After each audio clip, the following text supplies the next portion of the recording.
little bigger delay. But the YouTube stream should have started now. Let's see if it lets me keep it this way or if it tells me to change the setting again. Because, let's see here. I guess with their other, so let's do this again for Mage. There we go.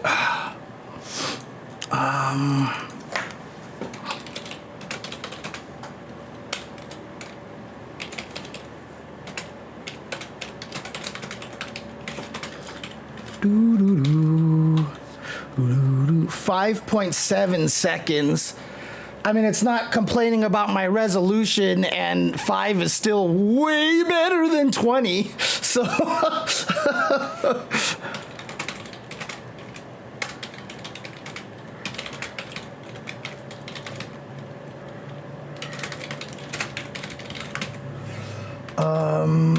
okay.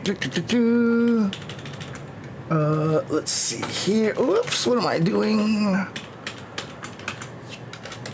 All right, and then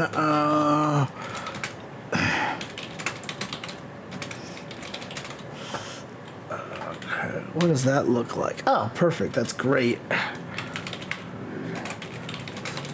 This is,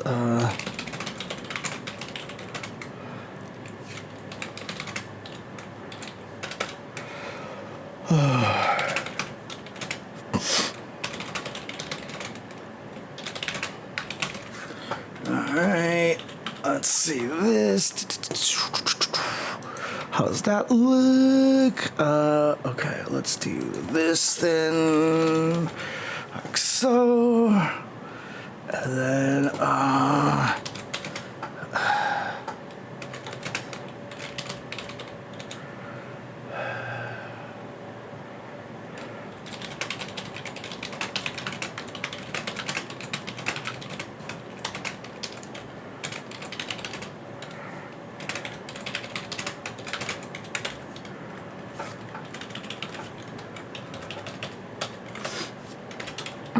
okay.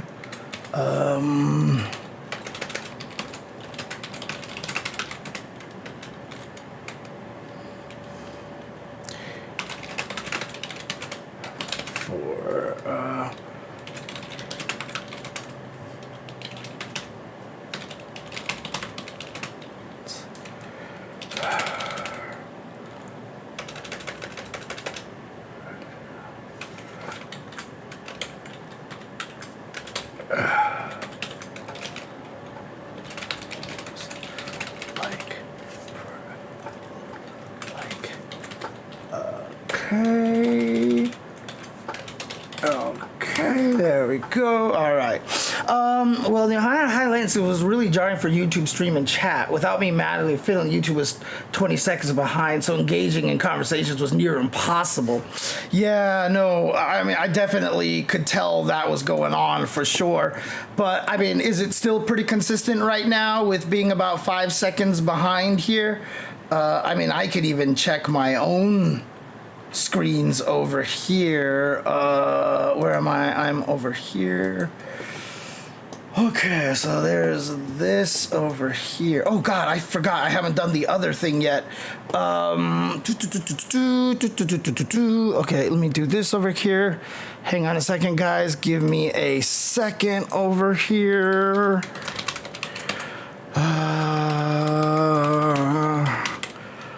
Please tell me that's still, oh God, authenticator apps.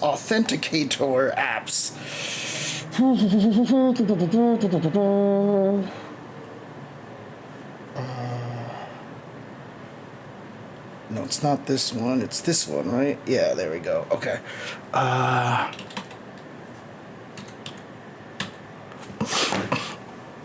Authenticator apps are weird because you can actually use a lot of them, right? Oops. You can like use any of them. Like I have 3 authenticator apps on my phone. I don't even know how that happened. Okay, let's do this. Copy. Oops. Yes. Oops. Paste like so. Okay, that should be good. And still gonna stream on the third channel here. This may kill the latency a little bit, so you might want to check again. It might actually cause a little bit of problems. Gosh, shit, that's right. I just remembered something I needed to do. Oh, man.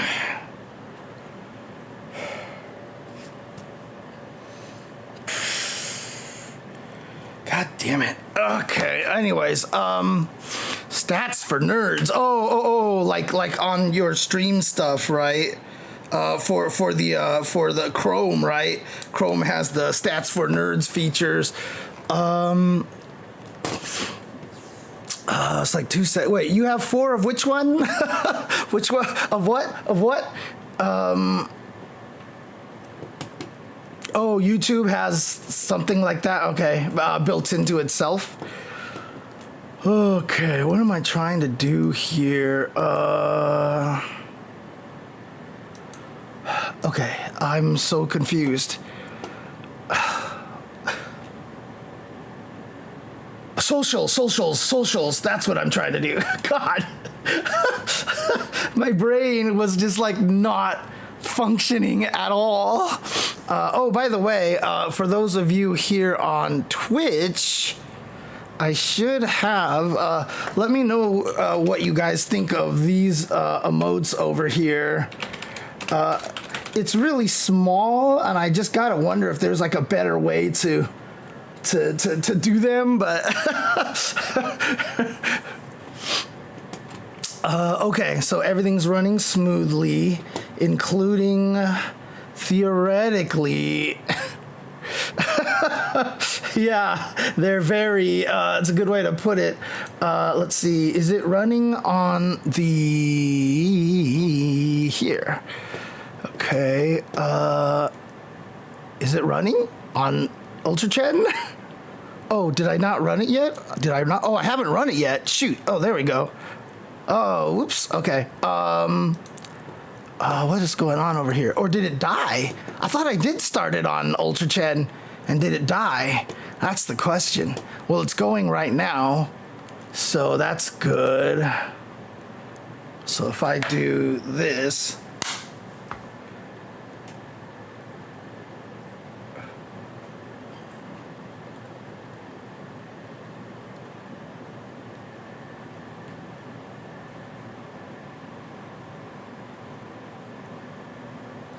weird. My view of the UltraChen. Oh, it's not live. That's why. Crap. Well, that would cause the problem. Hang on a second. Let's do this again here. Let's do. Woohoo! Okay, there we go.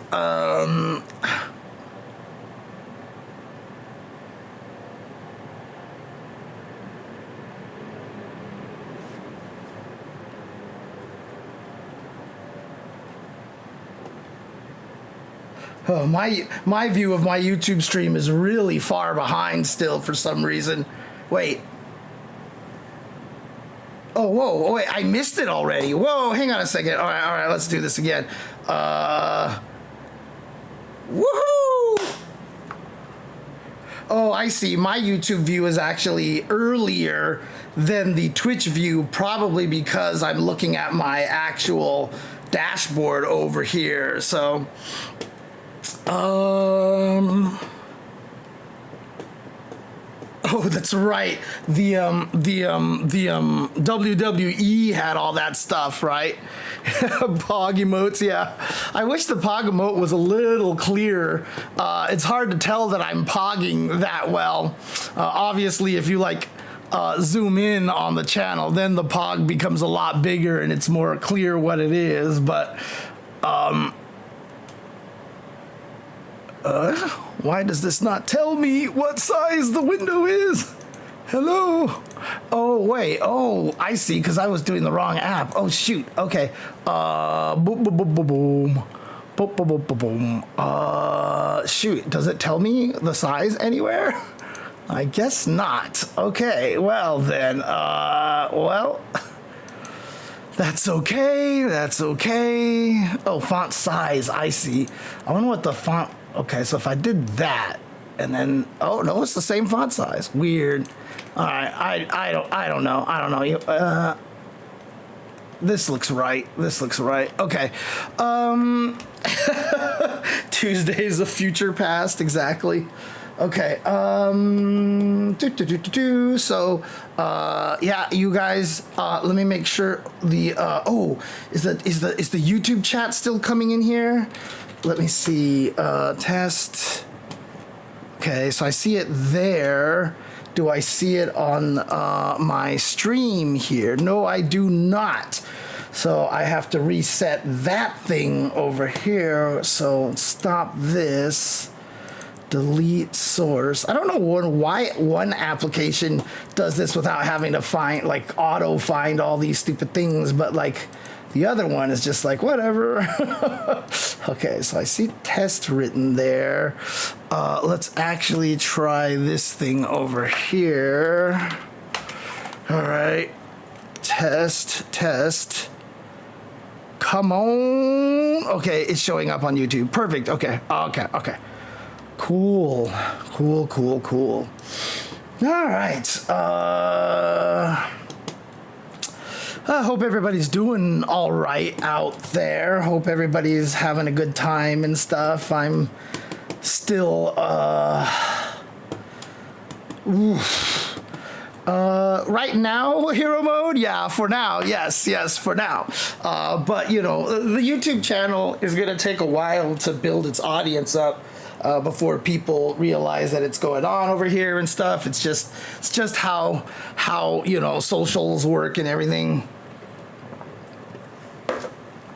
Still a lot more people watch on Twitch. Oh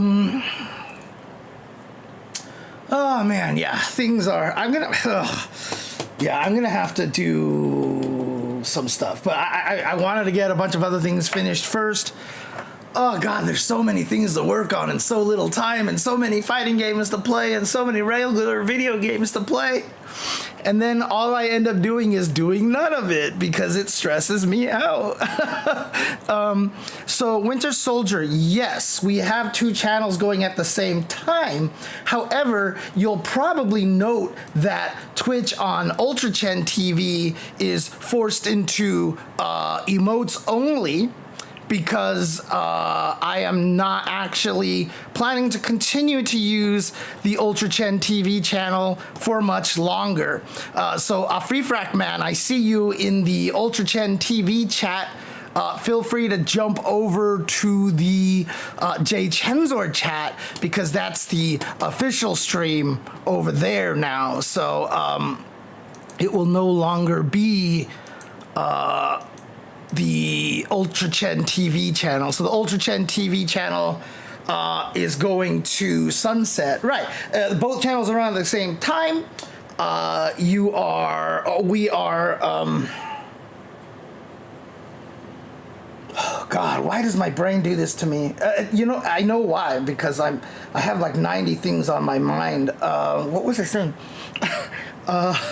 They're both on the same time, but Ultra Chen TV as a thing will be sunset pretty soon. Ultra Chen, it is my baby. Oh, I can raid, but I mean, there's no viewers on the other one right now to raid.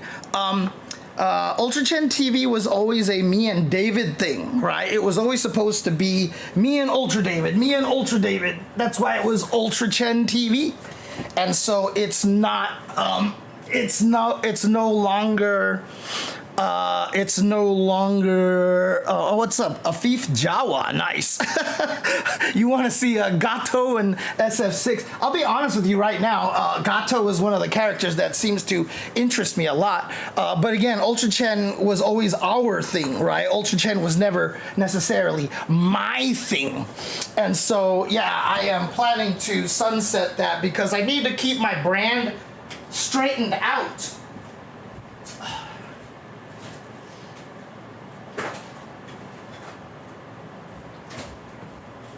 And one of the things that's largely happened is that, you know, people really only know some people only know me as Ultra Chen TV. Some people I got up and didn't do the thing that I was going to do. And some people only know me as Jay Chenzor. They didn't even realize I had 2 channels. So it's like going crazy. So yeah, basically the idea now is to, what is that? It's on this side. Oh, is this the corner of the table? Is that what this is? Oh, it is. Okay, it's the corner of my console. God, it looks like it's leaning way back there. But yeah, my brand is all screwed up because some people don't know where to find me. I've had people call me Ultra Chen, and I've never been Ultra Chen, right? Like that's not my handle. So, you know, I'm just trying to fix the branding and stuff like that. So the YouTube channel will also eventually change the Jay Chenzor. But YouTube sucks and it's pissing me off. But I mean, again, I'm just renaming the channel so you don't have to do anything like you are doing here on Twitch, where you actually have to start literally following a different, thanks, Lionheart. I see what you did there. I see what you did there. Oh, man.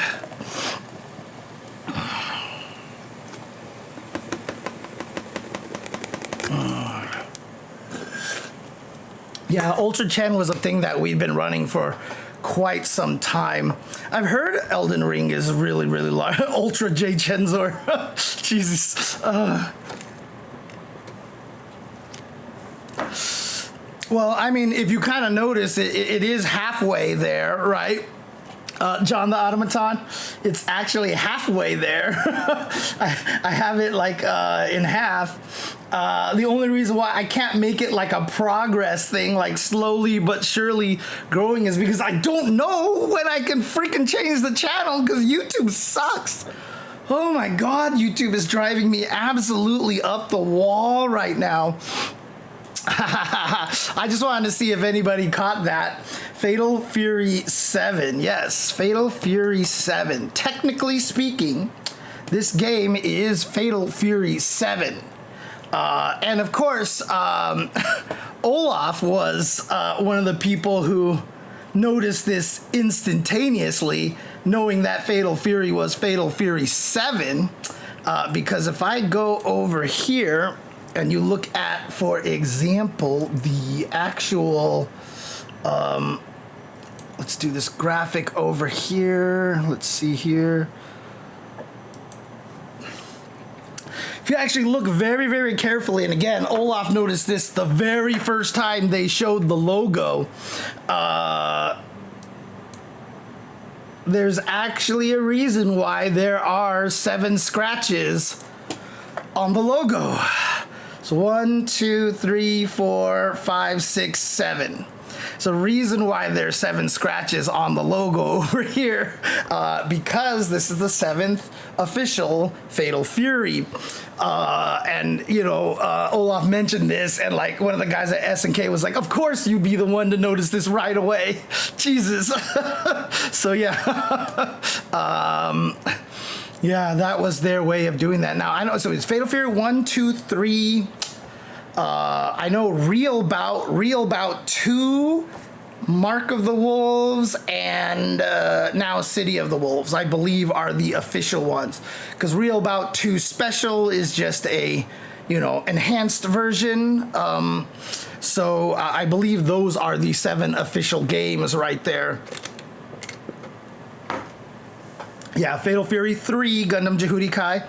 So Fatal Fury 2, Fatal Fury 3, Real Bout 2, Mark of the Wolves, and now City of the Wolves. Those are the 7 official ones.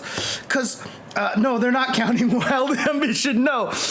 They're counting Mark of the Wolves. Because, remember, Mark of the Wolves is just a Fatal Fury game in Japan, right? Like, it's called Garo, right? Garo Densetsu, which is what Fatal Fury is called. So only in America, I believe, that there is no Fatal Fury in the title, but I'm pretty sure Mark of the Wolves in Japan is just called Garo Densetsu, and then whatever subtitle it is. Let me see. Fatal Fury Mark of the Wolves title in Japanese. Let's see.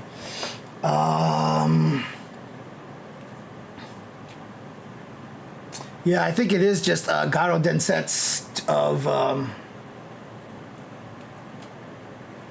I can't copy this? Really? Jesus. Let's see.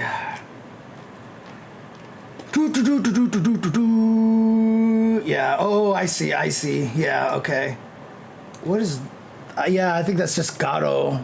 Yeah, it's just called Garo Mark of the Wolves, but Garo has been what Fatal Fury was called the whole time. Excuse me.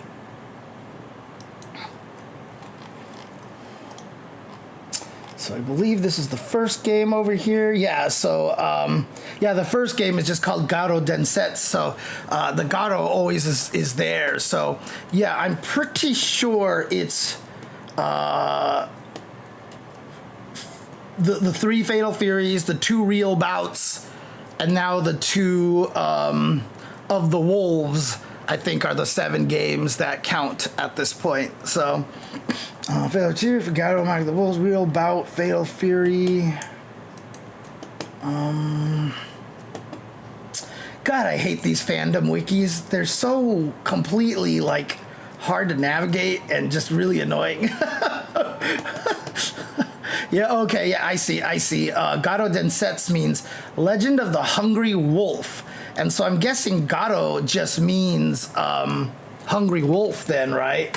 Let's see, oops, translation, Hungry Wolf, yeah, Garo just means, Hungry Wolf, Lang in Chinese, huh, interesting, Lang, okay, but in Japanese, it's Garo, yeah, Garo, so there you go, Hungry Wolves. So it's Hungry Wolf, Mark of the Wolves. Hungry Wolf, City of the Wolves. But Garo Densetsu means Legend of the Hungry Wolves. So there you go. I mean, didn't they say they're... Hang on a second, let me see. I just want to make sure here. Yeah, so...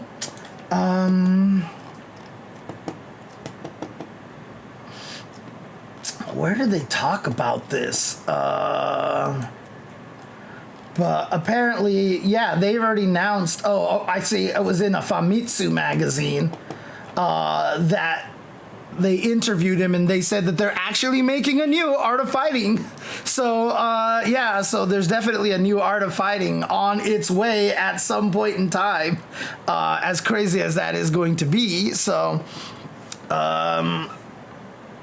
yeah, Ro must mean wolf then. Yeah, for wolf. That would make sense. Sekiro, interesting. Oh, that's right, because the Okizeme came from Sekiru, I think. I can't remember right now. Anyways. No, Semeru is what it came from. That's right, Semeru, that's what it is. Yeah. Okay. Yes, exactly. Terry's just hungry all the time. That's just all it is. Hungry like the wolf. Yeah, Sekiro is the Japanese, is the Japanese Dark Souls game, right? So, essentially... what am I trying to do over here? Oh, I see. Okay. Okay.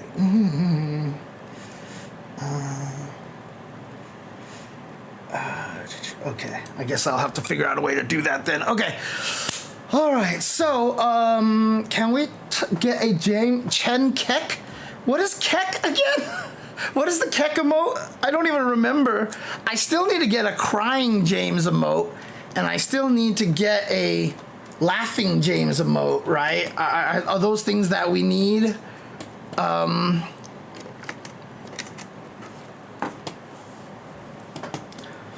Okay. Where is the thing? Where is the thing? Oh, here it is. Okay. On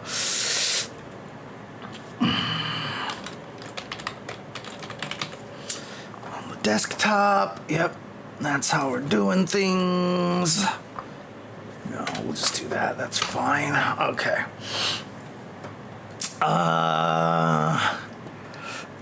Oh yeah? Ew, okay. Well then no. Then no.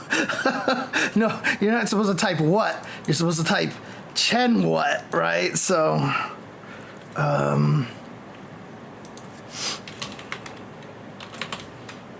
there you go. What? Oh man. Oh,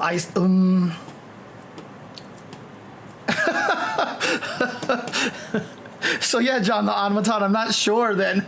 I'm not sure. I don't know the history of that, unfortunately. Okay. What's going on over here? Oh, right, okay.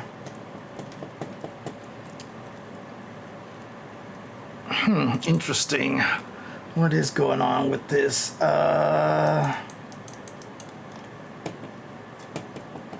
Wow, it's actually, what the hell? Like, there's actually, none of these, which seems like the right thing. None of these things, none of the, what do you call it? What is this thing called again? It was called like not the redirector or whatever, but the, thingamajiggy. Oh, I see what it is. Oh, okay. Yeah, I see it. I see it down there. Okay. It's Korean based? Holy crap.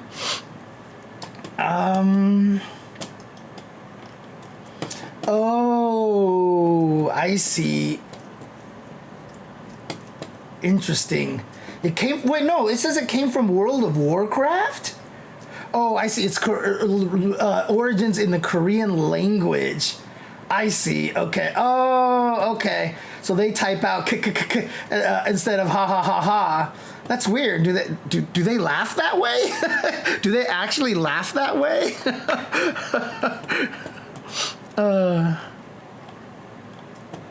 Weird.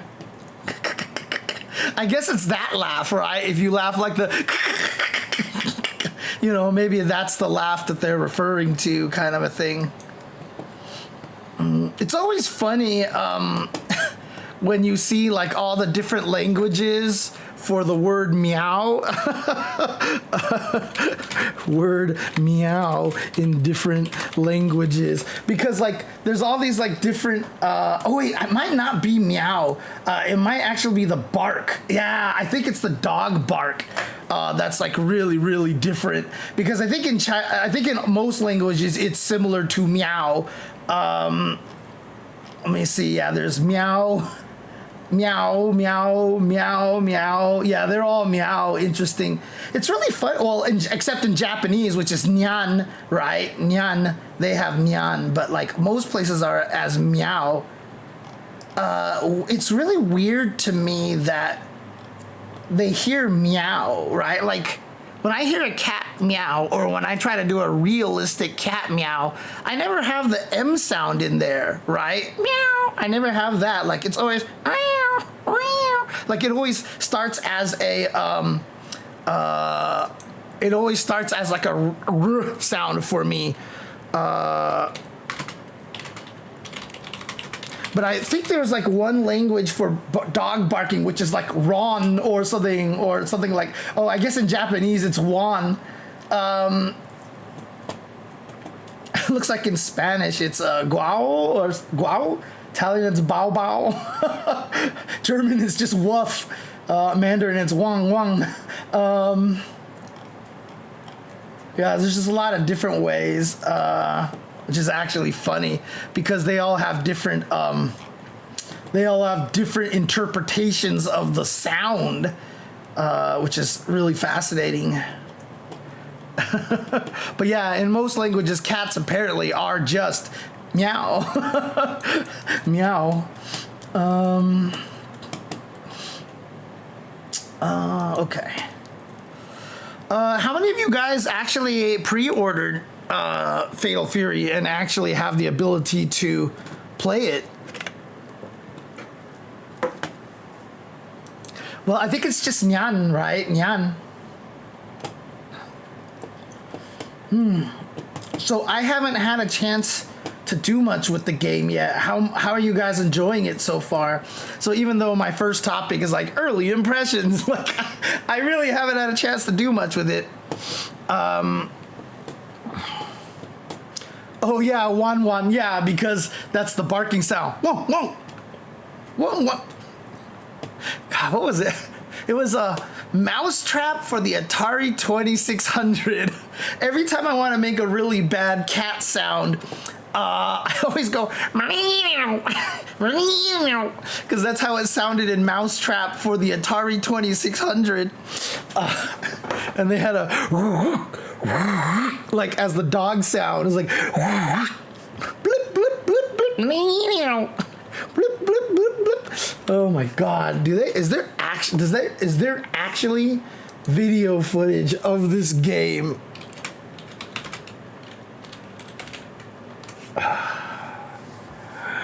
Oh my God. Does he actually play it? Oh, he does, but it's not a direct. Oh, here we go. Here we go. Oh God. Sorry guys, that was probably grating to the ears over there. God,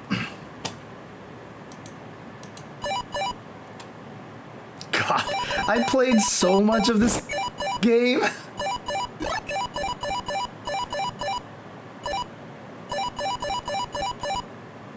Come on, turn to the dog, turn to the dog, eat the cats.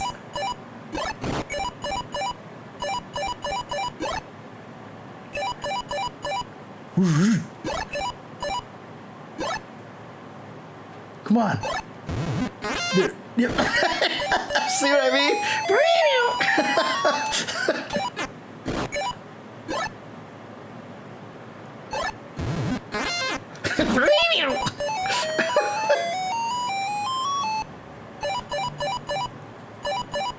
Well, yeah, I mean, this was, so the thing about it is out of Bort, I mean, this is why I also say like Street Fighter is kind of like the second coming of Pac-Man, is that as soon as Pac-Man got popular, there was like a thousand arcade games that were just Pac-Man ripoffs. Granted, Mousetrap in the arcade looked a lot better. But that's what happened when Street Fighter showed up too, right? As soon as Street Fighter showed up, all of a sudden there was like a bazillion ripoffs of that as well. Let me see over here. Yeah, maze games essentially. So this is the original arcade one, which had a teleport thing, which it would teleport you to random spots. But you couldn't go through it. It was only in the middle, and you had to dodge the bird. The bird didn't exist.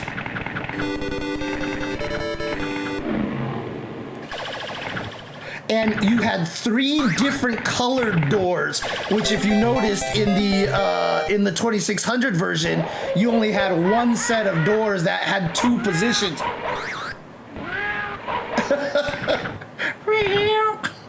That's so funny. Oh, you locked yourself. There you go.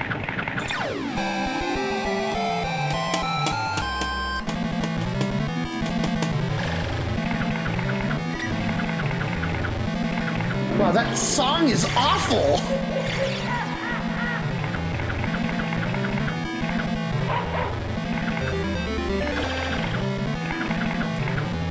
Wow, he hit no cats with that bone. Come on.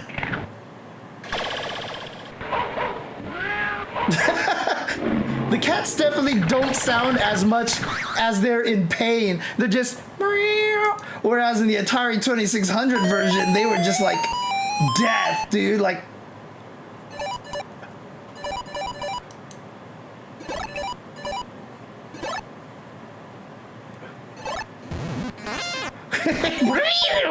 So like, yeah. God, there's so many weird inside jokes between me and my brother. Like to this day, we still use that cat sound every once in a while. Oh my God. There's no, yeah, right. There's no world tour. I mean, they have the episodes of Southtown, but that's more just kind of like, it's way more simple, right? It's not actually like like you run around and do stuff. It's just, you just pick spots to go to and things just happen, right? Video games still look the same today. God, there was one song on an Atari 2600 game that me and Investigation Cone would always just like, we're like, oh my God, this song is actually good. Right, it's just like SFA3 World Tour, where it's just kind of menu based a lot, right? So, and it's funny too, because people don't even realize there were patches in arcade games. There were multiple versions of Pac-Man, for example. Pac-Man has a very distinct AI for the ghosts, and that's why you could find patterns in Pac-Man, because if you could manipulate it by just basically doing the same thing over and over and over again, because of the logic about the way the ghosts chase you. And if you haven't read about it, like, it's fascinating. It is absolutely just one of the most fascinating reads ever, because they kept trying to come up with all these different systems. And there was these like, it's weird because like they called it, so it was Shadow Blinky, Speedy Pinky, Bashful Inky, and Pokey Clyde.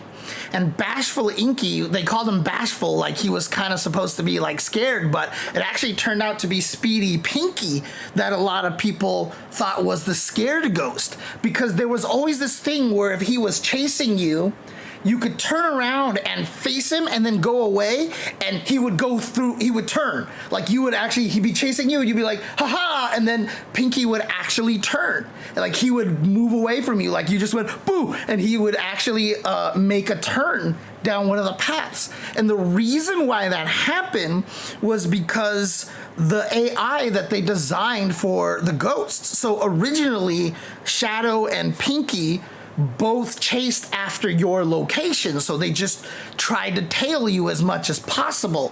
But what they found was that the ghosts would get tied up, and then basically it was like, basically you turned two ghosts into one. Like it wasn't scary enough. Like when they had, I think in early betas, I think they said like early playtests, they had everyone just chasing after you, and eventually it was too easy. So the whole goal was to make it so that the ghosts went in different directions to create different, to make it harder, because the more spread they were, the kind of scarier it was.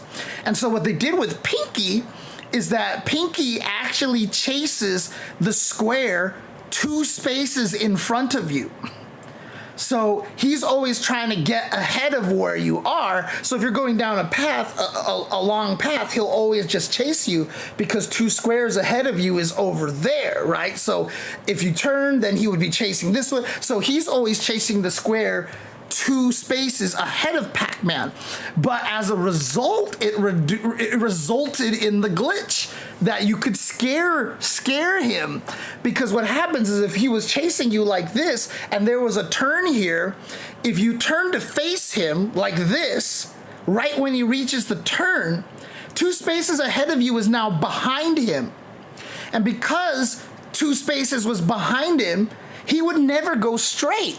He had to turn, because you can't go backwards. He couldn't reverse. So as soon as you did this, the fastest route to that spot was to take the turn and try to get over there. So a lot of people didn't realize, they just did boom, and then they would make him turn. And that's basically how it goes. So Victor Work, I am not David. I am James. David is no longer a part of this channel. Unfortunately, it is just I and I alone. Yeah, so there was a whole bunch of patterns that people found in Pac-Man, so they just basically could almost last forever. So they actually created like new chips and new patterns. And what was interesting is that the best Pac-Man players knew which machines they were going on, and they knew like how to adjust their patterns based on the version. Usually you could actually tell which version of the game you were on by watching the attract mode of the game and seeing what the Pac-Man and the ghosts do on the attract mode, because it was like on certain version this always happened, on other versions this always happened, on other, so they could see which version of Pac-Man it was based on the attract mode, and then they knew which patterns to use. So oh, dude, it's always that way, dude. Cheesing the AI and all this stuff, it's always been this way. Pac-Man is really, really fascinating as a game, like when you actually start reading the history of it and stuff, and how it all developed. And so, you know, they added stuff that would make it so that all the ghosts could turn around. Like at one point it would just trigger and all 4 ghosts would actually reverse their direction. Like, I don't think it's random, because you could get it to trigger like most, like based on your patterns. The way Bashful was, I don't remember if it was Bashful that reacted to the other 2 or if it was Pokey that reacted to the other 2. I believe it was Bashful Inky that actually reacted. So Shadow always chased you. He always chased the spot that you were at, which is why he's Shadow, right? Because he's always shadowing you. Pokey was designed to just like go wherever the fuck he wanted. Again, I don't remember which one is which, but it was either Inky had just a certain algorithm that he would just go in certain directions, which would make him kind of fall away from everybody. And then Pokey would, so it was one of those 2. It's either Inky or Pokey that had an AI that made them go in different directions. And the other one had an AI that chased a point that was calculated between those 2 characters. So it was either Shadow and Pokey, and Inky would see where they are and like try to stay kind of like in some weird like in between spot, or it was the other way that it was. I want to think Pokey was the one that wandered wherever he wanted to, because he always just ended up randomly. And so Bashful Inky was the one whose point that he chased was based off of like some point between Shadow and Clyde. Oh, whoa. You had a cat that you took to a vet, or a dog? Oh, it looks like a cat. I hope cat's good. I hope the cat is good. Yeah, it was supposed to be called Pac-Man, but yeah, they were like, whoops, no, this is not the way it works. You know how I said that you could actually get them to like turn around back and forth? There's actually a pattern. So if you guys don't know, there's the tunnel in Pac-Man where you could go, there's that one tunnel that you can go through and pop out on the other side. That was a way to dodge ghosts, but also when ghosts went in the tunnel, they slowed down. They would always go, boom. So it was kind of a way to shake the ghost. The dangerous part is that the tunnels were decently long, so if another ghost came up from the other side, you were kind of screwed. But there's actually a pattern that Pac-Man players discovered, that the ghosts, because they take so long to go through the tunnel, and something that they do triggers the turnaround in the ghosts. So they would go into the tunnel, turn around, and then like at the highest levels, if you eat like the Energizer, it didn't actually make them scared, but when you ate the Energizer, their AI became, they just randomly turned in a direction at every fork. Like as soon as they got to a fork, they just picked one of the ways to go. So they would start going crazy. But of course, but the first thing that would happen when you ate the Energizer is they would automatically reverse direction. So there is actually a pattern that people have gotten so that the ghosts will go into the tunnel, all 4 of them, and get really slow. And then the automatic randomized trigger would make them turn around and go through the tunnel really slow. And right before they get out, you eat an Energizer, which turns them around, and like you get them trapped in the tunnel, which is so fascinating. God, I wonder if it's anywhere out there. I'm sure it's out there. Pac-Man tunnel pattern. See, Pac-Man tunnel pattern. I think this is, let's see if this is the one. Here we go. Let's take a look at this. This pattern is called tunnel terror. Tunnel terror. So I think this is the right one here. It's called that because it's considered the safest pattern. Yeah, okay, It's this is the one. 56 seconds long, and 28 of the 56 seconds, the 3 priority monsters are in the tunnel. Oh, so he traps 3 of them. They can't do you any harm. That's exactly 1/2 of the maze. And see how Pinky keeps turning and getting a little confused. Yeah, there he goes. Continually get pushed back and forth. Boink. The only reason why they're let out of the tunnel for any period of time is when we have to get the key in the center of the screen. The key in the center of the screen we need simply because we need the points. Otherwise, we just keep So there you go. Yeah, that's the tunnel pattern right there. Oh, and by the way, if you noticed right there, right here. So if Blinky is always chasing you where you are, why didn't Blinky come up here and eat Pac-Man over here? Yeah, now we're gonna send them. True fact, ghosts are not allowed to make this turn. I don't know why. I don't know why, but you will never, ever, unless they're in energized pellet scared mode, the ghosts will never turn up this path. If they're coming along here, you can hang out here and the ghosts will never turn and eat you. This is a complete safe spot right there. I don't know, like I'm not sure if they did it on purpose. This one I haven't researched, but that's actually a true thing over here. So Lionheart, we just haven't started Fatal Fury yet. So Ms. Pac-Man in the arcade was much more well designed, which is why a lot of people enjoy the game so much more, because they found ways to randomize the pattern enough that you couldn't do it.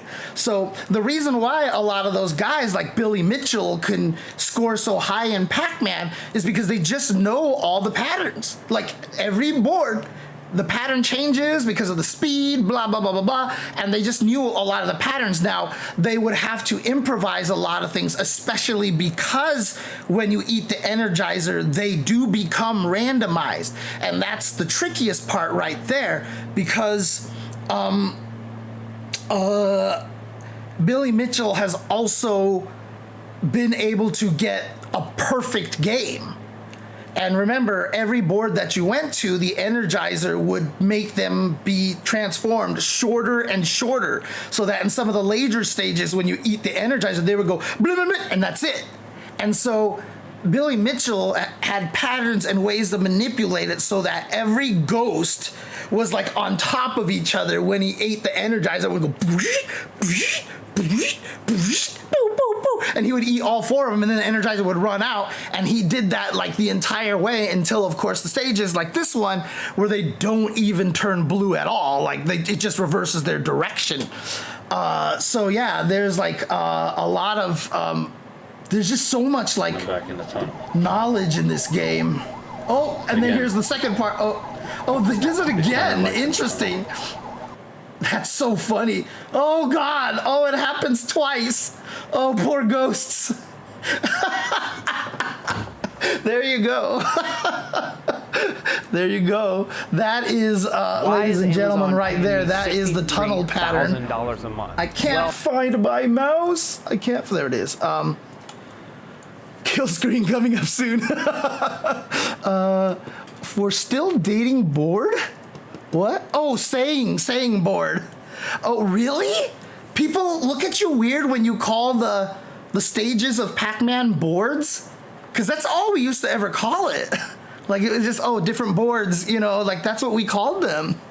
Yes, Billy Mitchell, the pseudo cheater. So it's unfair to call Billy Mitchell a cheater because he legit, like, has like the highest scores in like a bunch of stuff, at least for years. I don't know if people have surpassed it, but like he actually is legit like one of the best Pac-Man players ever. Like he's done it a lot in person. There's no cheating there. I know a lot of people got mad at, I know he got marked as a cheater when it was discovered. So if you haven't seen the documentary, The King of Kong, where Steve Wiebe was just a player much later on, was just like, I just want to see if I can beat the score. And so like him and Billy Mitchell had that rivalry and they kept going. And since then, a lot of other people have jumped into the mix. I don't think either of them hold the record anymore.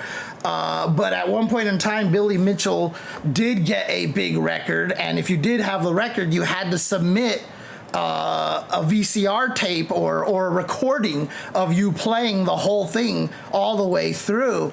And I think you have to record it, not direct feed. I think you have to like record it camcorder or whatever like that. Oh no, wait, I think it was direct feed. It might have been direct feed, or did he actually put MAME in his cabinet?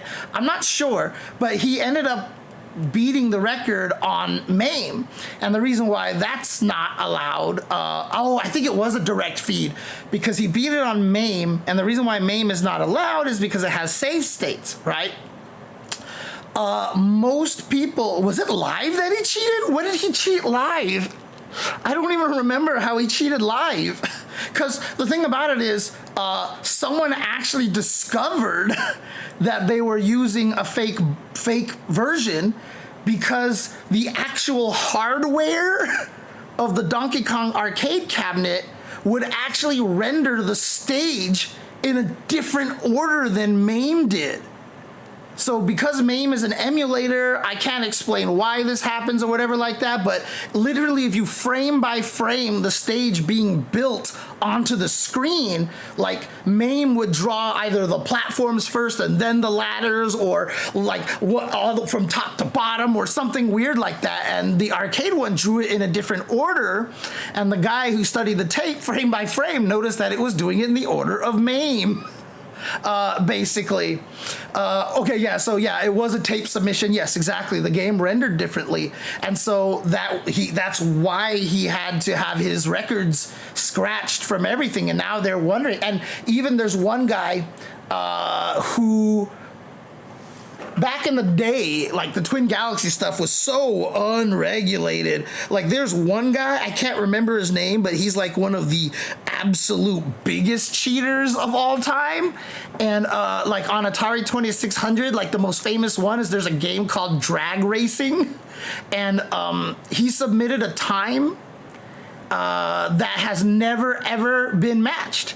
And in fact, not a time, the score. And in fact, based on how you can score in that game, that score is literally impossible to achieve.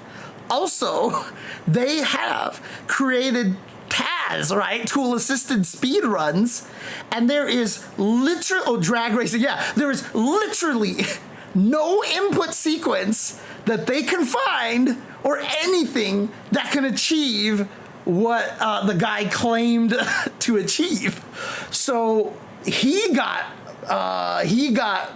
branded a cheater, and all of his records were eventually erased because he would do that and then submit the score, and it always took somebody to verify it. But the person, Todd Rogers, thank you, Jose. Look at Jose. You've got your classic gaming knowledge on point here. But it was like, every time they submitted it, every time this Todd Rogers guy submitted his scores, his friend at Twin Galaxies would verify it, like his good friend. So, you know, it might have just been, yeah, I believe you kind of thing. So, yeah, exactly. Verified.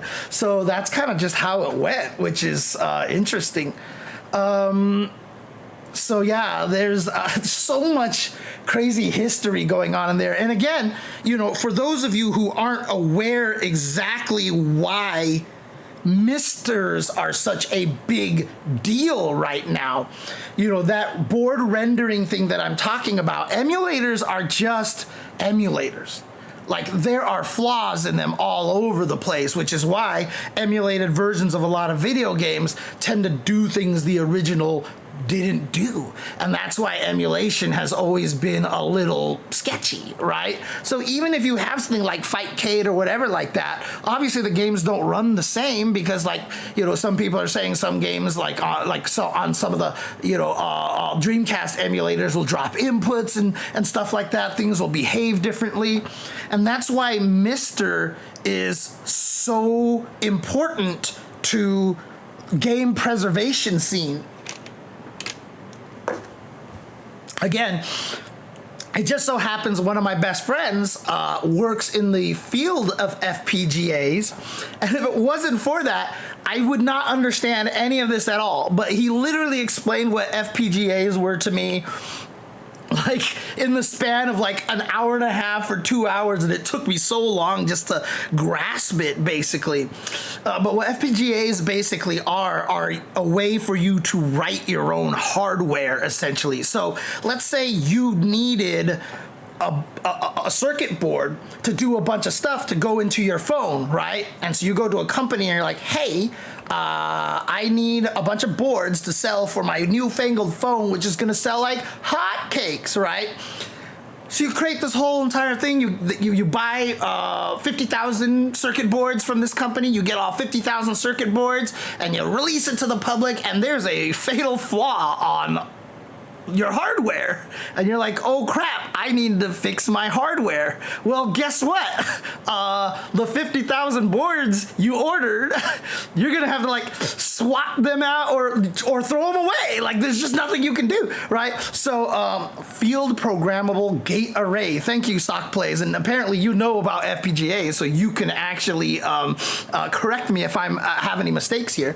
But essentially what FPGAs are is that you can basically have like, simplifying it as much as possible, you can have a blank circuit board and you design the hardware, and you can essentially program like the chips and all that stuff is on there, but you can easily like tweak how it works or something like that, like and flash it to so like you basically get a bunch of almost kind of like blank slate circuit boards that you can then, you know, if you order 50,000 of those, you have software that you can design what the circuits do and how it all talks to each other, and you can say print it into like 1,000 of the 50,000. If anything changes, you don't have a bunch of useless boards. You just change what you want to put on the boards through the software, and then you just keep doing it over and over and over again.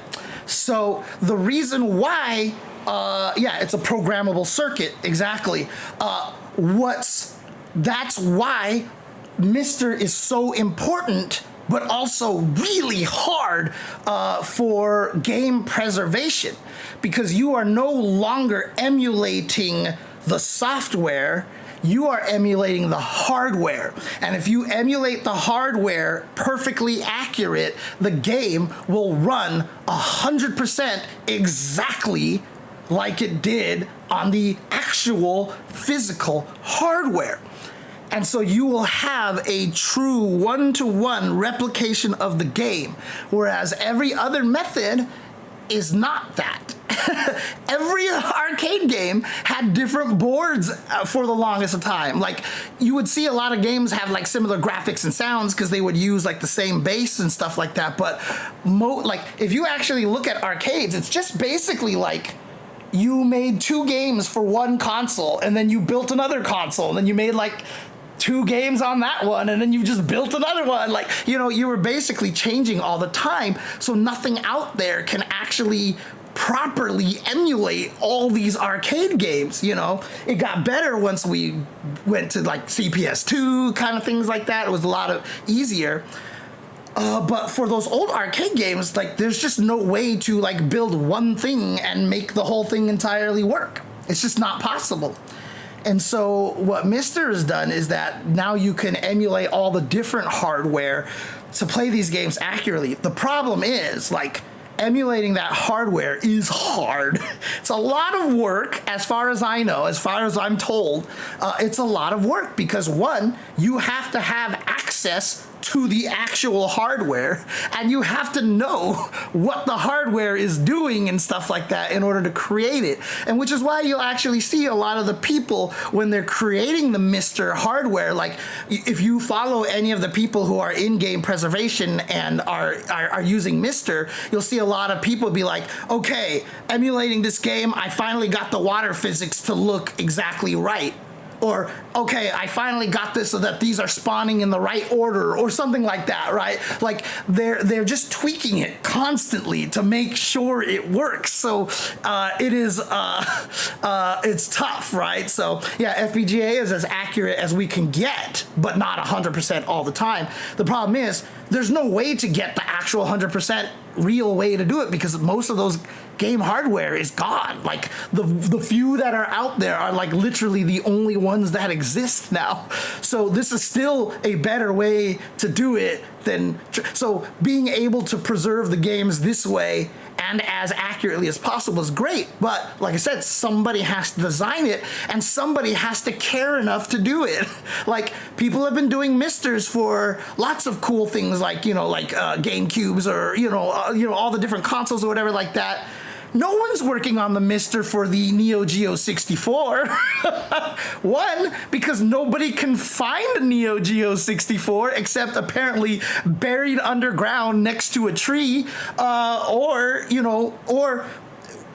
nobody out there has the interest to go and try to emulate it, right? We need somebody with a cross-section of being a fan of Neo Geo and a fan of Neo Geo 64, as well as is really good at programming FPGAs and knows about hardware to actually care enough to do this. It's not like somebody out there, is like, you know what, I have a lot of free time, I'm totally willing to do the work. No, it doesn't work that way. Like, you have to have like so much knowledge in order to do these kind of things. So, oh yeah, and the companies back in the day sucked ass at keeping the source code. Absolutely. Preservation was not a thing.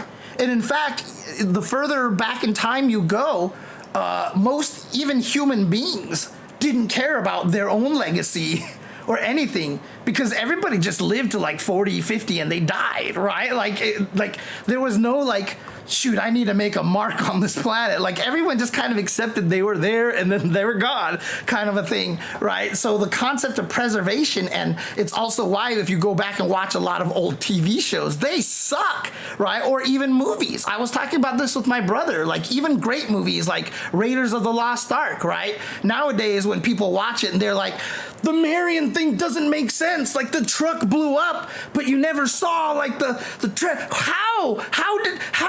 That makes no sense. But the thing about it is, like, when you made a movie like Raiders of the Lost Ark, you expected people to watch it in the theaters, and then once it got out of the theaters, you never saw it again. Like, the movies are gone. That's it, right? Like, they don't have to hold up to scrutiny. Nothing had to hold up to scrutiny back then. But now, because everybody has the ability to preserve and store and do all this stuff, now it like has to make sense. Like, people have to care. Yes, Dr. Arby, this is the pre-show, basically. I mean, I'll tell you right now, King 9999, I've told the story before, but the guy who found that Discs of Tron machine, the sit-down Discs of Tron machine in great condition on the side of a road, I'm so mad because it wasn't me, but I didn't live in Chicago, so what am I gonna do? But I'm happy that someone who actually cared found it. But Jesus Christ, like, oh my God. Did I not do the, oh, you're right, I didn't do the socials. I said I was gonna do the socials and I forgot to do the socials. Okay, I got distracted into talking. Hang on, let me do the socials over here. I just forgot to do the socials. I just got obsessed with talking about old video games again.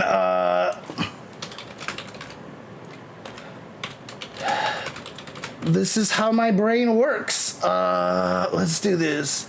For you, it was Tuesday. Oops. We've started already for over an hour. I've been talking about classic arcade games and how to break Pac-Man and such. Lol. Forgot to do socials, but we're on now.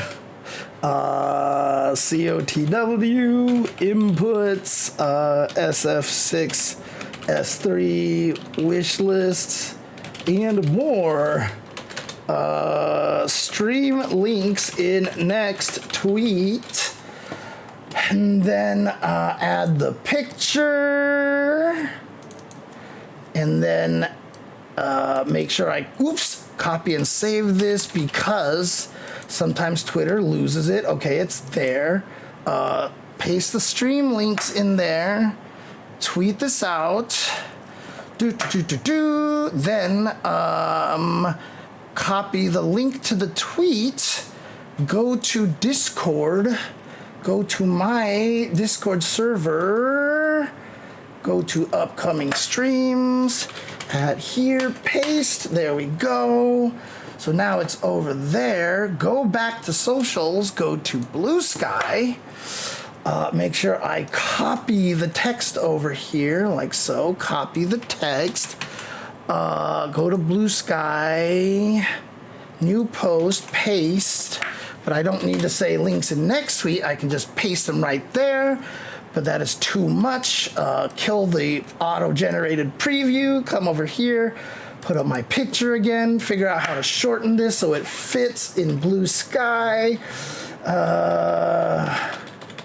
We'll just do that. Okay, yep, there it is. And then copy the stream links off of here so I can post this, go to Discord, edit the message over there, and add the stream links over here. There we go. And so that should do it right there. Okay. Socials have been done. Jesus Christ.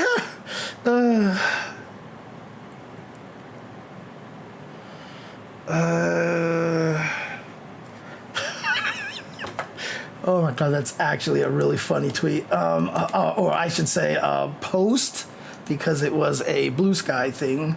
Okay, I think I got this all set up. I'm hoping for the new GameCube NSO. They put Skies of Arcadia on there. I believe that the source code is lost, so most can't try it legally. If it ever has hope of getting traction, it's that way. Yeah, the nice thing about it is that the actual ROMs that have been, oh, by the way, if you're sitting in the Ultra Chen chat, please jump over to J Chenzo. I'm gonna raid you guys over there right now. There's not very many of you, but I'm raiding you guys over to where the stream will officially be from this point forward.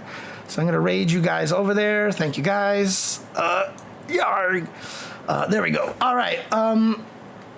The ROMs out there at least are accurate, right? If people have dumped ROMs of these arcade games and such, like that's just actually the actual software, you know, obviously not in code. You'd have to reverse engineer it to see the code, which a lot of people have done, but at least the ROMs that have been dumped are like the accurate version of the game. Yetski, before the show officially starts, I usually just hang out and talk to my stream for a little bit because it's just fun to talk with the chat and have a good time and talk about random subjects and stuff, so I can talk about things like arcade games and such, and it's always a good time, and a lot of people really enjoy the casual portion here first. So, oh yeah, no, dude, Soul Calibur 2, I never had a chance to try Link. I never had a chance to try Link, and I think I had a dream that I actually got to try that. It's weird. What's up, Sinner? Ibuki. That's boring. God,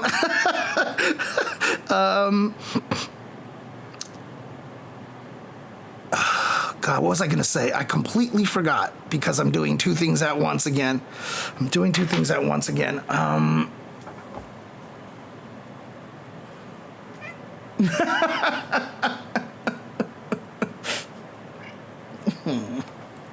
Come here, Nathan.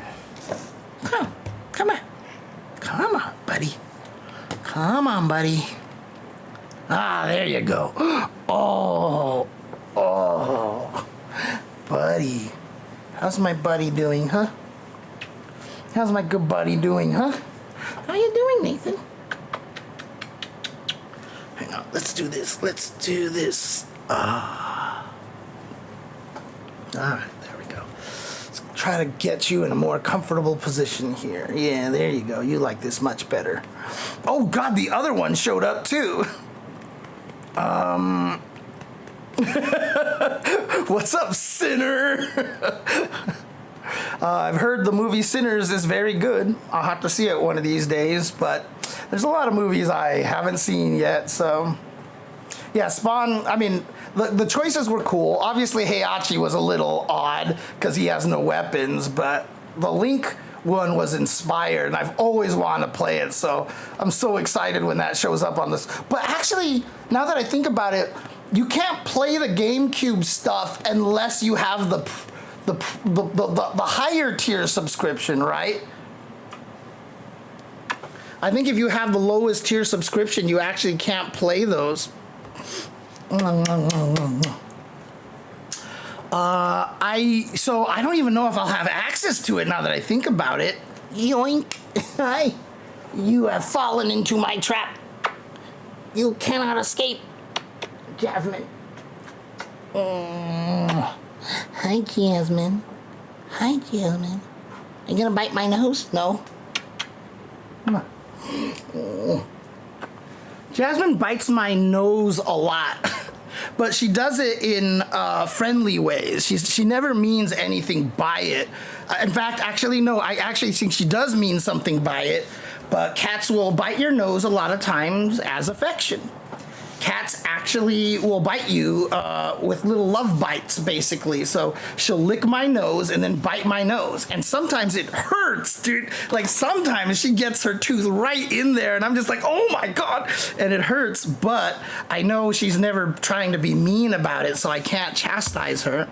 The funny thing is, she would bite me sometimes on my nose and I'd be like, oh yeah? So like I would just like go and just kind of like pseudo bite her like on the cheek or whatever like that, and you can tell that it doesn't mean any, like the cats don't see it as aggressive, because every time I do it she just doesn't care.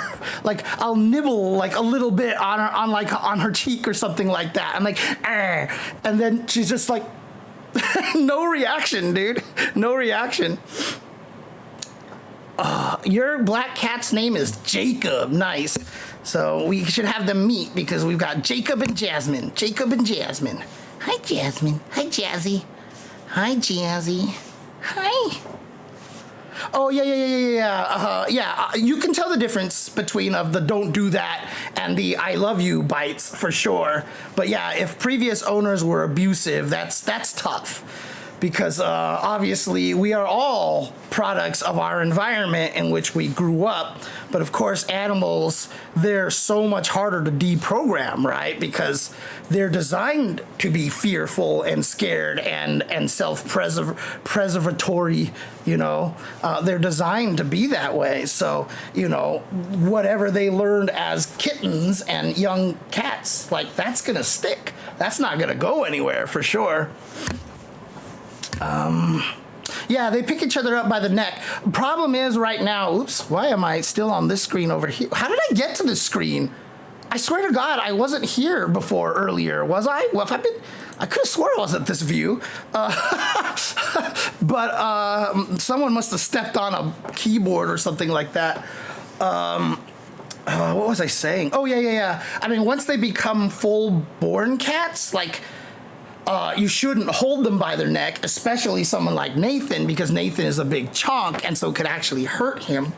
But they still have the natural trigger. Some cats do. So interestingly enough, like Nathan, I think because since he was a kid, he was in the, like he was a month old when I adopted him. So like he literally didn't have, like, he didn't grow up, I think, much with a parental cat. Jasmine was a feral cat, lived, born in the wild, etc., and then picked up by the adoption agency. And so she did have a mother cat. So interestingly enough, Jasmine, if I do grab her by the scruff of her neck and kind of yank on it a little bit, like obviously not like pulling super hard on it or letting her feet get too far off the floor, because then obviously the weight is a little bad that way. But if I pull on her scruff, she shuts off like she does. Like normally I can't get the flea drops on the back of her neck at all. Like I was just like try to get in, she'd run, hide in the bathroom, and I would trap her in the small little bathroom, and like I'd have to God, it was like so much work, until one day I just grabbed the scruff of her neck, pulled it up, and she was just like thunk. I was like, really? Put the flea drops on there? Okay, let her go, and that was it. It's crazy. Oh man. Cats aren't jerks though. That's the thing. That's one of the reasons why a lot of people do like cats, is because how cats treat you is very, very much a factor of the trust that you can build with the cats, right? The relationship that you build. You have to craft a relationship with cats, Like I know a lot of people out there like to do those dumb things where like they throw cucumbers behind cats and scare the crap out of them and do all these kind of things like that. And while that can be funny, like I try not to do a lot of that stuff. So, my cats feel very safe here and they're very affectionate. They know that I never intend to harm them, etc., etc. So, oh, dang. Oh, some abandoned cats that took shelter under your shed. Oh, that's so cute. Oh, man. Are you guys planning to keep them, or are you guys just gonna get their shots and everything, foster them, and, hope that somebody can adopt them at some point in time? Or are you guys becoming very, very attached? Hi, Jasmine. I mean, I wouldn't even call them selfish. Like, they are self-preservatory because that's just how they're designed, right? The reason why they sleep so much of the day is because they actually don't fall asleep. Most cats don't fall asleep very well, and they will wake up at the slightest sign of anything. Because they're always in danger, like wherever they are, and so they're really about self-preservation. But once you actually get to know cats and have good cats, I mean, that's why outdoor cats will kill a bird, kill a lizard, whatever, and bring it to you and just drop it in front of you, right? Because they're just like, I never get to see you eat any of those tasty birds. Like, here, a gift for you for, being such a great father or mother kind of thing, they'll do stuff like that. You'll see the cats will clean each other every once in a while. And like I said, there's a lot of stories of cats being very attuned to emotions. Like there was some story that I read where some girl would cry because she couldn't get the cat to eat something, and so the cat noticed how sad she was, so the cat actually ate the thing. And now whenever the cat sees the girl crying, the cat will actually go and grab the thing, come over there and show look, I'm eating. There are so many videos out there of cats saving babies.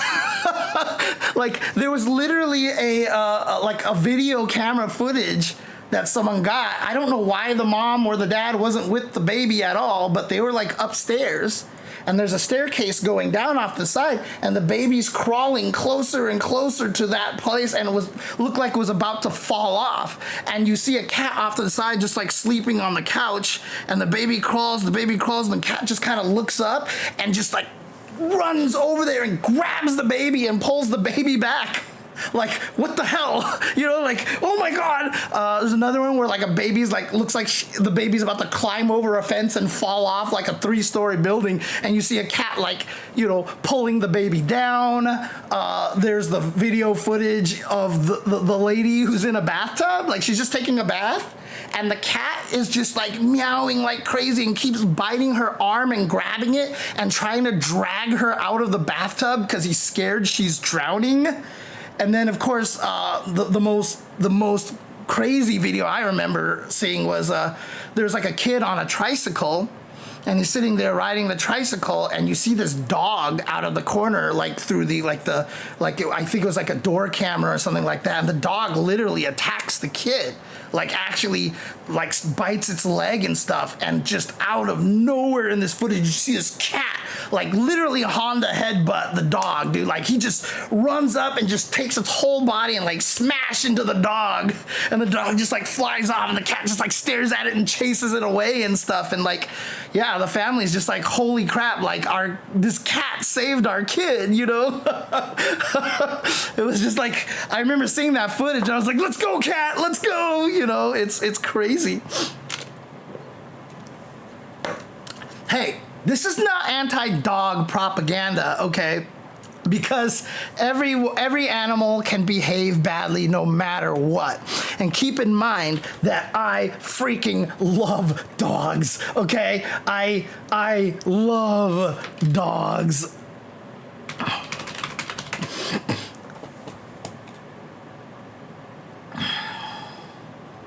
So it's not any sort of like anti-dog propaganda or anything like that. But yeah, like if you actually, if you see this over here, like this footage over here, like through a different angle, you can see a dog like sneaking up to the kid.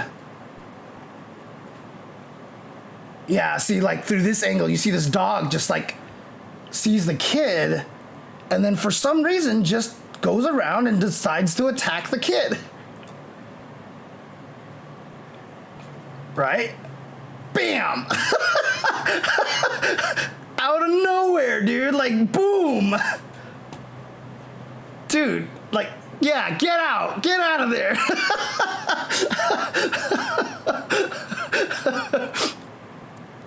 Oh, man. But yeah, I mean, like, cats aren't selfish. That's my whole thing that I'm trying to say here, is that cats are not selfish at all, right? Like, it's just like, seriously, like, the cat's like, no, that's my family. he was a Vin Diesel right there, like, you don't mess with family. Pow, like that, dude. Yeah, and literally like chases the dog away and then immediately runs back to the kid. See? Look, the cat like runs back to the kid to make sure the kid is okay, dude. Like, it's so cool, dude. Like, seriously, like, first time I saw that footage, I was like, oh my God, like, oh my God. It's so crazy. I mean, I know somebody who was attacked by a dog as a child, and as a result, yeah, they're not necessarily dog fans, but I don't think they have a problem with dogs. But again, we are a product of how we grow up, right? So I'm only, like, I loved cats when I was very young. I wasn't allergic to cats when I was very young. I only became allergic to cats, like, literally during, like, college and a little after college. I don't know why. Like, maybe milk prevents you from being allergic to cats, because I drank a crap ton of whole milk when I was a kid. But, you know, I wasn't allergic back then. I eventually became allergic to cats. But also, I've just always loved dogs. And so my whole entire life, the goal was to eventually get a dog. But I like large dogs. I don't like small yappy dogs. I like big dogs. And so, like, golden retrievers are my favorite. I definitely want a golden retriever someday. because they're also super loyal and they're good with cats and they're good with kids, etc., etc. But my house is just really small, and I just don't want a dog to feel very cramped. Big dogs have trouble in small homes, and I traveled a lot, so I just couldn't own a dog, right? So I always thought, okay, once things settle down, I have a partner, and then she could take care of the dogs and everything like that. Then I could travel more and stuff like that. It's just never managed that way. And then my ex was the one who just loved cats, and she's like, let's adopt cats, James. And I'm like, I don't really intend to adopt any cats. And she just kept sending me pictures of cats, like, hey, look at this cat, pet finder, just cats, cats, cats, all of them at least half Burmese, because she loved Burmese. And Jasmine was one of the pictures. And so literally we went to the shelter thing because she hooked me with Jasmine. She was like, let's go check it out. I was like, all right, we'll check it out, but we are not going home with a cat, okay? We're just checking it out. And then, of course, we ran into Nathan, who was just this tiny 1-month-old little kitten, and she fell in love with him. And the lady there, oh, God.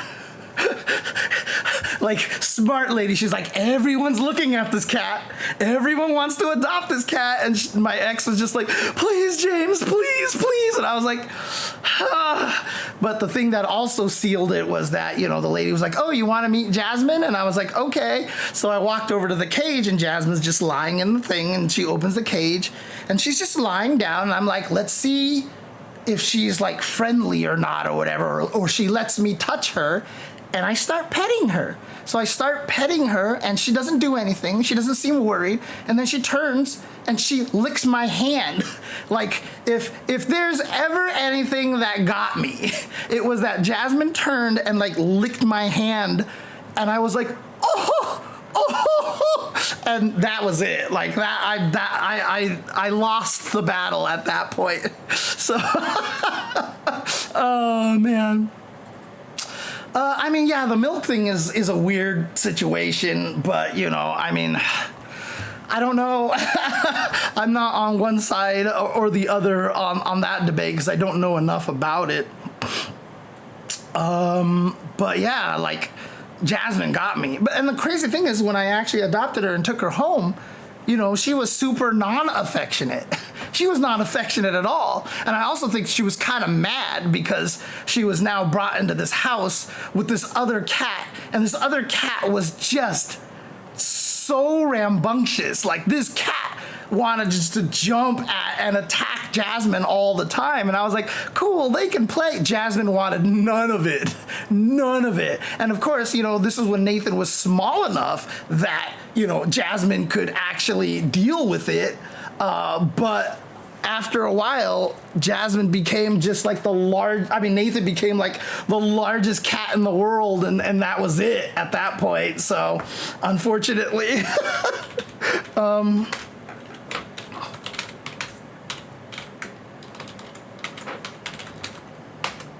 does this work?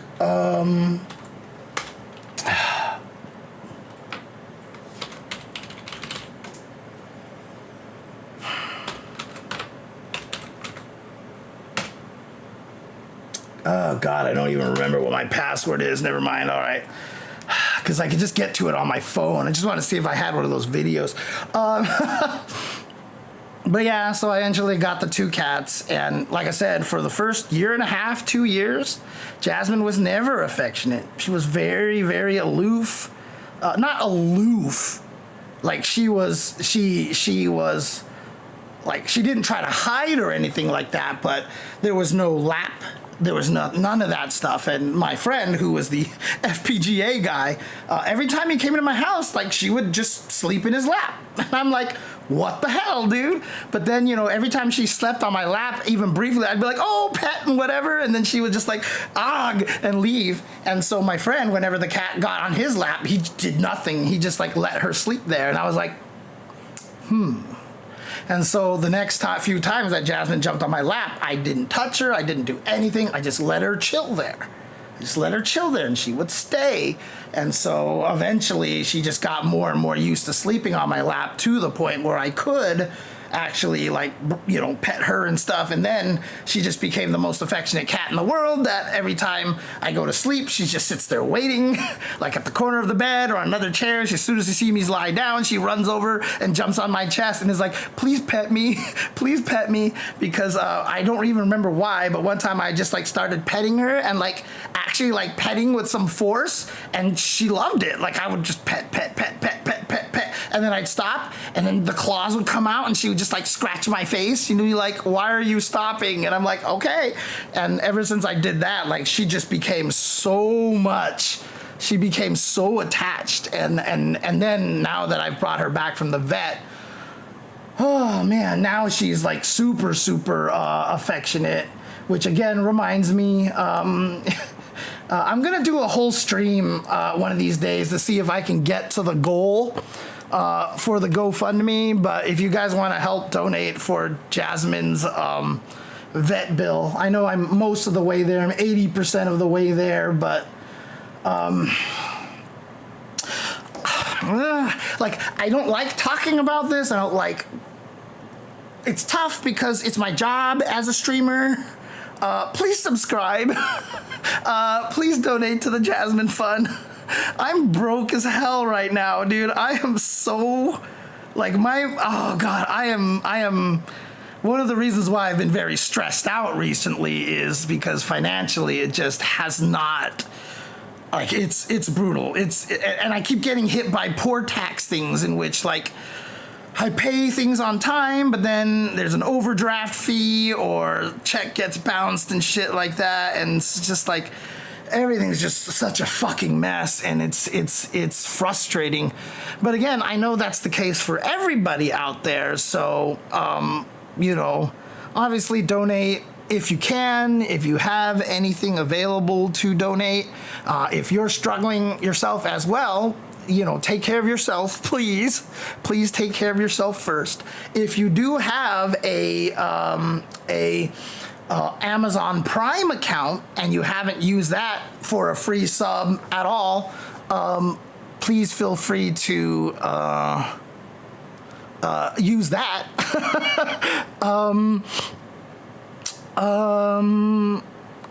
So Typhoon, like I've heard, Typhoon. I've heard Huskies are hard to take care of. I heard that they can get kind of like Huskies are hard to take care of because they're some of the most natural dogs, right? So the thing that I always joke about dogs is that dogs are just unnatural evolution, right? You know, like they're like, we've bred them so much that we breed a lot of defective traits and personalities and stuff like that. And so a lot of the dogs do tend to be, you know, like, you know, you'll find the ones that have the less wild personalities and stuff. And so we've kind of bred them to be a little more domesticated.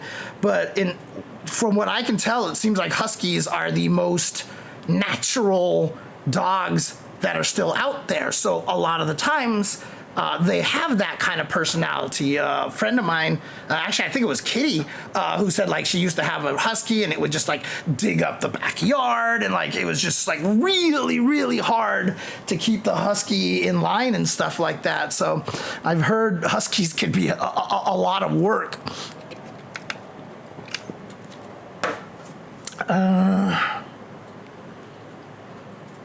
Oh yeah, cats are lactose intolerant. Absolutely, Tuhalu. You should not be feeding cats milk. Cartoons mess that up. The only reason why we think cats drink milk is because of Tom and Jerry. The only reason why we think mice like cheese is because of Tom and Jerry. Like, they like those things, but that's not like the thing they go out of their way for, like they portrayed in that. And because of those, now, like, rabbits don't necessarily like carrots. Like, I think rabbits like celery a lot more than carrots, right? Mice like peanut butter way more than cheese. If you actually want to catch mice on a mouse trap, which is kind of inhumane, but obviously I'm not gonna judge those kind of situations, but you know, you use peanut butter. You actually use peanut butter to catch mice more than cheese. So,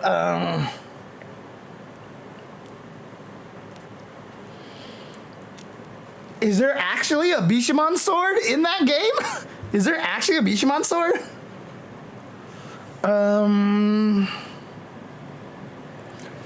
Yeah, I mean, not even Disney, right? Most of those things were, Tom and Jerry was originally,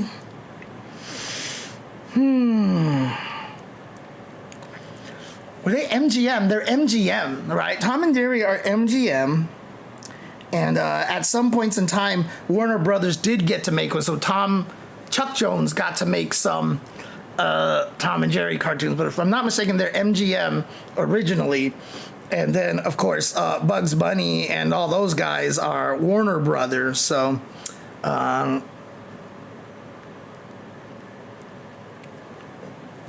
oh, interesting, Psychodamo. Peanut butter works best because they can't grab it out like a piece of cheese. Interesting. So, in other words, both might work, but it's just, I mean, you could buy yourself some cheese and crackers and just be like, bleh, like maybe that works. So, is it a new Onimusha game or is it a remake of the original Onimusha game? I don't even remember. I've never played Onimusha, so I have no Onimusha experience. It's new, okay. Oh, cool. The Children of the Wolves, I did it again. City of the Wolves execution. You actually liked the execution, huh? Okay. Good. I'm glad. That's great to hear. Again, like, I'm going to talk about this a little bit more once I get to the input debate part 2, but motion inputs aren't the problem. The problem with motion inputs is nobody's teaching anybody how to do motion inputs. Like, nobody's actually, like, having the right, like, nobody's teaching people well. So it's annoying because the thing about it is, I think even people who don't like execution, once they get used to it, execution becomes fun, right? Like, Oji-san, you're saying like you weren't necessarily an execution guy, but once you start getting it and it's working and you feel your hands doing it, you're like, holy shit, this is fun. I see why people like this now. You know, I see why people enjoy this because it's fun.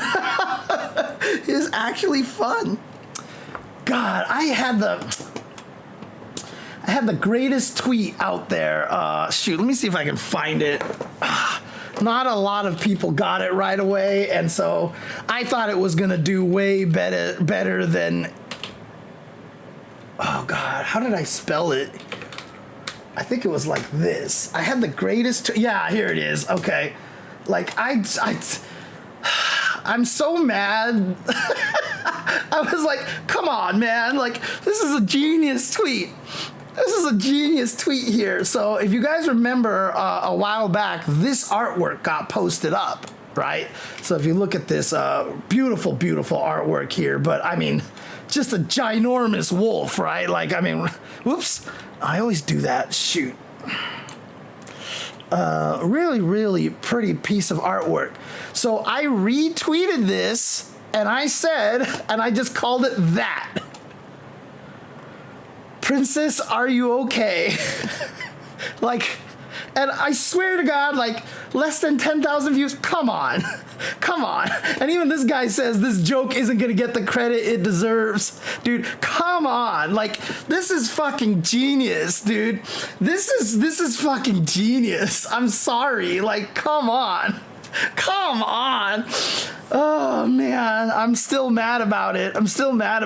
Sometimes the puns can actually be so good that nobody gets it, right? Oh, man.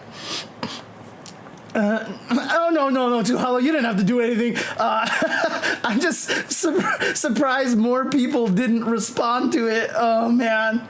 Like, look at this. How many replies did I get here? 1, 2, 3, 4, 5, 6, 7, 8. That's it. I was so mad. Come on. Though some of the responses are great, though. Like it took me a minute to get there. I'm so pissed how hard you made me laugh. Like, that was a good one. Yeah, and then I guess we needed to have Alice there instead. And then, of course, I'm so mad right now. Well done. How dare you? Oh, my God. I am not a prize to be won. Oh man. But come on, that's genius. That's genius. That's genius, right? God, it's just like it's just so well done. Oh man. Sometimes I do these things and I'm just like I'm certain like it's way better than people think. Oh god. Like sometimes I make jokes and but it's like impossible to it's like impossible to if people don't know the things, like they just don't know the things, right?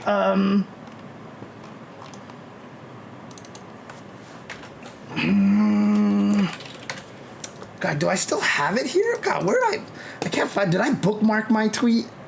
I had a tweet that I tweeted about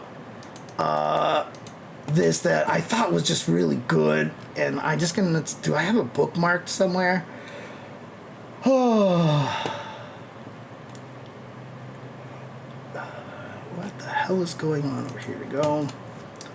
Here's my thing. Yeah, I'm gonna talk about that a lot more. Oji-san for sure. Oh, it's under the more. Yeah, there it is. Okay. Oh God, it's so hard to find anything on Twitter. I swear to God. Oh, that one. Okay. Oh my God.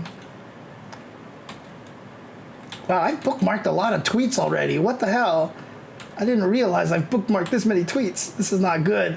I was gonna try to use this to save things that I really wanted to find access to again. But unfortunately, I don't know who Paul Heyman is. I apologize. Who's Paul Heyman? I've seen the name before, and I don't think you're the first one who said that. I just don't remember what the context of it is.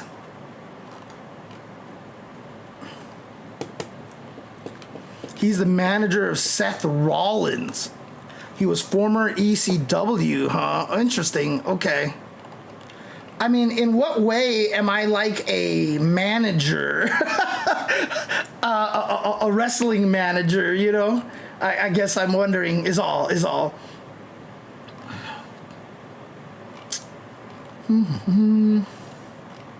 Da, da, da.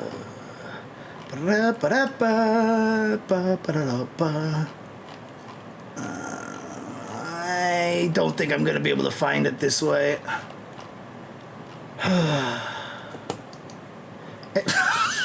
I just saw something else that I saved and it made me laugh. Holy crap. Okay, let's just do this. Come to Google and we'll just do this.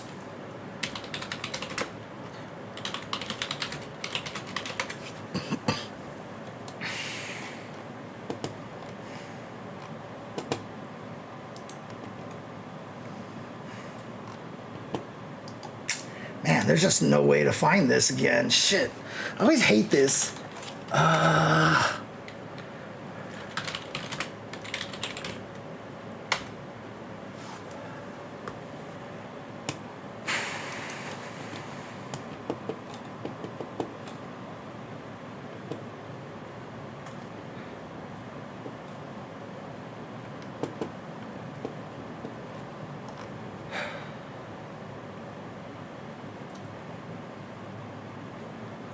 What?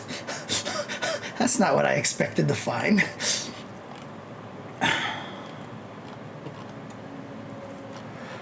Oh well, whatever. I can't find it. I'll find it later because I'm just wasting time now. Okay, let's actually try to do a real stream here. Let's do this. Okay. Let me see. Oh, thank you, Douglas. Appreciate that. I appreciate that. Yeah. A lot of people have, I mean, some people are like, I do miss the long hair, but a lot of people are like that they like the short hair. Back to my original self, basically. This is OG James here. I do not watch WrestleMania, so I don't know what happened at all, although I heard it wasn't very good or something, but I don't know if that's just a if that's just one of those, like, you know, people are being haters or something like that, you know, etc., etc. So, all right, let's do the official stream, guys. Be right back. I mean, I heard a lot of people were mad that after all that, like, build up and stuff, like The Rock didn't even show up or something. But any case, let's stream. Let's do the real thing. What the hell? Did I break my title? What the hell?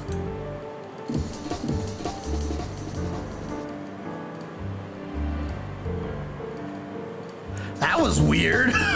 I don't know why that happened. That was bizarre. Okay. Oh, I forgot to do that thing. Shit. Okay.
Everybody, welcome to It Was Tuesday with your host James Chen, aka Jay Chenzo. We are talking about Fatal Fury 7. Yes, that's right.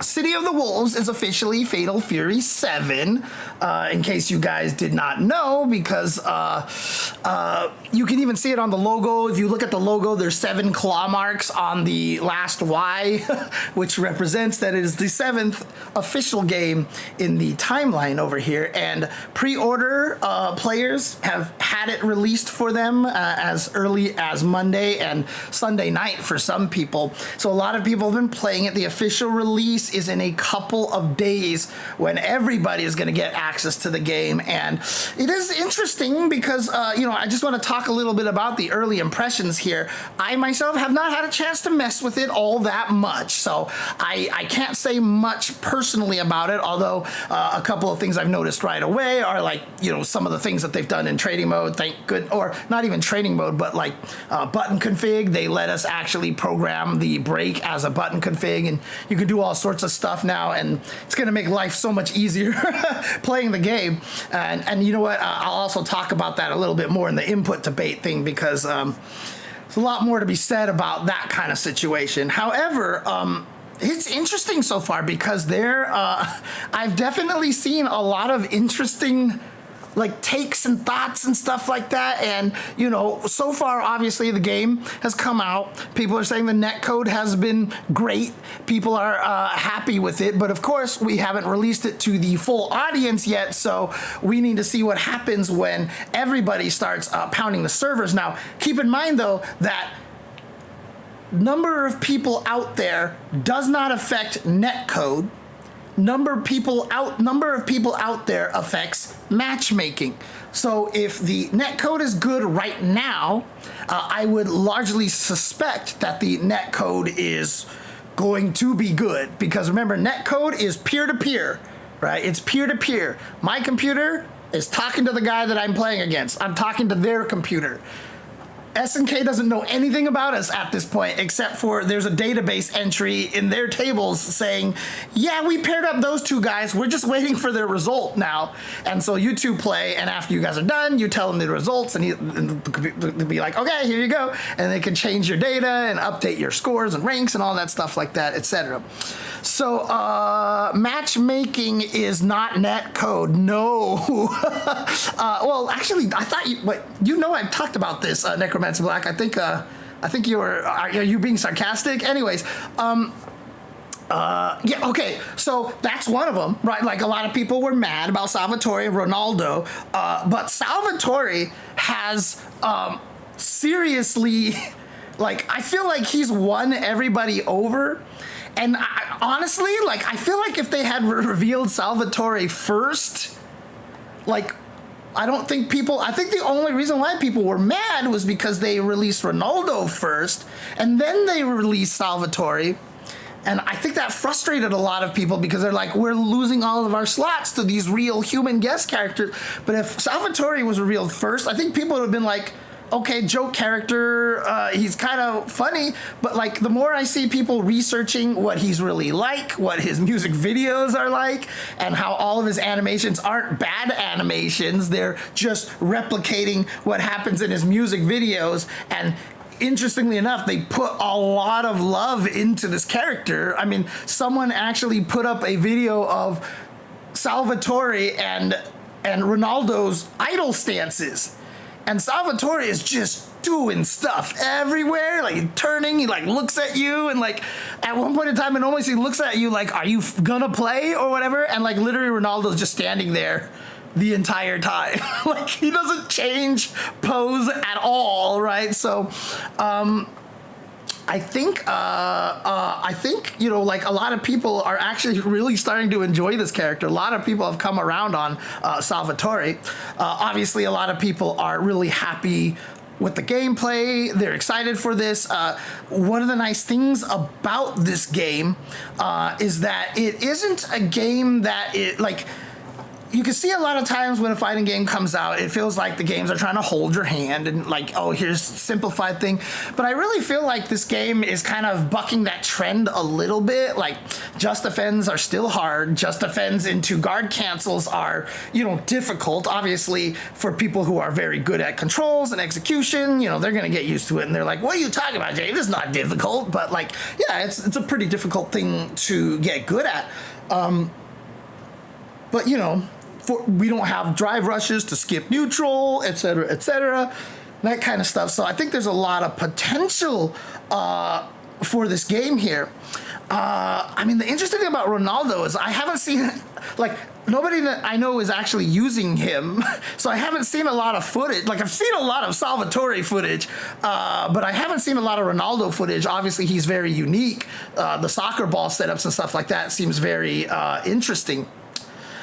So Fighting Ojizan says, to me it's difficult, but that good kind of difficult, right? And so yeah, a lot of this game has that, right? And there's a lot of things that people might not be aware of that will help you execute things even better, like button holds for getting reversals, etc., etc. There's a lot of tricks that have long existed in SNK games, but because this might be the first foray for a lot of players in playing an SNK game, they might not know these kind of things, and a lot of it is very, very important for consistent execution. But it doesn't feel like that they it feels like the game is still trying to be like difficult without being overbearing, right? Not like they're not making you do ROM infinites, right? But like uppercut break and to do this and to do that, like for some players will feel really fun to do and good. And there's also like lots of like I want to call it like space, like room for people to do really interesting things. God, can I actually do this here? Let me see something. Like this one I found, and then I saw it was on Twitter, so I was like, okay, no one's gonna believe that I found this on my own. PG. But like PG, if you actually look over here, there we go. Like, this is like really interesting thing. So like, obviously you can cancel this into the rev guard. Wow, that's loud. Holy crap. Let me turn that down a little bit here. You can cancel this into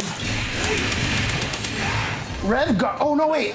It was Terry. It was Terry that I could do this with.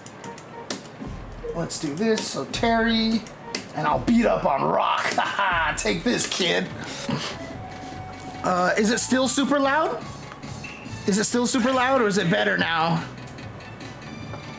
So one of the cool things here, it's fine, okay. Like, you can do this into the rev guard, right? And if you look at what Terry's rev guard does here, he does this, and you can't get any juggles after this, right? So, like, you just can't get anything after that.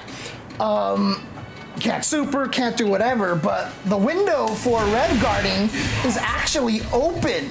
Like, it's not only at that hit. And if you can time it right, whoops, I did it too early. Too early again. Too late. Oh, it's hard. God, I'm doing it too early. I was doing it consistently yesterday. There it is, right there. You can get the rev guard to hit once and then Terry lands. You can do this in like, and you can also do it so late that you don't hit him at all. But it's cool because like, that just means that the game is open enough for you to do stuff like that, right? So there's enough of a leeway for you to do cool things in the game. It's not all like kind of canned timings and stuff like that. You have the ability to experiment and try different stuff. And so that's going to be really fascinating and interesting to me. So, you know, obviously we have a lot to discover about this game. And I mean, I guess right now, obviously, they're going to patch this right away, I'm sure. But people have a way to, oh, the timing for hyper defense? Oh, okay. I'll explain that in a second. But the biggest problem right now is that 2 infinites have been discovered in the game.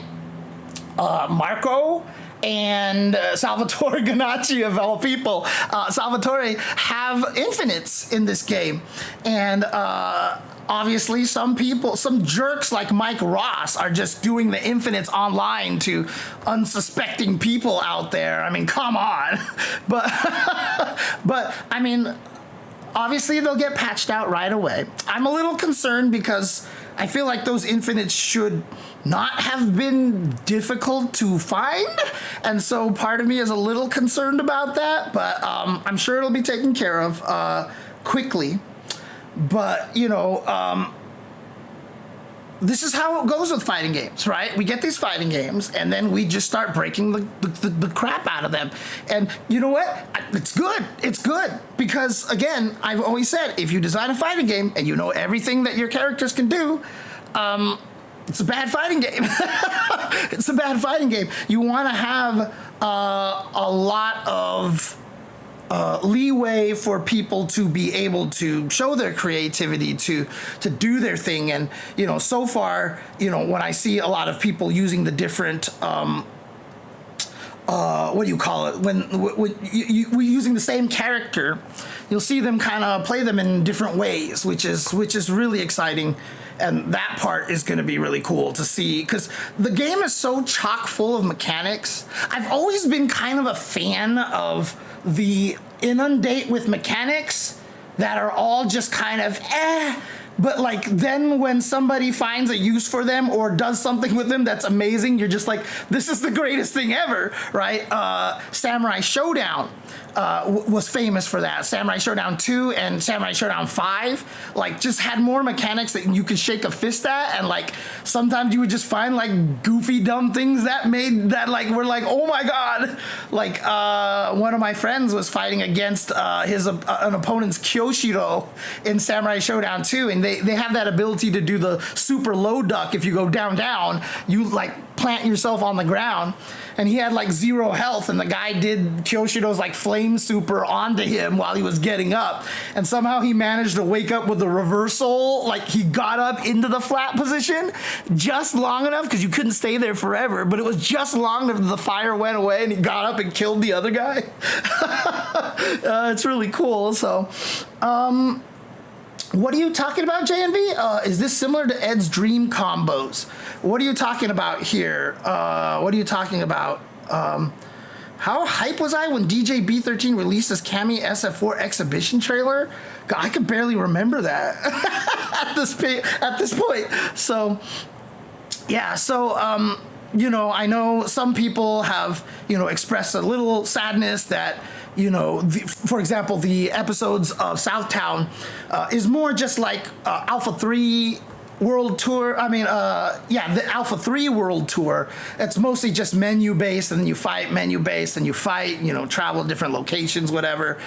I'm not sure why, you know, some people out there I think were hoping it would be like a world tour in Street Fighter 6, but I think that they said early on that it wasn't going to be like that, so I'm not sure why people had that kind of thing in mind, you know. There's a lot of spoilers out there already. I mean, some people have definitely gotten their hands on early copies and they just don't care. So if you want to discover a lot of things yourself, make sure you be careful when you're in the...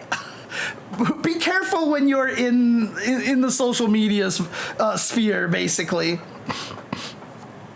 Yeah, so there's a lot of lore there I've been hearing, and a lot of like cool cameos and stuff. So yeah, exactly. And that's the thing too, is that the game doesn't have Street Fighter 6 budget. It doesn't have the staff, right? It doesn't have the large staff, and those guys are doing what they can. And there's definitely parts of it that, like, I mean, I don't know if it's just me, but like, I think Dong Juan's animations are really weird. Like, I'm not a fan of his animations. I don't know why. But then, like, some other characters looked absolutely amazing, right? Like, you can definitely tell different characters maybe were made earlier or later than others, etc., etc. But obviously, a lot of those things are aesthetic and extra, and we'll get used to all that stuff. Although I never got used to Street Fighter V Sakura. I've never gotten used to her because I think in my head, I refused to let myself get used to her. I just didn't want to do it. I just didn't want to do it because I was just like, no, this is awful and it's going to stay that way forever. So again, you know, when you're talking about the budget, you know, from Saudi Arabia, the Saudi prince and everything like that, again, like, people have to understand, like, nobody is just like writing blank checks to people, right? Like, nobody's going to do that's a terrible idea. Unless you really are just trying to do some personal passion project, right?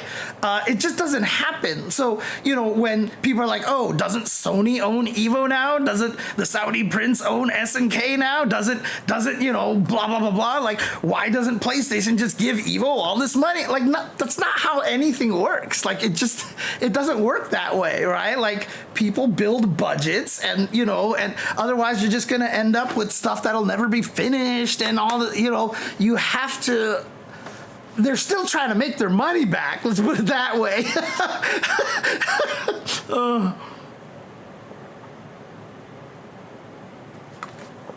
Yeah, they spent a lot of money on advertising, but the weirdest thing about it is if you look at the marketing departments for most anything, I swear to God, the marketing department, I don't know what it is, like, why they, like, marketing departments always feel like they can do just the wildest things, but also because I think the marketing department, honestly, like, even if you're spending a lot of money to do, like, oh, okay, they were at WWE, they had a ring with Fatal Fury there, and like Salvatore Ganacci was actually there, and like, what was it? I think he played in Jay Urso or something like that, right? Like, he actually was there and all this stuff like that, you know. But the thing about it is, like, if you think about, the marketing department, you're obviously paying for the people in the marketing department and stuff like that. But then, it's like, hey, let's do this. What's the budget here? Let's maximize the budget. What can we get out of this and whatever, blah, blah, blah, blah. But when you're like developing a game, like that's just a constant money drain, right? Like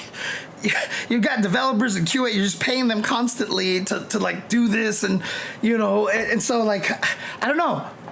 Like, one of the things that I always think is funny is that, like, a lot of companies that will sponsor people, it's so much easier for them to give away product than to actually give money.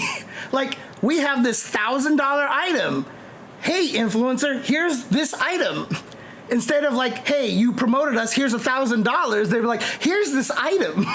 Here's this item instead. And you're like, but it's the same amount of money. It's $1,000. Like, why can't you just give me cash instead? Well, the thing about it is, if you think about it carefully, and I did at one point when I was asking myself this question, even just recently, I was like, why is that?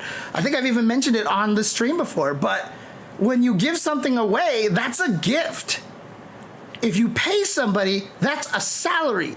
And if you pay somebody's salary, tax gets involved.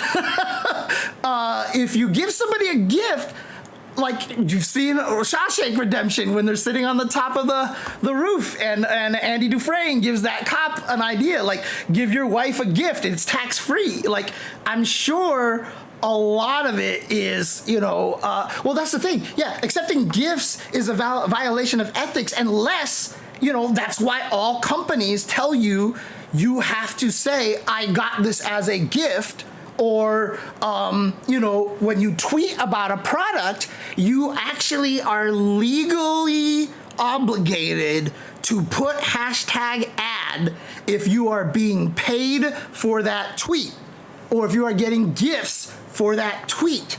So again, it's not illegal to give gifts, it's illegal to not give full disclosure that you have received said gift, right? But when they give away gifts like that, I'm sure it just doesn't cost as much.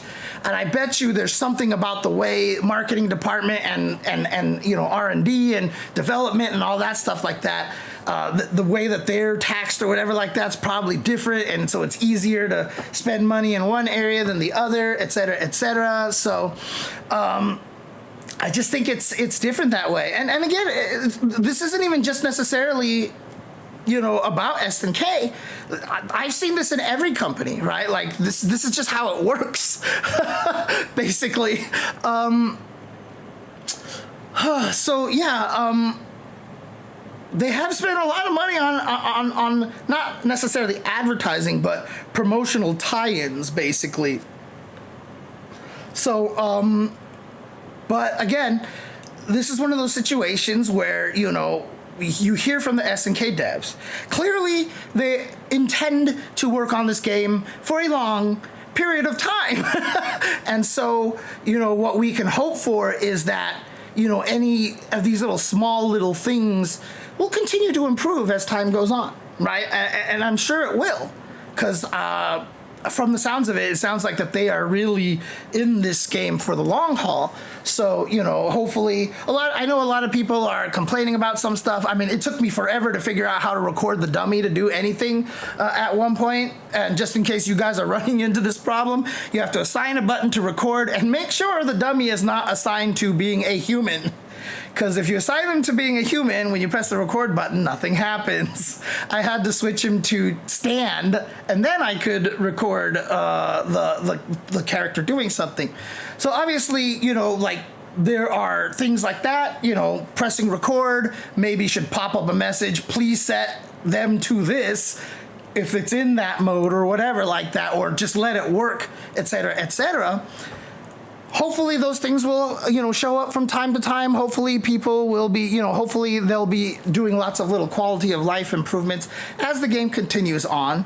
And I, obviously we'll find out as the game keeps going. But the way that I've seen, it feels like at least the devs, the guys at SNK are really, really putting a lot of, I don't want to say like putting a lot of hope, but like they are counting on this game to succeed because, you know, pushing it with the Ronaldo tie-in, the Salvatore Ganacci stuff, tying it to the WWE, tying it to the boxing match, etc. Like, they're going in.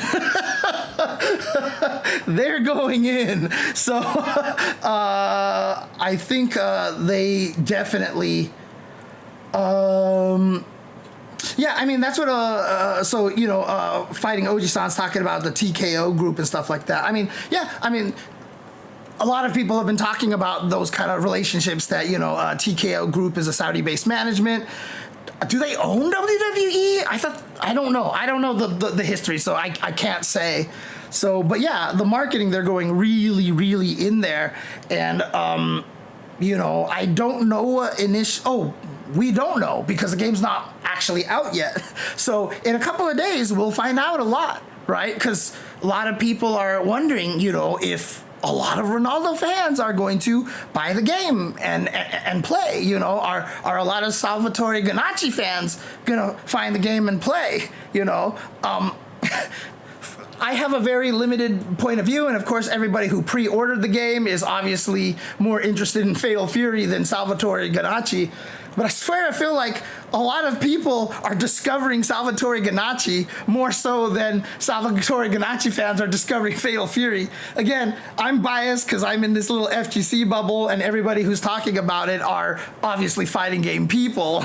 But a lot of people I've been seeing like, wait, this guy's really funny. Like, this guy's actually really cool. So, oh man. But yeah, so, the game's not fully out yet, and so in a couple of days, we'll probably find out a lot more. However, you know, a lot of people have been worried if the netcode, if the matchmaking didn't work on launch, like, that would be really, really bad. I've even said before that, like, I think the game should be delayed if you don't have it fixed. But again, a lot of people also don't understand that the end of April is the end of the fiscal year. And if you delay something past April that was supposed to ship before the end of April, that is a huge problem for companies. That is a huge problem. And so I don't think they could have afforded to delay the game. But it sounds like that most of the stuff is working. Like I said, we'll find out about matchmaking in a couple of days. And that's all the stuff around it. It seems like so far most people are really enjoying the game. And like I said, I haven't had a chance to deep dive into it right now. Obviously, I want to play Tizok because grapplers are the truth. Don't let anybody tell you otherwise. Although I am sad they nerfed the OTG throw, but I guess you kind of had to have expected that to happen. But I swear, the characters that I want to play will never be in their true beta status. They always get nerfed. Makes me sad. However, I am also interested in Hokutomaru, and I am also interested in Gato, actually. Both of them look really cool. And Gato's background is like still one of the greatest backgrounds I've seen. It's so pretty, dude. The OTG air throw was kind of sick. Now, to be fair, I never played the beta, but I guess I just have to talk about wanting to play the character to get them nerfed on release. So, yeah. No, Oji-san, I have told everybody that. Like, you just better pray I am not planning to use the character you want to play in the beta, because I have not been able to succeed. I have not been able to get a game like the character I'm most interested in to survive. It just hasn't happened. It just hasn't happened. So, oh man. Oh, the color edit. That's right. I haven't done the color edit stuff. Yeah, like I said, I haven't had a chance to mess with the game. I haven't had a chance to deep dive into the game yet. So I will be doing that obviously very, very soon. I'll be streaming a lot of that. God, I also want to stream the X-Men vs. Street Fighter version 1 patch. It's the first time we've ever had access to reuse crazy hopkick infinites and the stuff.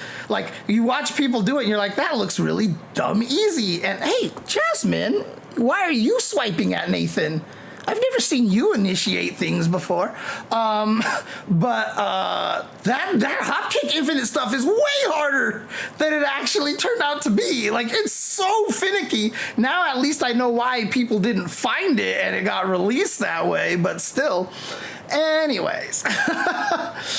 Oh, that's right. I've been seeing all these crazy colors out there, and for some reason I thought people were modding him in. But now, that's right, the color edit is just right there. I forgot. Oh, God. Okay, all right. Anyways, game seems, like I said, just starting. Really hard to say anything about it. And also, I will still repeat the same message that I had before.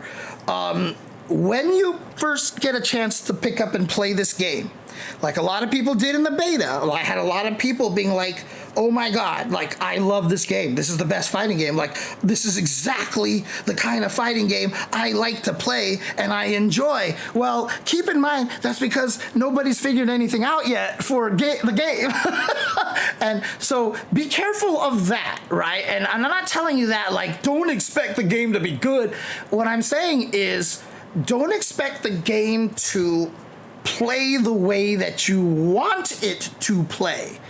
One of the hardest things for people when they play fighting games is that they tell themselves that there is a right way to play the fighting game.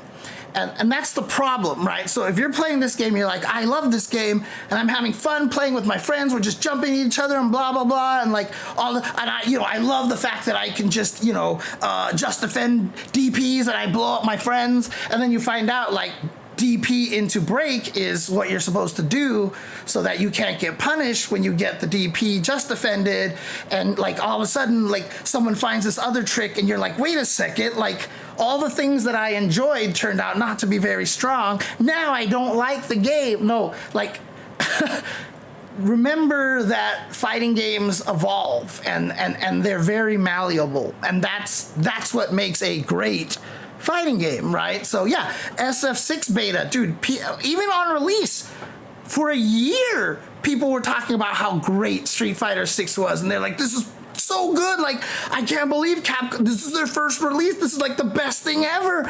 And then by the time we got to year 2, everyone's like, I kind of don't like drive rushes, and drive parries, and then like throw loops, by the end of Street Season 2, and this stuff kind of happens. And so, I'm not telling you to expect the game to be bad. I'm just saying, keep an open mind that if you enjoy the game and it starts kind of going in a path that you didn't expect and it starts deviating a little bit of what you want, go with it.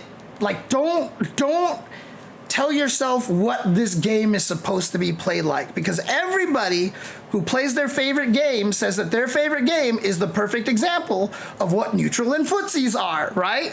And I can tell you right now, I don't know outside of footsies that I can name a fighting game that has honest footsies and neutral.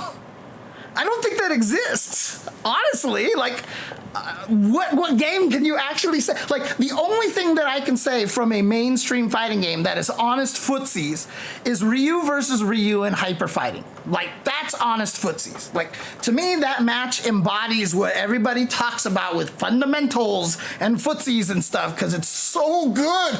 Oh my God, the footsies in that matchup were so good. Oh, like every time I watch that match with 2 high-level Ryus, and like they start doing just like the crazy shit, I'm just like, oh God, this is so beautiful. Oh, it's so good. But again, it's not, no fighting game out there will play the way that you think it should play. The people who end up loving their favorite game and think it's the best in fundamentals is because they didn't mind that bullshit that they had, and they were good at it, and they would win with it. And so, of course, since they were winning, it has to be honest, because no player out there has ever won in fighting games by playing dishonest, okay? Right? Every player, you, everyone watching, me, we were all super honest whenever we won at our favorite fighting game. Clearly, we never took advantage of stupid neutral skips or broken things. Like, come on, like, we're better than that, right? Nobody has ever won through playing dirty except for every single person who's played against you, right? That's just the rule right there. And so again, it's just about knowing what kind of bullshit that you like to put up with and just what you find fun. So again, there's clearly a very cool, fun game here, and a lot of people are enjoying it. Don't let a fighting game's natural level. This is also a lesson for everyone, not just Fatal Fury, but for every fighting game. It's for 2X KO. I mean, from 2X KO, from the first beta to the second beta, the game changed quite a bit. So like, if you played the first beta, like, this is the perfect fighting game, I'm so happy. And now all of a sudden, like, I've seen so many people being like, I didn't like it this way now. I think it's worse. And I saw a lot of people like, I get it. Like, I think this is better, you know, like, and then some other people like, I think it's better, but I don't think it's as fun, you know? So like, you know, fighting games are never going to be exactly what you want, and you gotta grow with them. You've got to appreciate it. I get just as mad at the people who are like, look at this jury scrub who just drive rushed like 4 times at me. It's because jury drive rush medium kick is really freaking good. If it's really good, why are they a scrub for trying it 4 times in a row when all they ever did was get hit by a button and take no damage? They're going to try it again if they hit you. They do way more damage. They're not playing dumb. They're playing smart. They're playing the game right. They're not being a scrub. Like, and you only feel that way because you have an idea of what you think the game should be played like. So definitely, you know, play this game. If you're really enjoying this right now, you know, keep up with the meta, and like I said, don't see changes in the game as going against what you enjoy, but see it as, hey, the evolution is the fun part. The change, the growth is the fun part, right? So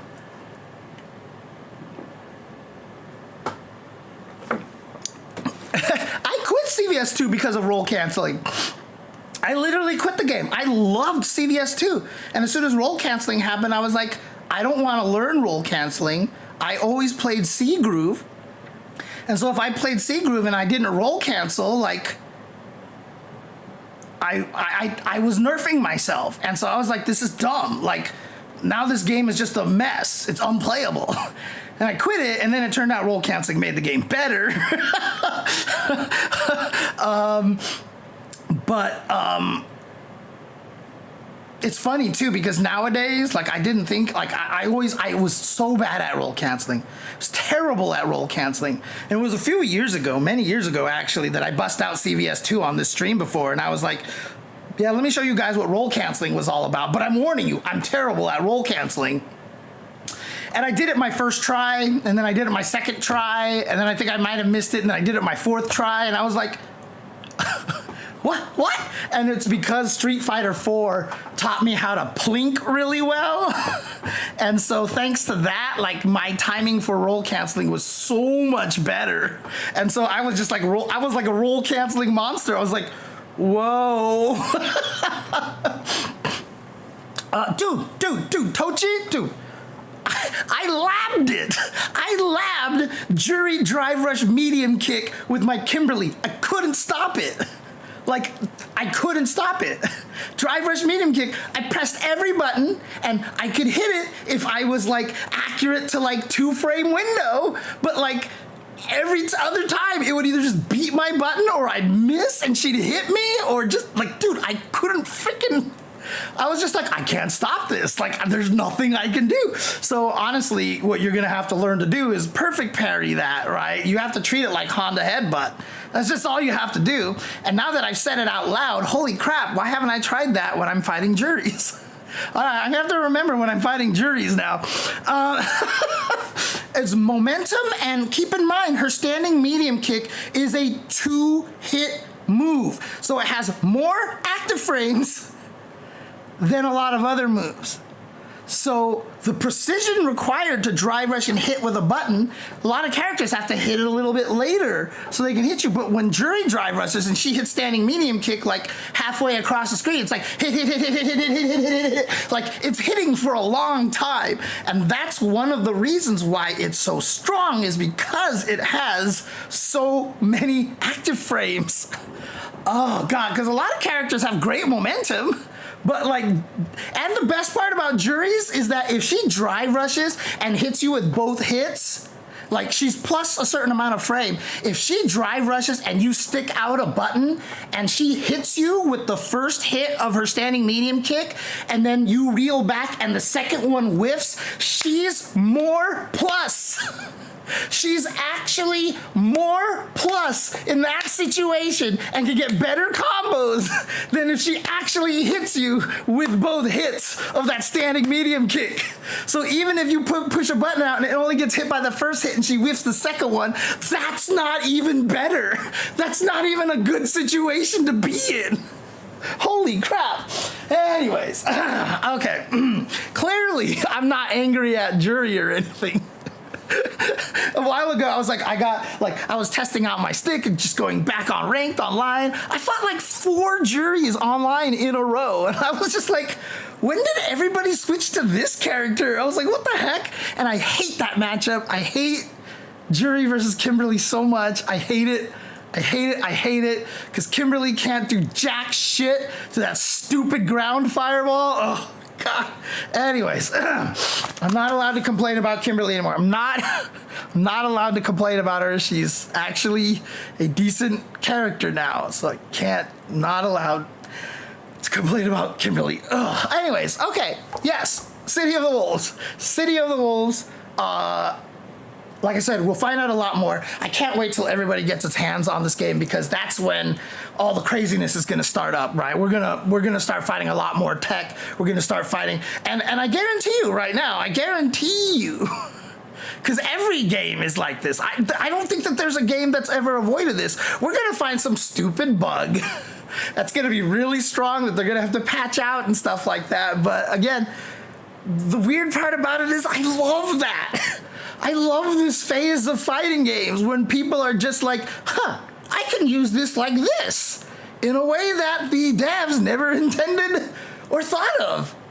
Oh, cool. And when people are coming with like crazy, oh yeah, there's 2 infinites. I've talked about them. Salvatore Ganacci and Marco Rodriguez have infinites that unfortunately seems really, really like easy to do, unfortunately, but I'm sure they'll patch those out pretty quickly. The question is how, because when you want to patch out an infinite, there's like 1,000 different ways to do it, and they may have some stuff that is calculated to behave very specific in a way, you know, and so it might kind of mess things up. We'll see what happens.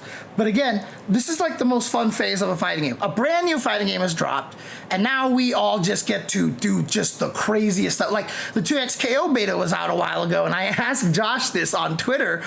He didn't reply to my tweet. He replied to my tweet a little bit, but he didn't say, you know, fully. But I was like, have people been finding things that you guys didn't know about? Because as a, like, I feel like if I was making a fighting game, if I find people like using stuff a way that I didn't intend, that I didn't think of, like I would actually be like, good shit, as long as it's not broken, right? As long as it's not broken, I would do the Antonio Banderas gif, honestly. So he doesn't have the OTG grab. I think the OTG grab is gone. Dude, the Dan buff to solve the infinite was fucking genius. Actually, for Salvatore, that would be pretty freaking smart, actually. Make it so that run heavy punch just sometimes flattens you to the ground, does extra damage but knocks you down or something like that. That'd actually be kind of cool. But again, this is the joyful phase of fighting games, okay? Don't play the game in a way that you think the game should be played.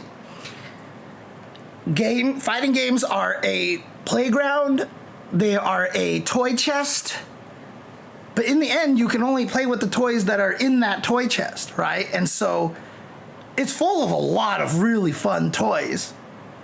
So make sure you're playing with those toys and just having a good time. Just have a good time. Find discoveries, learn the game, figure out what to do, and just enjoy it. Yeah, discovery is absolutely the fun part. So in the next couple of weeks after the game gets its official release, we're going to see some crazy shit. Like someone's going to post some 100% damage combo that's like super optimized, wild punish, counter start with this and using all of my meters and whatever. Like someone's going to find something crazy like that.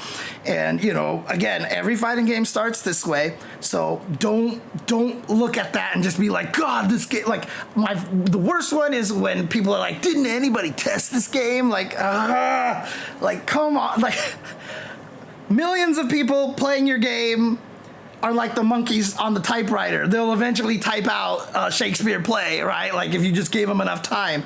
Meanwhile, actual development staff, like 4 QA guys, like, dude, you can't compete, man. You can't compete. So, yeah, this game's coming out soon. I think it'll be a lot of fun. I can't wait to see how it develops. I can't wait to see how the meta plays out. Because also, I mean, this is the first Fatal Fury game in what, like 20 some odd years, like 25 years or something? Like, this is new for a lot of people. And you know, I don't know how close to Mark of the Wolves it actually plays, because I've never played Mark of the Wolves. So, you know, this is new for a lot of people. So, you know, I'm going into this game with no expectations. I'm not coming into this game thinking like, oh, I'm going to play Zangief. Zangief should play like this. And then I die and I get mad, right? Because I'm like, I can't, Zangief sucks. No, you're just playing him like he's in Street Fighter 2 rather than you're like playing him in Street Fighter 6. The same kind of specific way, not how he should be actually played. So come into this game, you know, enjoy what it is, play with the tools and the toys that the game is providing you, and have some fun, man. Like, just have a good time. And if you can, don't talk to the Mark of the Wolves community about how this plays. Uh-oh. Okay, so it's a different game. It's a different game then. In other words, it's a different game. Again, more people joining my Discord means it has more ability for the matchmaking stuff to work. So, if you guys can, please, where is it? Here we go. Here's the chat. Please join the Discord. You know, I understand that a lot of fighting games these days are Discord fighters. And so I've built my Discord intentionally to be a fun matchmaking place. Like a place with really, really good, a robust matchmaking system. I've discovered that it's very hard to do that because Discord doesn't give you a lot of features that I feel like it should have. But if you actually look over here, like I have this whole thing over here. This is the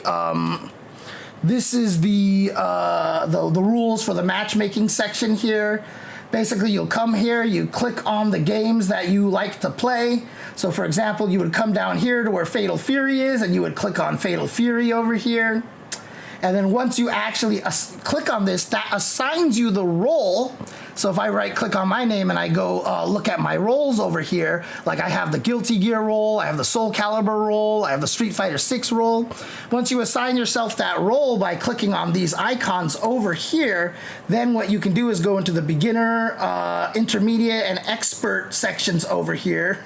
As you see, hasn't been used yet much, but then you can literally be like, I want to find friends to play Fatal Fury, right? So you do this, you choose Fatal Fury, you select this, and then you type, hey, looking for matches, and it will only ping other people who have tagged themselves as a Fatal Fury player. So that way you can use these and actually try to find people of your skill level, because that's one of the hardest things about Discord fighters is that you're like, hey, anybody here want to play Fatal Fury? And the guy comes in like, I'll play, and then you like hook up with him, and like this guy is like, celestial rank, and you're just like caveman rank, and you're like, oh, this is not good. So I mean, I have a category for Marvel here, as you can see. Marvel right here. So you can assign yourself Marvel games here. Some of them are, nebulous like that, but that's what the idea of this Discord is supposed to be. I also have spectator meetup zones. There's actual chats that you can come on over here, and you can stream yourself playing your games. And then in the spectator meetup channel over here, just type in, "Hey guys, anybody want to come and watch me? I'm in Fighting Game Hangout 1," and you can go there, stream yourself playing. And I encourage other people who are in this Discord, if you're just doing something on the computer, or you're hanging out, or you just want to feel like watching some stuff, go spectate people playing in these channels, even if you don't know them, and just be encouraging and just give advice and all that stuff like that. And again, I'm not tolerating any hate speech in this Discord, so if anybody ever does anything crazy, you can definitely always type in the reporting issues channel and let me know if anyone's behaving badly, and I have zero tolerance for that in the Discord. I will give warnings, like if you say something mean, I'll be like, "Hey, let's not do that," and if you keep doing it, then we'll ban you. But again, please keep it friendly, cordial. I want to make this a fun place to hang out for people. So yeah, that's basically what we've got over here. And so we've got a lot of people talking about Sabretooth, oh god, a lot of other things over here. We have channels for specific games. You can come in here and talk about Guilty Gear. There's a Fatal Fury one here. Someone asked me to create a Marvel channel. There's also the suggestions channel here. Just type in whatever you want. And so some people have, asked for like Marvel channels and stuff, and I'm totally down to do all that, things like that. So there you go. Oh, Strider Zero, what's up? Strider Zero, what's going on? Weirdly, I've been hearing a lot about you recently, Strider Zero. I've been talking to people a lot about you, Strider Zero. Are you enjoying the version 1s and 2s of X-Men versus Street Fighter? So if you're wondering why I've been talking to you, I've been talking a lot to Dogface. I've been talking about... wait. Okay, yeah, you are right. There are a lot of Strider Zeros. Are you West Coast classic Strider Zero that I know that did a lot of the recording and stuff like that, the one that I've met? Or are you New York Strider Zero who was really into X-Men versus Street Fighter?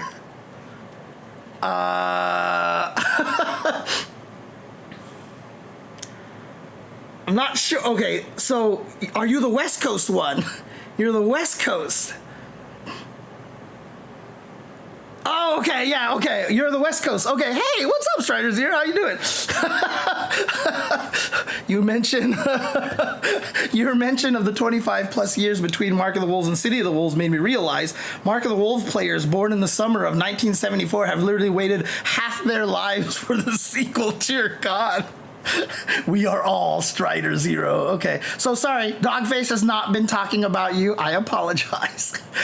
That's the New York Strider Zero who is like super good at X-Men versus Street Fighter. Oh man. Oh, did we have that conversation, Gibby? I might have just forgotten. Oh man, I'm an old man. I have no memory. Anyways, I have gone completely off the rails here. Fatal Fury is out for those who have pre-ordered and for influencers who have gotten early copies. SNK was kind enough to gift me with a copy of the game, so gifted Chenzor Dynasty with a copy of the game, so appreciate that, guys. Like I said, I haven't been able to delve into it super fully as my cat gets the zoomies for some strange reason, but I've definitely been, messing with it a little bit, obviously, as you saw, like I was showing you the Terry combo and stuff like that.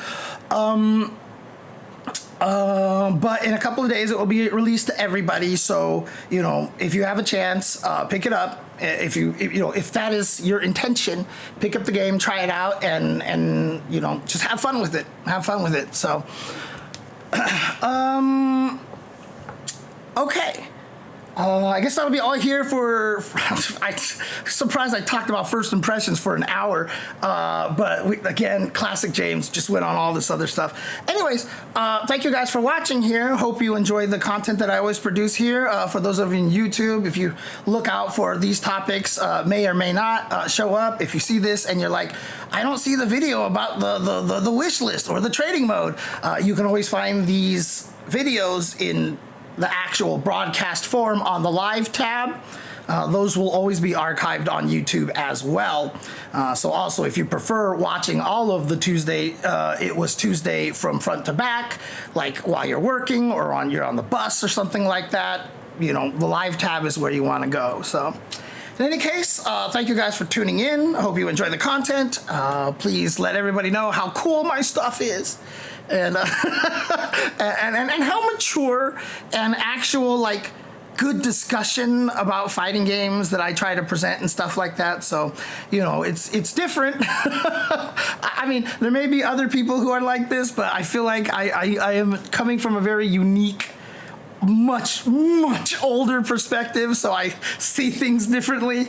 So I hope a lot of people do enjoy that and appreciate that. And the day that this podcast graced your ears was the most important day of your life. But for me, it was Tuesday.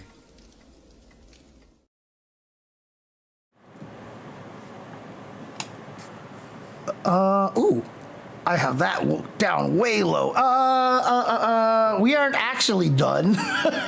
We aren't actually done because I have other topics to talk about. If you are watching this on the Ultra Chen TV channel, please remember that from now on I will be only very, very soon, I will only be streaming on the Jay Chenzor channel, which is why the Ultra Chen TV channel is emote only, because I just want people to be like, what's going on, and read the Moobot. But I know a lot of people ignore Moobots. So for those of you who are in that chat right now, there's not too many of you, I'm going to raid you over to my Jay Chenzor channel right now. So there you go.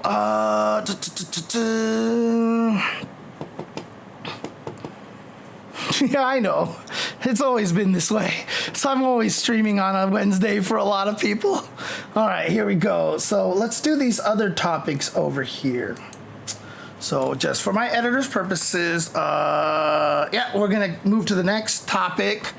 And then what I'm going to do here is change this over here.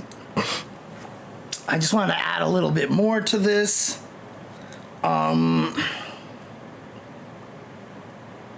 So this is start new section. There we go. Start new section. And we'll talk about this topic over here. So let's do that. Stop it, Fighting Oji-san. Stop it. Okay, here we go.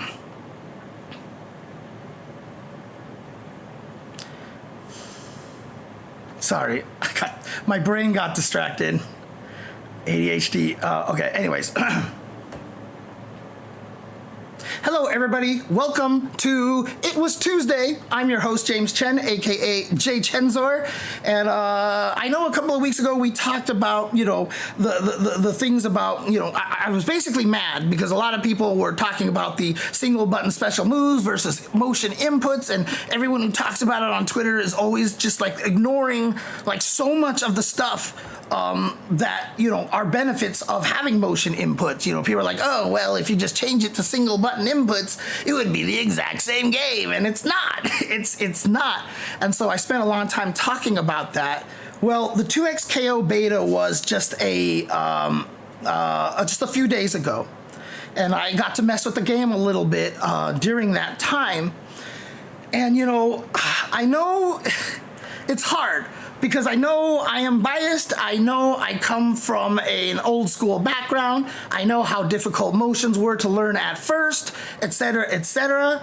But I'm starting to find more and more issues with single button input special move games.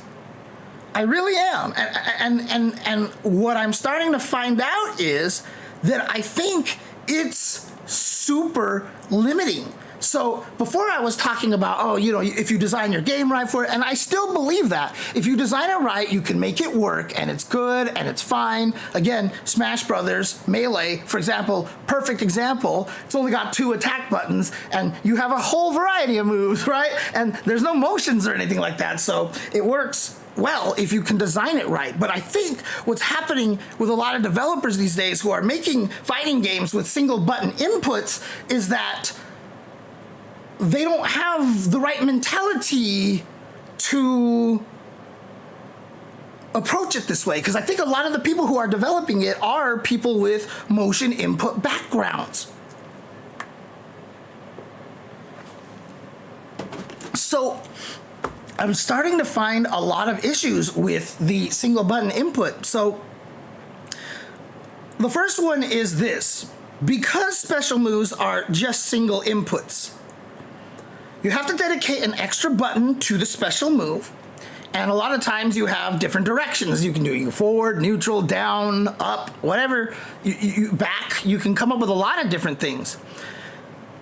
2XKO made the decision to have 2 special move buttons, which I'm sure because they just didn't have enough moves on a single button, right? Like, honestly, like, outside of, you know, left, right, down, and neutral, like, that just means if you have one single move, if you have one button for special moves, like, you have 4 special moves total. Like, you could do an up thing, but maybe for the air or something like that, but you are,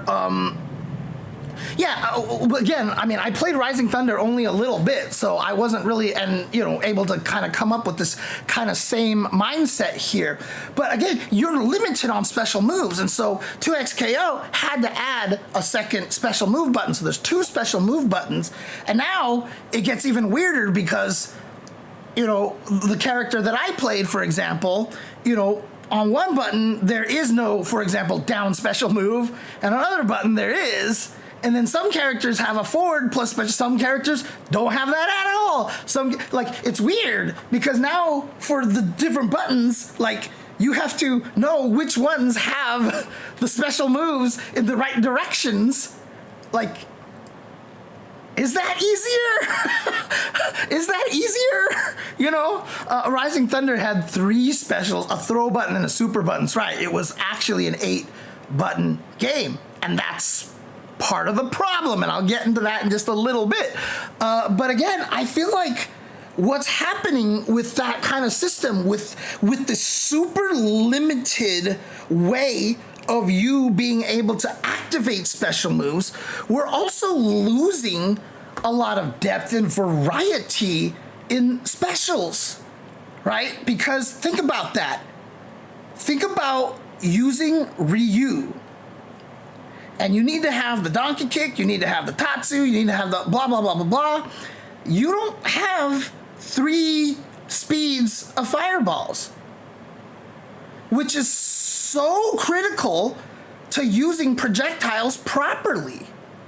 You'll see this a lot in single button input special move games where they gotta make it so that if you hold the button, it does something different than if you don't hold the button. You know, like, they have to find other ways to get access to more stuff, right? So maybe they make it so that if you hold the button when you throw a fireball, it comes out faster, but if you hold it for less, then it doesn't. But that now starts opening up more execution issues, and if you're trying to simplify the game so it doesn't have the execution issues, like, you know, it's a tough situation there. And so if you have a button that's dedicated just to special moves, like, you're very limited in what you can do with that button.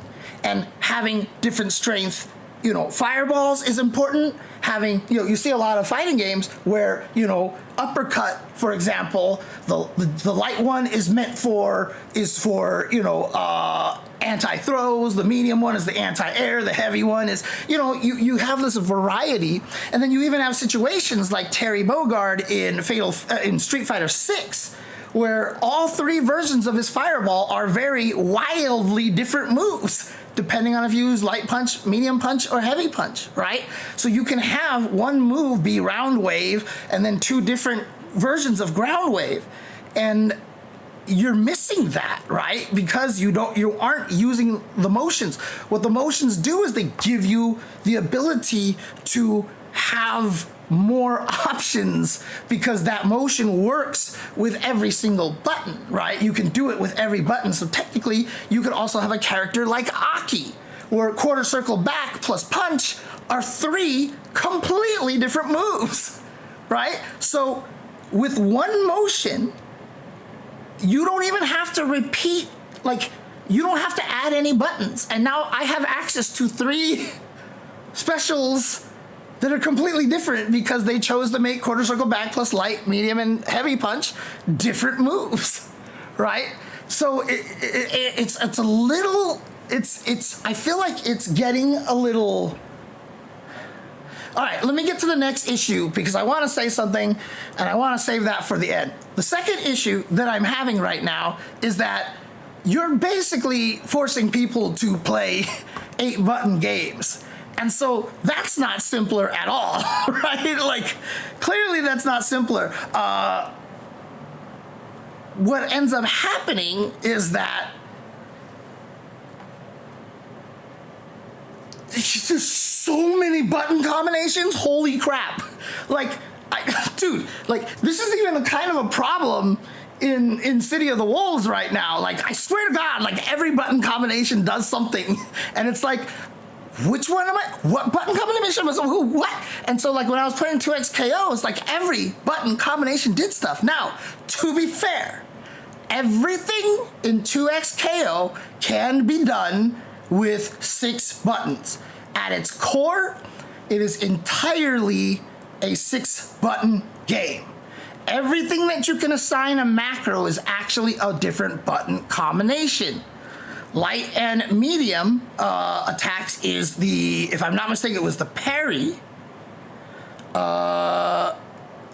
Light plus medium was, I can't remember. I think it was light and heavy was the parry. Medium and heavy is the throw. Light and medium was dash. Light and medium was dash. Light and heavy is parry. Medium and heavy was throw. And so, and then like, every one of the buttons plus special 1 is level 1 supers. Every one of those buttons plus special 2 is level 2 supers. And then, like, dude, it's just like there's everywhere. There's just everywhere, right? And honestly, what you're finding out in almost all of these fighting games, if you have a dash button, you assign the dash button because dash button changes a lot. Even in City of the Wolves right now, I'm telling you right now, if you are not using the rev guard for dashing, you're making a mistake because there's a lot, like, learning how to use all of it, like every input method is very important. And so in 2XKO, a lot of the times, like, I could dash manually, but a lot of times having the dash macro was just way better of an advantage. And so what you end up having is like this, it just becomes this twister that you're just playing and you're just like, and when you use every button combination like that, you have nothing left, right? Again, because you have not, you used up everything on the special move buttons and every button combination already does something, like you have nothing left for anything in the future, right? Guilty Gear, for example. Let's not count, I mean, we can talk about early Guilty Gear, before they had a dust button. There was only 4 buttons, but, you know, they could do things like, you know, Kai would have 2 different versions of Fireball and Slash and Heavy, you know, and sometimes the special move, there's just only one version of it, etc., etc. You know, they did a lot of that, but because they had motions, they still were able to squeeze all of that on a 4-button game and save the ability to, for example, faultless defense by holding back and hitting any 2 buttons, right? It didn't even really matter. The only thing that they had that was a crazy one was you used to be able to hit kick plus slash, and that's how you would do the sweeps. And then also you could hit kick plus slash while you're standing, and that was basically like the dust. That's like how you did an overhead. So it's kind of like the dodge attacks in City of the Wolves. Well, unfortunately, people found a way to break the hell out of that, because when you have multiple button inputs, you want to have some leeway so that people can plink it just in case they're not exact on the timing. So people learn how to basically, they would cancel moves into the sweep that would get Kara canceled into green blocking. And so they essentially were Roman canceling before Roman cancels were around. Like, it led to really broken stuff, which is why they added the dust button, because then you don't have to worry about plinking Kara cancels, etc., etc. They just put it on a button and it just works on the button. So Guilty Gear actually went from being a 4-button game to a 5-button game. But even then, they tried to make sure that that 5th button did like nothing. Like, it really was. It's just like, okay, crouching is the sweep, standing is the dust, and in the air it was another attack. And that was it. Like, they didn't want to put a lot of stuff on there, and they were still able to do everything like on these 4 buttons. I know a lot of people don't understand, like, probably won't believe me when I say this, but if you play Smash Brothers Melee, you only need 3 buttons in that game. If you have A, B, and shield, that's it. Like, that's all you need, right? And everything that you can do in that game can be done with just the controller and those 3 buttons. That's it. That's all you need. Like, literally everything can be done with just that. And so, you know, it's just really clean design. And the way that a lot of these games with single button inputs are being made, you have like 6 buttons, but then every combination is something, and it's confusing because you're playing Twister in every direction. And so you add all these macros, and now you're just playing like 8-button games all over the place. Oh yeah, for sure, on Melee, there are some combinations that are like really, like, without it, like being able to float backwards and fair, right? C-Stick makes that 10,000 times easier. In fact, I don't even think it's technically possible without the C-Stick, right? So most people, will float backwards and C-Stick and attack forward, for example. There are some things that you literally can't do techniques-wise, but like from a standpoint, there's no mechanic that you don't have access to with all the buttons, right? A plus shield is grab, exactly. So,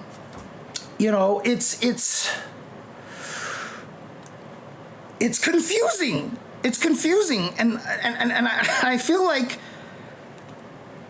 I don't know. I feel like making people memorize all these button combinations is really confusing and hard, right? Like, we're telling ourselves that we're taking away motion inputs because they're difficult for people to learn, and in the end, we're forcing people to play Twister with their fingers, right? Like, you think that this button combination would do something, but then it's this button combination, or wait, what was the button combination again? And I don't know. Like, I feel like, so the main takeaway I wanted to say is, again, keep in mind, I have been playing fighting games for a very long time with motion inputs. I am biased. I am probably underselling how difficult it is to learn motion inputs and such. But I feel like games with single button inputs are harder than games with motion inputs. There, I said it. I feel like they're actually harder to play. I just do. Like, I really feel like they're more difficult to play.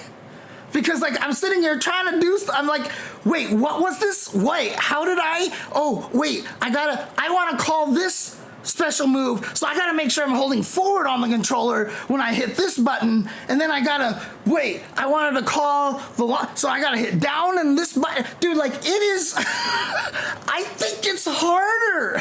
I actually think it's harder. I think it's just going to gatekeep people from execution every bit as much as motion inputs. I really feel that way. Yeah, and how are we going to put more moves without more special buttons? I talked about that a little bit earlier, Power Ranger X, that I feel like that it's like you're so limited, and not even just that, like I said, like with Ryu, you can't get 3-speed fireballs, right? Like, you know, okay, that's actually a really, I like that statement from Asahinainu. Whoa, Asahinainu. They aren't changing modern inputs to make it easier to learn. They're making the perceived difficulty easier to get people to try. And that is a very astute point, one that I hadn't thought about. I really, Asahina Inu. Okay, there you go. Asahana Inu. Okay, I really like that point. That is a wonderful, wonderful point, because perception is a very big deal. Like I said, the entire RTS scene changed, in my opinion, when they started promoting APM.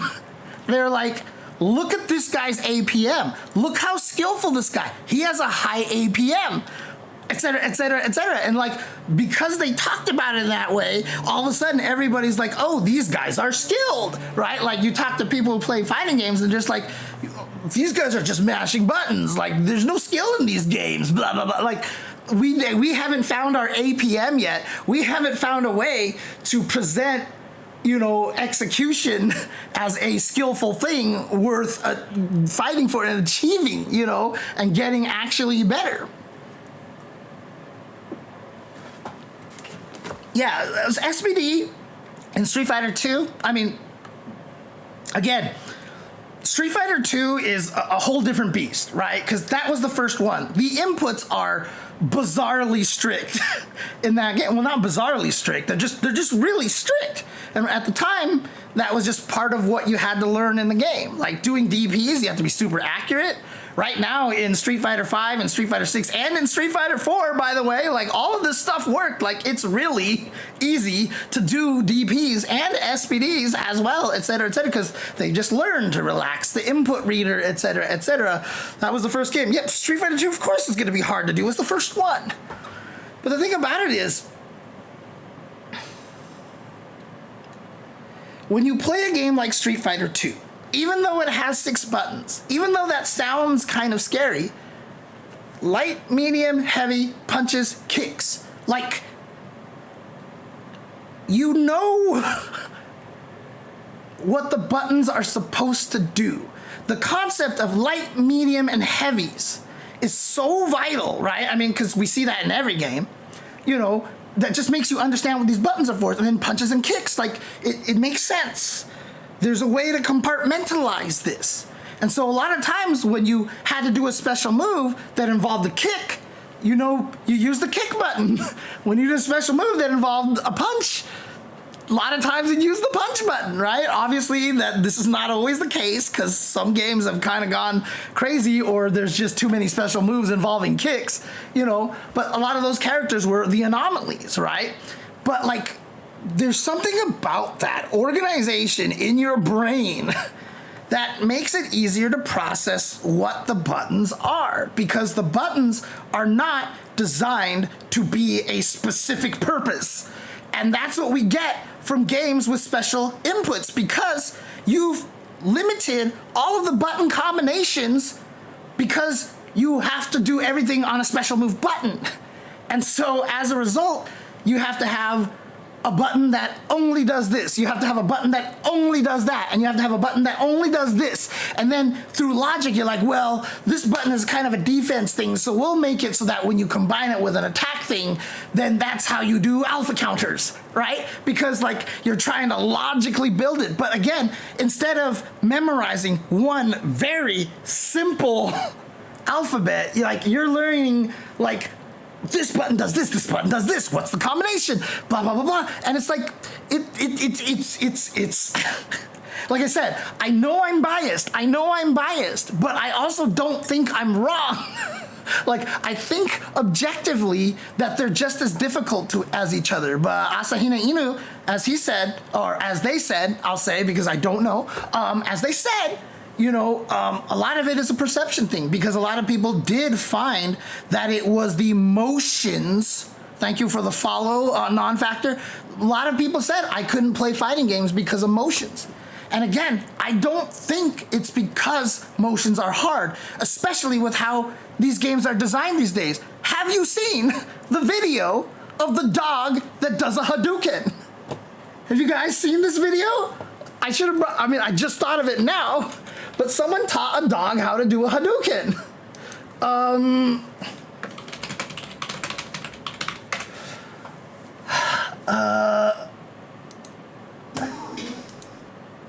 Look. Watch out for language, by the way. Here we go. Like, here's the dog, and here we go. Like, holy shit.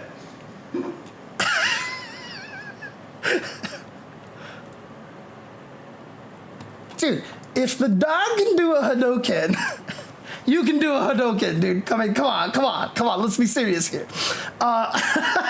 However,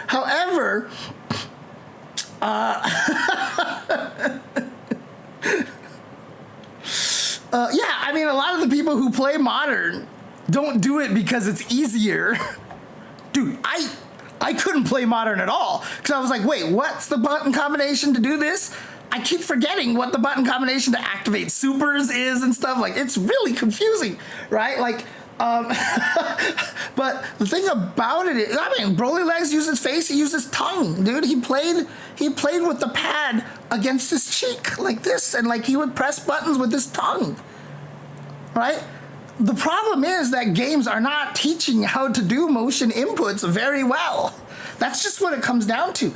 The games are not teaching. They're just like, here's a mini game. You know, you can chop the bottles, like in Street Fighter 6 in World Tour. Like, do this motion to chop the bottles, you know, kind of things like that. And it's like, we have to, it's more than that, right? It's more than just make sure you press the inputs in this order. Like, seriously, like, the game itself, and this sucks that we're in the situation, but it needs to happen. Like, you go to the motion tutorial, and the motion tutorial opens up and says, are you using a joystick? Are you using a pad?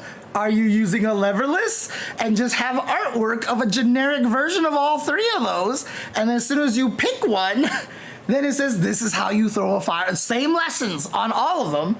And they educate you on how to do all of these motions with the different controllers. Like the joystick, for example. A lot of people who pick up a joystick don't understand that you should, dogs should be allowed at tournaments. Submissive Mike Snip. If we could get more dogs at tournaments, I think we would be in such a better position. More dogs at tournaments is what I say. Let's bring in as many dogs as we can. But obviously, gotta be worried. Some dogs will go crazy. I'm kind of joking, but at the same time, I'm not. More dogs at tournaments, please. The Airbud bracket, let's go.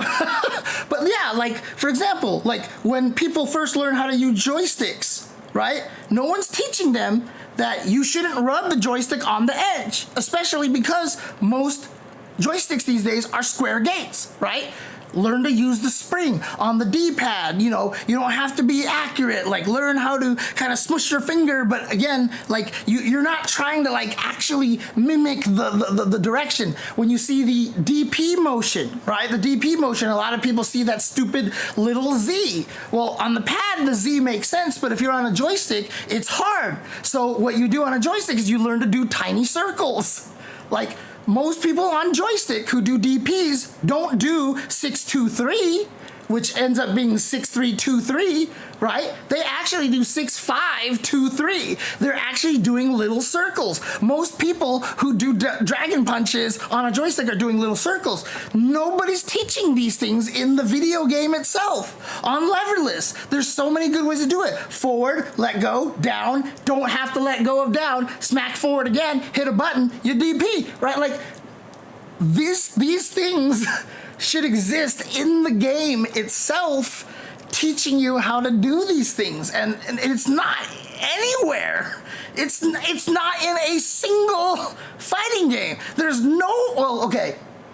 There might be some indie fighting games out there that have stuff like this, right? I don't know, because I haven't played a lot of them. I wouldn't be surprised if something like Them's Fightin' Herds had it in there, because Them's Fightin' Herds did a really good job with a lot of their stuff in that game. But again, like, why? Like, of course inputs are gonna be hard, because none of us are out here using our years of experience to teach people how to do this stuff in the game itself. And yes, I could make YouTube videos until I'm blue in the face to teach you that you shouldn't have to go to YouTube to learn how to do a fireball optimally on your controller. Okay? You shouldn't have to go to YouTube to learn how to do a quarter circle forward motion or a wiki. You shouldn't have to leave the game to be taught how to do these things. Again, there's also those people out there whose opinions are, I put in the work, I learned, I struggled through it, you should too. No! When you teach a kid how to play tennis, you take him to a tennis school. When you teach a kid how to play basketball, you send him to a basketball school. When you teach a kid how to swim, you find a swimming teacher. You know, like, these things exist, and there's obviously good places to go to do that. Yeah, that's an outside source, because swimming isn't a game that can teach you in the game itself. But technically, going to find a swimming teacher is basically staying in the game, because it is about like live, actual, like physical activity. So, you know, sure, I could open up a school that'll teach people, like let me open up a course at UCLA that teaches you how to do motions. That doesn't help everybody else in every other city and every other state and every other country, right? Like, it's just like, we aren't doing a good job presenting motion inputs as easily learnable and as something that the game will support you at learning. So that is why we're in a situation. Yeah, see, dude, Asahina Inu is like on fire today. Instruction doesn't devalue work. Dude, Asahina Inu is like, dude, bombs, all bars, all day, okay? Like, yes, exactly. And so, like, seriously, like, I mean, seriously, like, just totally destroyed whatever I was about to say, because, like, that's just so good. It's so good. Developers should have video tutorials in the game with real people that show hands doing the motion. Absolutely. You should have hands. And even if you pick joystick, like, if you pick joystick, it should go then switch to what grip do you use? Because there's different grips too, so different people are gonna use it differently and stuff. Like, a lot of this stuff should just be built into games. And the best thing about it is, if you're Capcom and you create that once, you can kind of reuse it in like all of your games. You create it one time and you're kind of done in a lot of ways, you know, honestly. So, oh, don't apologize. I'll say, you know, like, shout outs to you, man. I mean, that's great. Actually, what I was going to say had something to do with the first thing that you said. That was super great. And I can't, dude, like, my brain is like completely gone. So anyways, the point being is that we have to present the idea of motion inputs as not being difficult, that it's very learnable, that we can teach, and we got to show people within the games themselves that we're trying to help them as much as possible, right? First time I was trying to teach one of my coworkers when Street Fighter 4 first came out, and he was trying to learn how to do fireballs. Like, you see the quarter circle forward motion, and he took it so literal. Like, he's just like, and like his hand just like flies off the stick. Like, he does quarter circle forward, and like his hand just like flies off the stick. And I'm like, what are you doing? Right? And he was like, I'm trying to do it. And I'm like, dude, like, These motions are very easy. They're relaxed. You should never be letting go of your controller, kind of things like that. And sure enough, like thanks to my help, eventually B was throwing fireballs like normal, and he got good at them, right? And we have to present it that way. So the reason why I bring up that whole, actions per minute thing is because it makes a big difference. If you present it in a way that people see it as a skill that's worthy to learn, people will take the time to learn it. The problem is we're doing the opposite. We're creating single button input games to show people that, yeah, you're right, it's hard. And so now we're going to try to make it easier for you. And you end up making a more complicated game that's harder to control. And you're limiting the options. You've kind of limited the depth of the game. Like I said, you don't get like multi-speed fireballs, right? Like, let's say you have 2 special move buttons, and I want to be able to throw fireballs at 3 different speeds, right? Like, okay, maybe neutral input throws a fireball, and then hold the button is another one, and then maybe forward and input is the 3rd fireball. But for one special move, you've just taken away like 3 options for that button, like right there, And so you just don't have the ability to do as much that the game is capable of by putting motions into games. And also another thing is, because everybody is now also limiting it to only quarter circle forward, quarter circle back, uppercuts. Like, because they're trying to limit the motions, like, you just end up in a situation where you're limited there as well. Like, yeah, okay, DP inputs are kind of hard, so they created down inputs, whatever like that. But, I miss some of those harder inputs, actually. I think some of those other inputs are kind of cool. And again, like I said, I'm biased. I like execution, but as some people in my chat were saying, like they're learning all the new Fatal Fury combos, and they're really enjoying it. So again, like Fatal Fury, like they're just like, okay, you know what? We're still gonna be like before. You have the uppercut, press a break button, and then know to follow up and everything. But then like, you do it and you see the success, and it feels good. It feels really good. And the last thing I'll say about single input special moves as well, because I ran into this feeling as well when I was playing the 2XKO demo, special moves don't feel special anymore. It just feels like another normal button. You know what I mean? Like, special moves made you feel like you were doing something cool and powerful.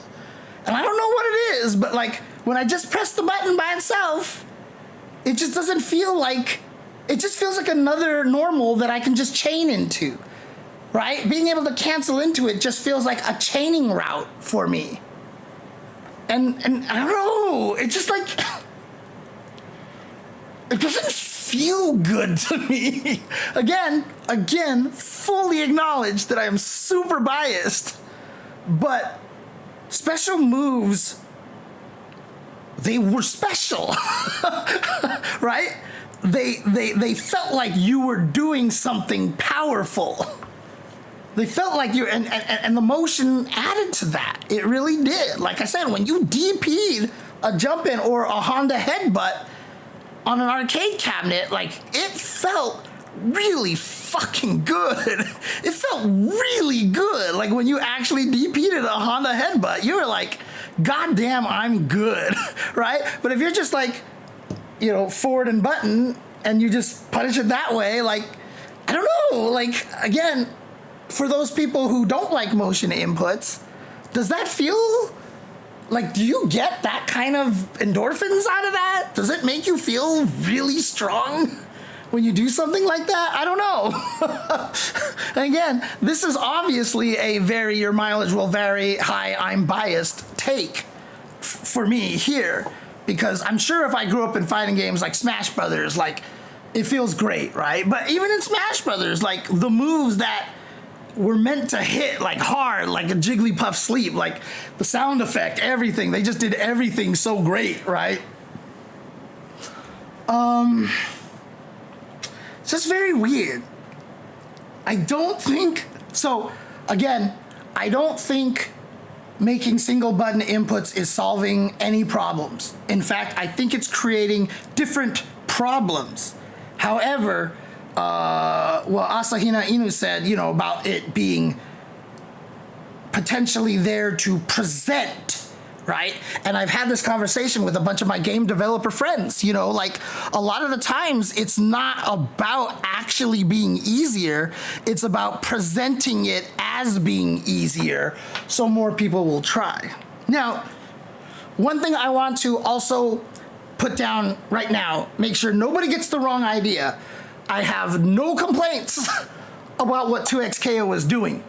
And in fact, for 2xKO, it makes more sense than anything because League of Legends has basically single button special moves, right? That's how you play League of Legends. You run around, you hit a button, and you do your number 1 attack, your number 2 attack, your number 3 attack. And in a way, 2xKO probably should have had 3 special move buttons in a way, to really kind of mimic that League of Legends feel. But I'm sure, again, because of that, they were missing a lot of necessary buttons, right? Like tag buttons, for example. So they only have 2 special buttons and tag. So those are the 6 buttons that you have to have in the game. Light, medium, heavy, special 1, special 2, and tag. Those are the buttons that you have to have in the game. Again, I'm not saying that 2xKO is doing anything different. And in fact, as I said, the first time we talked about this, if you design your game right, then it absolutely works with special button inputs. The thing that I'm worried about is I don't want fighting games to lean in that direction if they don't have a really good reason to. I'm scared that some future fighting games that could have been like crazy and played better with 6 attack buttons and motions, people will be like, oh, everyone says motions are hard, let's do single button inputs. And as a result, a game that wouldn't be better off with single button inputs gets hurt for that reason. And that's what I'm worried about. That's kind of the main discussion here, is that if you are someone making a fighting game and you are buying into and convinced that the single button inputs is making the game easier to play, so you go that direction so more people will play your game, I think that's a wrong decision. Like, if you're gonna make it a single button input game, make sure you have legitimate reasons why you are choosing to go that route. So like I said, League of Legends, it makes sense because that's how the actual game, the franchise is based off of, works, right? And so, it's logical to do something like that. But if you actually don't have a viable reason, and even if your reasoning is it makes people play it because people perceive it as easier, okay. But if you're doing it because in your mind you've convinced yourself that single button inputs makes the game easier to play, that is not the right reason. Because again, Smash Brothers, Melee, 2 buttons, B and A, one of the most execution heavy fighting games ever, right? I think it's like right there under MVC2. A lot of people argue that it's more execution heavy. So the single button inputs didn't even make the game easier to play. Like at the highest level, it's like super complicated. Now, obviously at the casual level, it's great. And, maybe that's something that we should be talking about, having single easy inputs be a way to onboard you to harder inputs like the original Grand Blue did. But of course, Grand Blue took that away. I don't know why, but I like the idea of it, but they got rid of that. So now there's no downside to single button special moves. The cooldown isn't any different anymore. I don't know why they changed that. But I do feel like, using simpler inputs as a way to onboard people to something a little bit more difficult or something, I just feel like I don't think single inputs are making your game easier. That's it. That's just it. Right. UMVC 3, MVC 2, to be fair, was designed to be easier inputs. That is why they made their one-button special moves the assist, right? And again, it's just beautifully designed because you have these one-button special moves, but now you can do them in the middle of any sequence and at all sorts of timings and so it's easy to get into, but then the depth shows itself, right? And even Hanzo tweeted out earlier, just to yesterday or something. It was just every time I see fighting games developed in a way to cater to the least skilled players, it never seems to turn out good. It doesn't work out right. It doesn't actually achieve what they're going for. And I agree with that 100%. I don't think 2XKO is going to be easier to play. And in fact, again, biased because we have our history, but Maximilian was saying he felt like it was one of the hardest fighting games to play. I was having a hell of a time in both betas, playing this game and trying to remember how to do all these things, I don't know, being able to compartmentalize things in these categories just makes it make more sense. Even though Yasuo's stance was down in Special 1, thinking of it as down plus a button to go into the stance, I don't know what it was, but I could compartmentalize it that way. Oh, that's right, that's a special move. That's something I can cancel into, so I have to do a special move input. But I don't know, it just made more sense to me logically to compartmentalize it that way. But again, I've been doing it for 30 plus years, so obviously I'm biased, but I don't know. YouTube, let me know in the chat if you've even made it this far. Let me know in the chat, if you did come from Smash, or if you come from, games with single button inputs, or you hate execution, do you also have the ability to do that same kind of thing of compartmentalizing what each of the buttons do and how special moves feel like a different category, etc. like that? Do you also have that ability to do that, even though you're playing games like modern Street Fighter 6 or you're playing 2XKO where the buttons are just a single button input? I'm really, really curious about that. Oh God, the CVS2 EO thing, dude. I went to a local this past weekend and Silent Scope was there, and we had a nice long conversation with that and Windy Man. So the three of us were talking about that for a long time, man. Some people brought up Virtua Fighter and stuff. And again, a lot of it is the different directions that you have to go. But there's a logic to it there, even in the later VFs, right?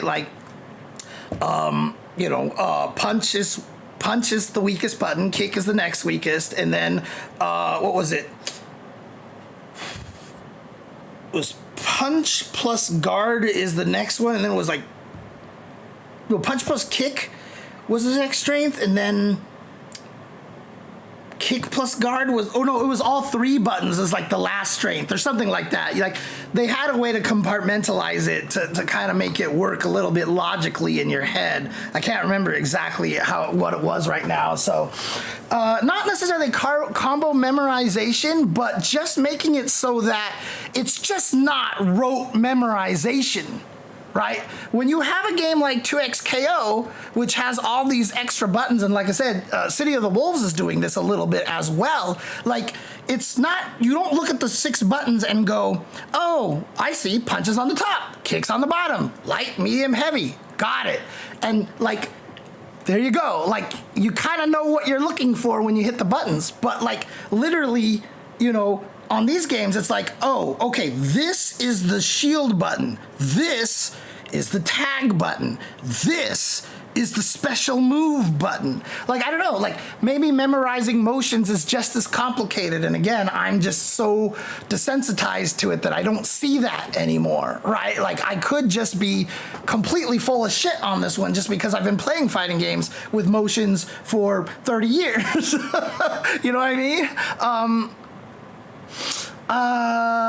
Yeah, City of the Wolves. City of the Wolves, I mean, literally every button combination does something. Literally every button combination does something. It's kind of crazy. Like, so again, those 5 that you see down there are the defaults, right? So this is throw, this is feint. This actually ends up being feint, these 2. Why is it, oh, why did I have turbo on? That's weird. This is feint, this is break, right? That's rev blow, I'm sorry. These are for EX moves. This is for EX moves. This right here is for the dodge attacks. This right here is an alternate input for breaks because this is the classic input and they wanted to do a new input, but they didn't want to take away the classic input that people were used to from Mark of the Wolves. So they added both of these here. And then this is actually for the multi-lane. Like this is for multi-lane. So they actually this is a multi-lane thing. So this combination is for the multi-lane stages. So like every single combination does something. And like, you have to kind of memorize that. And like I said, I have a lot of buttons assigned here to do different things. But that's just how it is. So, oh, dude, you should not be breaking anything without the rev button. Actually, the macro for that. So this is going to be my recommendation, but please make heavy kick like the break button. Just add that as a break button because it will act as break and feints at the same time, no matter what. Like, oh, because special moves can't be canceled into breaks and normals can't be canceled into feints. And so when you want to do attack feint, combo like this, I don't know what Terry's are, like you always use one button for that. And then uppercut and break, because again, there's no situation in which breaks can be done at the same time as feint. So if you make this the rev guard plus heavy kick, you can break everything with a single button, basically. It's a fake crack kick, a crack shoot. It's a fake of that, basically, right? That's why it looks kind of weird. It looks like it should be kicking you, but it's actually a fake crack shoot. So that's why it's bizarre looking. But yeah, like that's a really, really good way to learn how to do feints and breaks. Because if you just make them the same mechanic in your head, because what do? You interrupt something and you're able to link afterwards. Like it makes your life so much easier. Holy crap. So I just use that button for everything. Like I said, there's no point, at least that I've thought of in this game, where at one point in time you can do both feint and break at the same time. There's no point in the game where that is true. So by assigning it to one button and just using it for both, you'll never even get a mistaken input. Like you'll just never get a mistaken input. It's total recommended to do it that way. Anyways, oh, can I repeat the button thing? Okay. So what you do with this is that there is no point in time in which feint and break can be both done at the same time. Because normals can only cancel into feints, right? And specials are the only time you can do a break. Breaks can't be canceled into feints. Normals can't be canceled into breaks. So technically feints and breaks are like kind of the same thing. So by making your brain understand that if you assign So I have it assigned to where heavy kick is, right? So if I take this, I've put my brake button right here. So I have light punch, light kick, heavy punch, heavy kick, rev guard, and brake. This is my brake button right here. This button can be used for both brakes and feints because there's no situation in the game where you can do a brake and a feint at the same time. Brakes can only be done out of special moves. And special moves can never lead to brakes. I mean, sorry, it can never lead to feints. Sorry. Brakes can only be done in special moves, in case I said that wrong. Brakes can only be done in special moves. Feints can only be done, and feints are done everywhere else, essentially. And so what that means is there's no point in which that overlap will hurt you. So if you just tell your brain they're kind of the same thing, so if I want to do this thing, like, oh, I'm basically canceling my heavy punch so I can link out of it, and then I'm basically canceling my DP so I can link out of it. Now your brain only needs the one button, and it's really simple that way. It's really simple that way.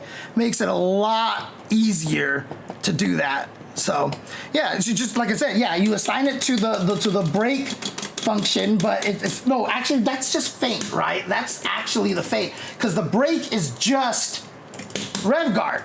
Brake is just rev guard. You hit rev guard and it automatically does it for you, right? That's all you have to press.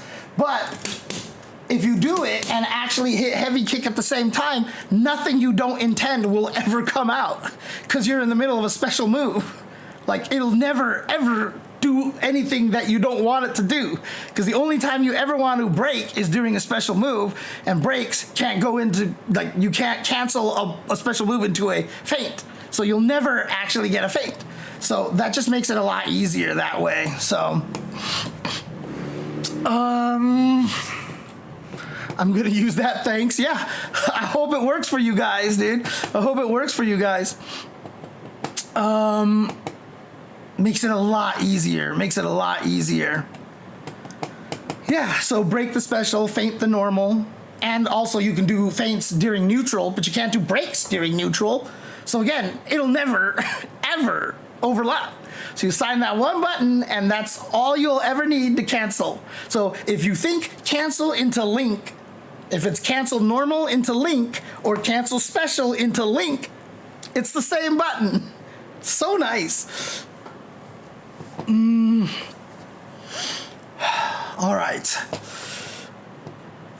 Just have a cancel button. I mean, that's essentially what you're doing, right? You're just making a cancel button, because remember, this is a 5-button game. You can do everything with just the 5 buttons that you have there. Every system mechanic can be done with 5 buttons, so it's just a 5-button game right now. And so adding a 6-button yourself to turn it into a 6-button game and just creating a cancel button, not too bad. It works really good. It works really good. Yeah, absolutely. Capcom present Marvel Comics. Yeah, absolutely. If that's confusing for you and it's easier to think of it as 2 different things, by all means do that. Like I said, for me, learning how to do a lot of stuff is compartmentalizing these things, is categorizing things into my head, like, and kind of playing by feel. Like, you asked me to memorize buttons and shit like that. Like, I have been playing Zangief my entire life. I've been playing Zangief my entire life. When I play Zangief in Street Fighter V, because I'm thinking about drive impact, drive parry, throws, and lariat, I mix them up all the time. I have tried to lariat people out of the air and thrown. I've actually whiffed the throw and gotten jumped in on because I thought I was lariating, but like, I haven't been able to compartmentalize. Before it was just lariat and throw, right? Like, those are the only 2 things. But because I have a drive impact, I have a drive parry now, I'm thinking about all that. Like, I've literally tried to drive rush by lariating. I've tried to lariat by throwing. Like, it's just messed me up. It's just messed me up. Oh, man. Right. So, like I said, they're not getting rid of the old input, so you can still break with light punch, light kick, because that's how you did it in Mark of the Wolves. But again, it'll never overlap throws because you can't cancel specials into throws. So it makes sense. So by that logic, that's why the one button cancel thing for me works. So, any case, single button inputs are not making your game easier to play. And I almost kind of want to talk about this. Like, I almost want to shout it to the heavens so that people don't make fighting games thinking that single button inputs make them easier to play. Not only do I think they make them harder to play, I do think that there is a sacrifice on depth, you know, because you have a limited number of specials that you have compared to 6 attack buttons and motions, or even 4 attack buttons and motions, right? You get a lot more options out of that than you do with single button special move inputs. Now, again, I still believe what I said the last time, is that if you have the ability to balance your game and design it in a way that it works, aka melee, go for it. Like, that absolutely is cool. But we've seen a lot of fighting games that are supposed to appeal to beginners, even like Power Rangers. Like, Power Rangers has single button special moves. Again, another one of the absolute most complicated execution fighting games in a long time, right? Why is it that these single button move games all end up being some of the highest execution games that we know? Melee, right? Power Rangers, 2XKO, even in its current phase. Every time you make these games with single button inputs, I feel like the game actually requires more execution. Because you've limited what you can do, and so now it's like this, right? Like, you have to memorize this combination, that combination, this combination to do like all the things that you need to do. And I feel like that's just more complicated. So, anyway, yeah, so the only reason why I wanted to address this again is because, like I said, I messed with 2XKO, and it was just, again, I was running into the same problem I had on the first beta. I was like, why is this so hard? And I'm kind of sad that, you know, like, it feels like I started realizing, because I'd just been thinking about it so much, what the single button inputs kind of do to fighting games. Again, I will fully admit that I am, you know, so drinking that motion input juice out there after 30 years of doing Hadokens. And, you know, for me to learn how to do a Hadoken and a DP, I had the luxury of taking like 6 months to learn how to do all those things, because we were just fighting computers and not actually fighting against each other. And we're not allowing a lot of people to do that because they just jump on ranked, and ranked kicks your ass. So it's a different environment. So obviously, you know, very, very different situations. Like I've said before, even applies to me. You know, the arcade environment, very different than what we're doing at home and online. So, but that also leads to, why is ranked the main mode that you're forcing everybody to play? Can we do something about ranked to make that more fun? But that's a whole entire different conversation that I don't want to get into, otherwise I'll be talking about this for another 50 hours. So I will go ahead and call it here on this topic. Thank you guys for watching. Again, thank you for listening to me rant about these things. I hope you enjoy these kind of discussions in depth and how I approach it, because I feel like I talk about things that nobody else thinks about, or at least nobody talks about out loud. I always try to approach things from every side and try to be as fair as I possibly can. So I really hope you guys appreciate that kind of thing, because you don't get that a lot on social media, okay? There are definitely other content creators who do this stuff, but on social media, you don't know. It just feels like everybody's just yelling all the time. Anyways, thank you guys for tuning in. Hope you guys enjoyed the content, and pretty sure you did, because the day that this podcast graced your ears was the most important day of your life. But for me, It was Tuesday.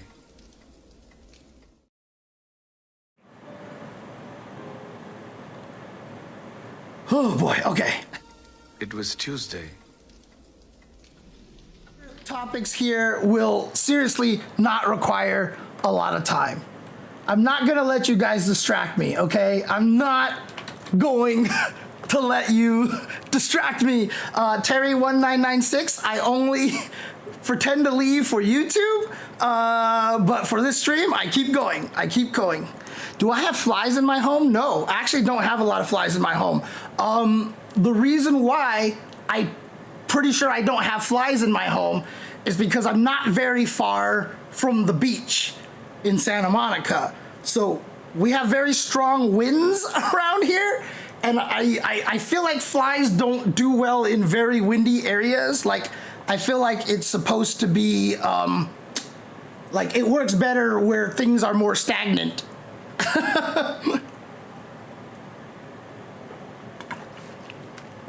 Wait, why do you think my home might be haunted? What did you see?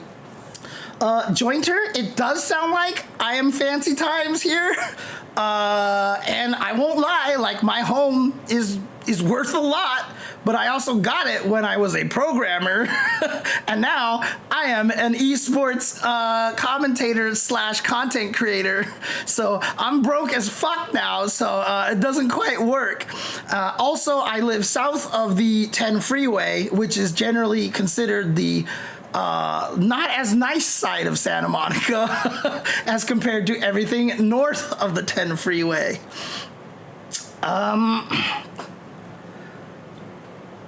What? I think your home is haunted? I don't understand. Okay, anyways, all right, let's do this.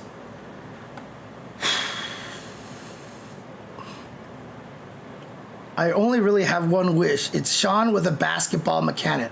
Dude, one of the guys who worked on God of War, Eric Williams, you probably saw him get thanked a lot when the God of War, not reboot, but the modern sequel, not the action, the behind the back God of War against the Vikings.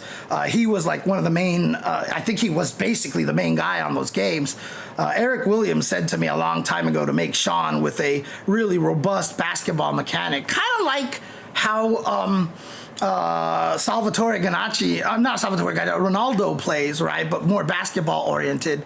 And ever since he said that, that's all I've been thinking is making a character that's a blend of between Shoto and basketball. Like, that'd be sick. Come on, dude.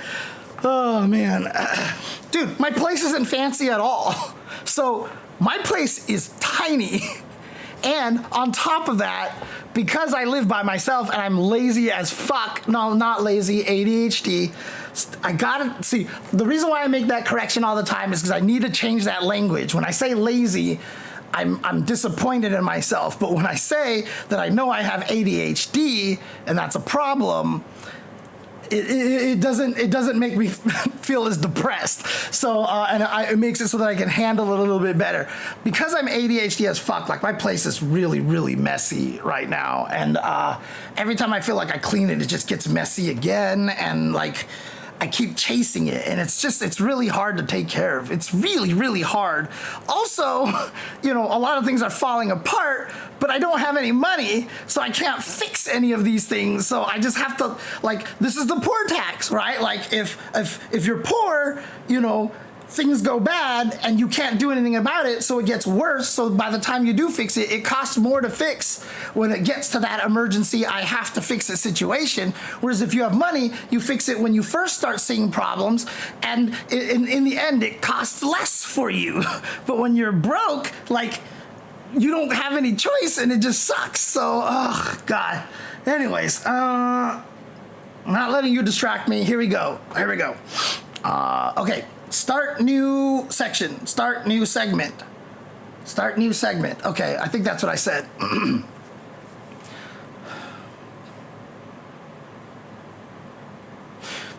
What the hell did I do there? Crap.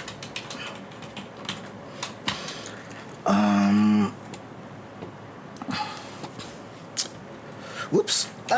Excuse me, Jasmine. Sorry, Jasmine. Was it?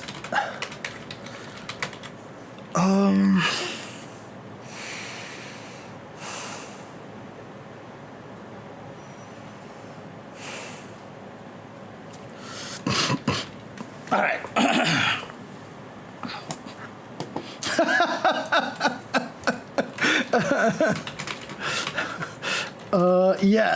Yes, that is absolutely true. All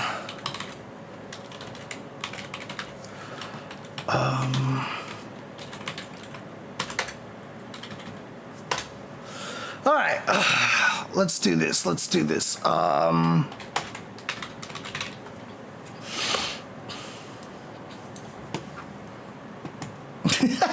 A full season of Street Fighter 2 characters. You'll be surprised. Well, all the Street Fighter 2 characters are in the game already. The only ones missing are Sagat, Balrog, and Vega. But okay, well, T-Hawk is not there. And Fei Long is not there. Okay, fair enough. Okay. Anyways, yeah, if you are rich, you can buy higher quality stuff. Yep, absolutely. Oh no, I say those words because it helps my editor find where I start things, and I guess it was a lie now because I've just been, okay, start new segment, here we go. Hello everybody, welcome to It Was Tuesday here on twitch.tv/jchenzor. We're going to be talking a little bit more about Street Fighter 6. Obviously last week we were talking about like where's season 3, and again, I know that there's been like I think some people have like a leak list that we're not sure is true or not, because this is just the way the internet is. But if you did read anything, please don't post anything about it. I will delete your comments on YouTube because I just want to make sure that the people who would like to be surprised can stay surprised, which is really cool. But obviously, a new season also means new characters. And so I would just like to say what my top picks are for new characters in Street Fighter 6. And we're going to do the logical thing here. We're going to limit it to 4 characters because it's been 4 characters every season. So the first thing I'm going to preface here is that I am not putting any guest characters in here. So no, I'm not going to ask for any more Fatal Fury characters. No, I'm not going to ask for Tekken characters because I have characters that I feel like we need to see these characters again. So there is a rich history of characters in this game. So I'm gonna list all the characters that I really want to see in order from top to bottom. Just giving a little pause for my editor. I should get good artwork of all these characters first so that I can show these artwork on stream. So let me find some good pictures of them so I can actually show them on stream for people here. I've always liked this picture. This is just a really cool picture, but I think it's too small, actually. Yeah, this one's small too. This one's actually I can do that.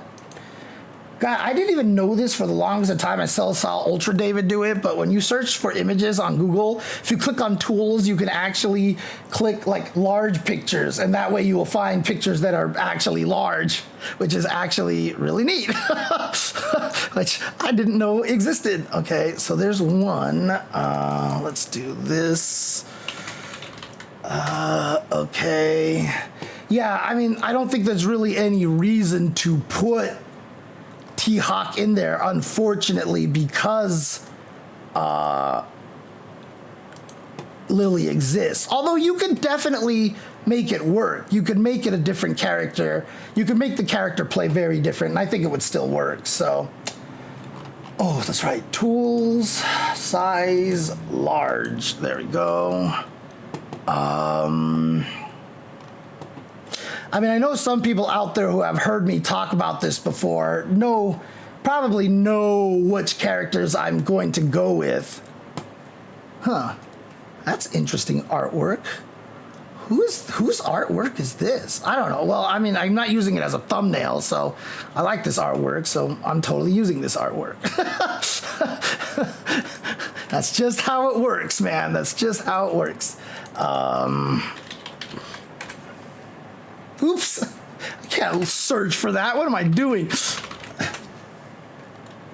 Sometimes these characters have names that are the name of something else that exists. And so you can't search for that because your results are completely have nothing to do with Street Fighter. Let's see here. What's a good picture of this character? It's not bad. Sure, we'll just use this. I'm just finding good artwork from all these people. So I'm just using those here. Okay.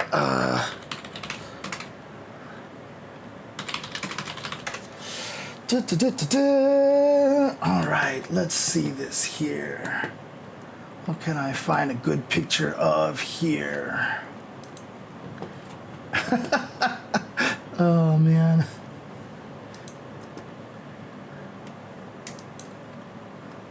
Oh, wait. Tools large. That's right. I always keep doing that because I was like, why are these pictures so small?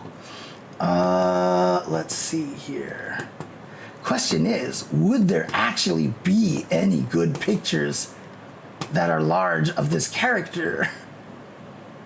Because there's not going to be a lot of artwork for this character. I just don't think.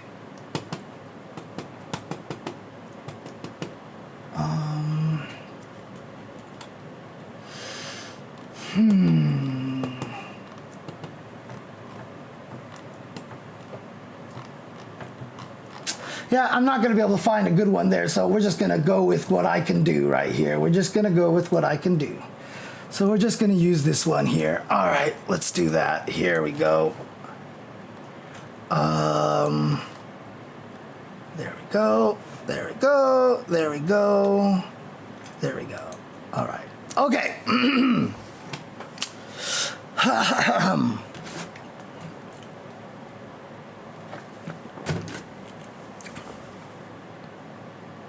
So we're going to do this from order of what I most want to see come back to, least. So I'm just starting with number one. This is the character that I really, really, really want to see come back. And like I said, I know people who have seen me talk about this before. But the character that I want to come back the most is actually Saddam. Saddam is the character that I want to come back the most because he is the only character outside of Junie and Julie who, by lore standards, are done. They've been rescued.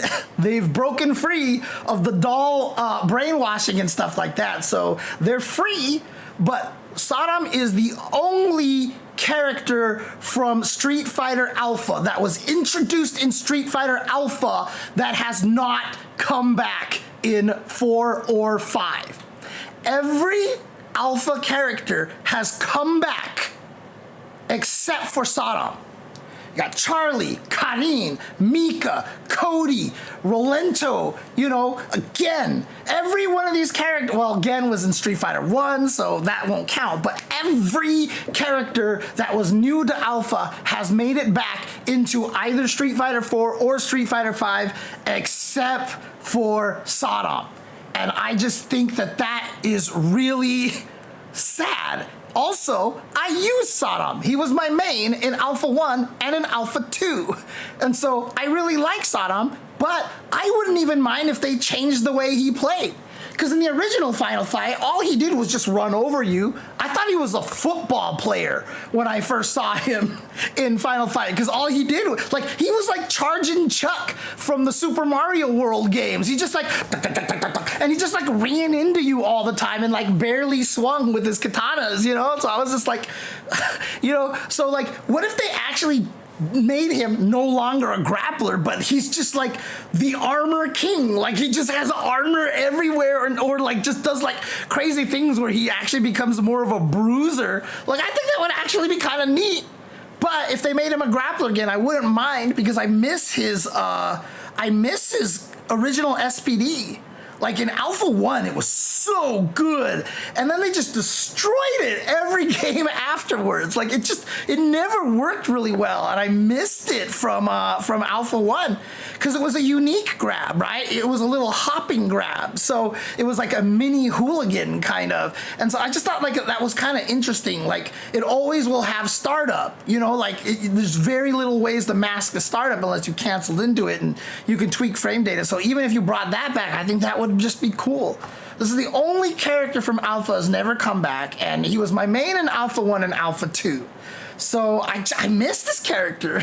I miss this character. And they've hinted at him, right? I mean, you go to the truck and there's the guy named Gamora who's like selling all that like Saddam merch in World Tour. So like they didn't directly call him Saddam, so like they haven't put him in the game directly. So there's definitely still open to put him in this game. So I would like to see him. Yeah, they gave us a low-res Saddam in Street Fighter 5, and even in Street Fighter Cross Tekken, he's in the background too. He's in one of the backgrounds in Street Fighter Cross Tekken. So they keep putting him in backgrounds. Now, I have heard that one of the issues with Saddam is, like Strider, like Karin, there are weird licensing issues with the character, but I don't know if that's true.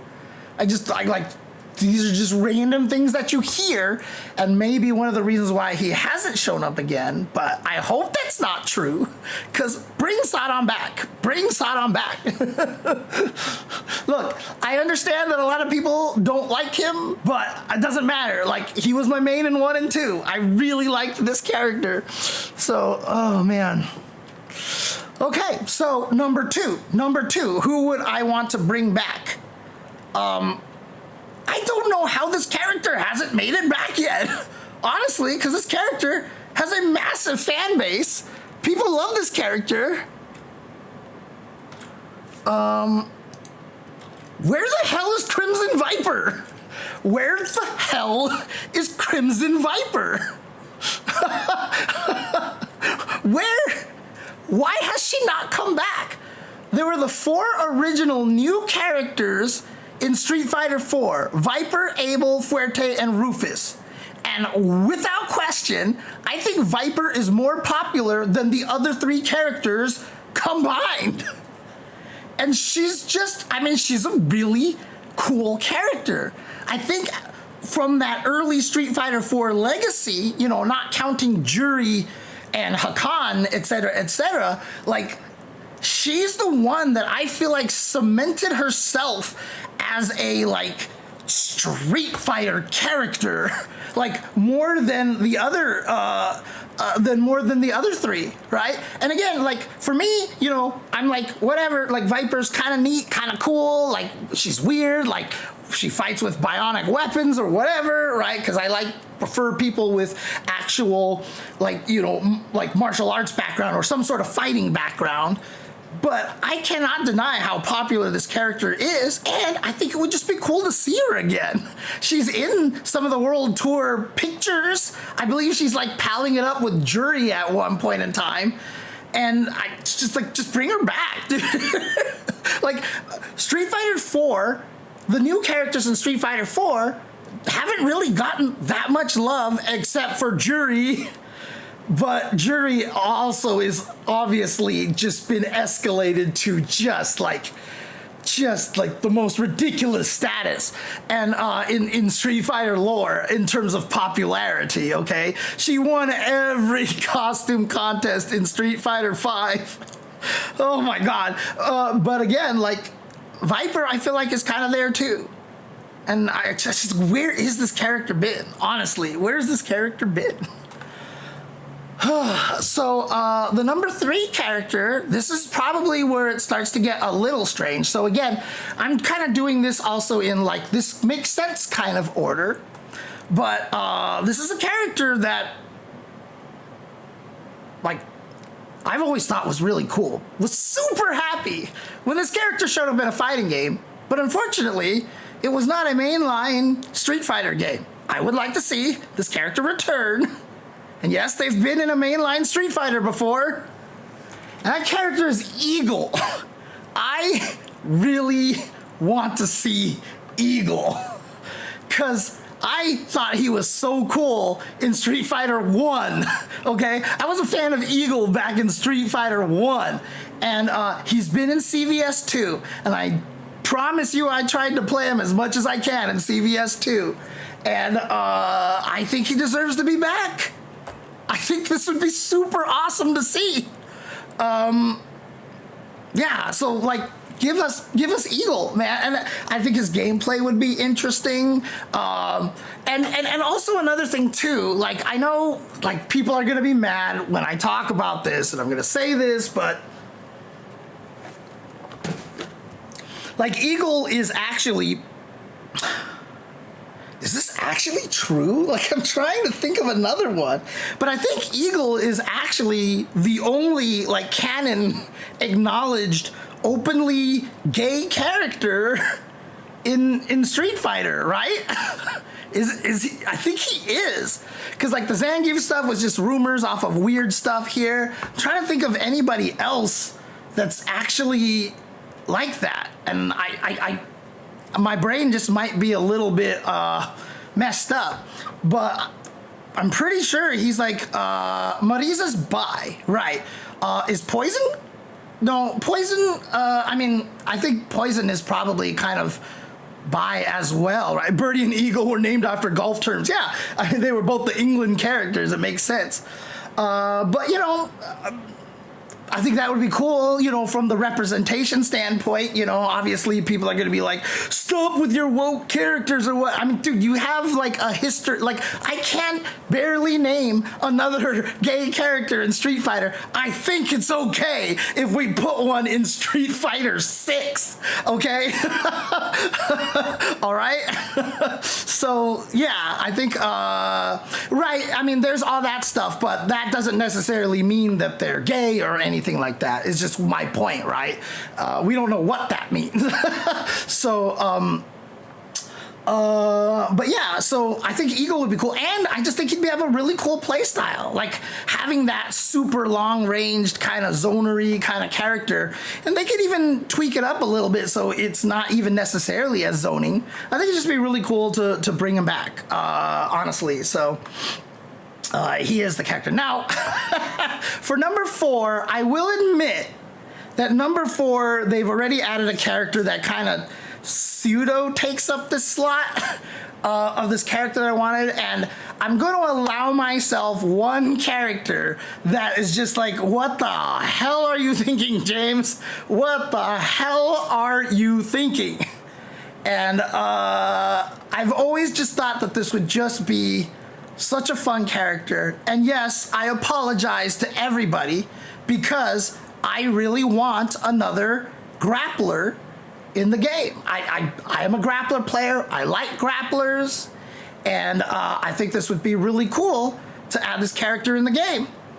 And so my choice is Jessica from Final Fight.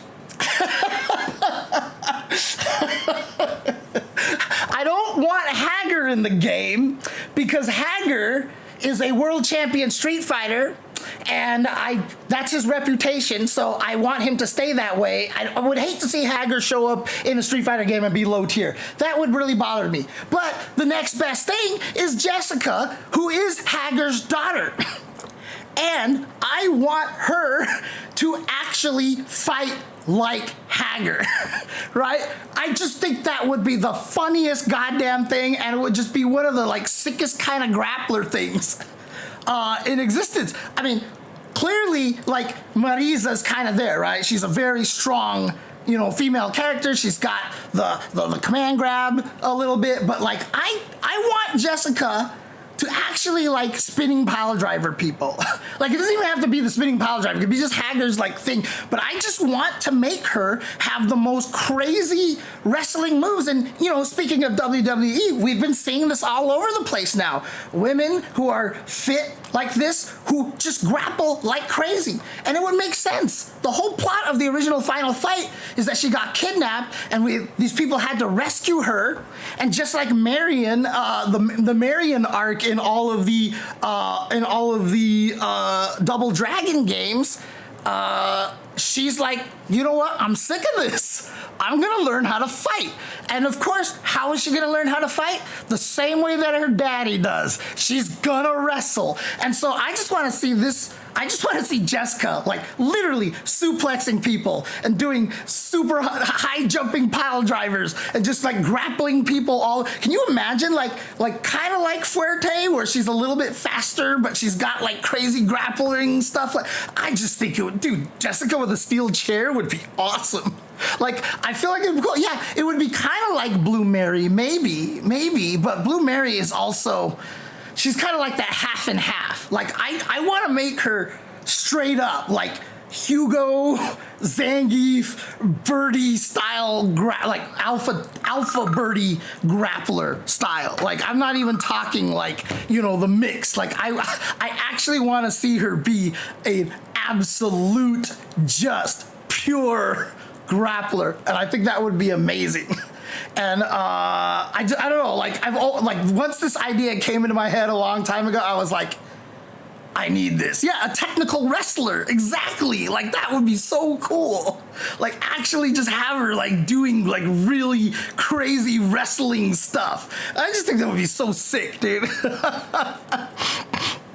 Oh yeah, Nadeshka would actually be cool. There's actually a ton of other wrestlers from Mika's storyline, more than just Nadeshko. I wouldn't mind seeing one of the other ones in there, but let's not take that away. Let's leave that space for Jessica here. So, yeah, I don't know if is Hager's the last name, so this is Jessica Hager, because Hager's Mike Hager. So yeah, so Jessica Hager for Street Fighter 6. Absolutely, I want that. I want that.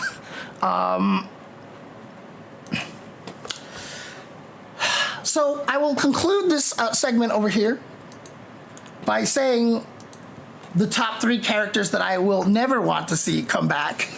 And anybody who knows me already knows who number 1 is. But right now, for me, the top 3 characters I probably never want to see, and I will go in backwards order. I never want to see 12 come back. Now, to be fair, his fighting style at least is kind of interesting and different, and if you actually made an airborne, footsies, tough to fight, Jigglypuff type character in Street Fighter 6, that would be fascinating, but a lot of people would end up hating him. But like, again, what the hell is 12? I don't care. He's a blob monster, whatever. Like, that storyline, you know, the Necro 12 experimental storyline, I could not give a crap about because I just don't like, like I said, I like having it when people are actual fighters, you know. I made like kind of a little bit of a leeway for Viper because, like I said, I acknowledge how popular she is. But yeah, dude, I don't need 12. And, you know, no shock then that number 2, I would have Necro there because I've always hated Necro. As a grappler player, I dealt with Dhalsim my entire life, and then I went to Street Fighter 3 and I played Alex, and I was like, oh, I don't have to deal with Dhalsim anymore. And then they put Necro in the game. But again, also, I couldn't give a crap about his storyline. What the heck is he? Why does he have, like, what? I just, like, I don't like, it's weird because Third Strike has, like, half the characters that I really like and half the characters that I absolutely detest. Because number 4 probably would be Remy, right? Like, I couldn't give a crap about Remy. I could not give a crap about Remy. So yeah, like those are probably like, so let's put Remy at number 4, 12 at number 3, Necro at number 2. And of course, number 1 is Ingrid, because I hate this character. Oh my God, like even just seeing pictures of her makes me angry. Like, seeing pictures of her actually, like, physically make me upset. I hate this character. I hate this character. Why? Why? What is this character?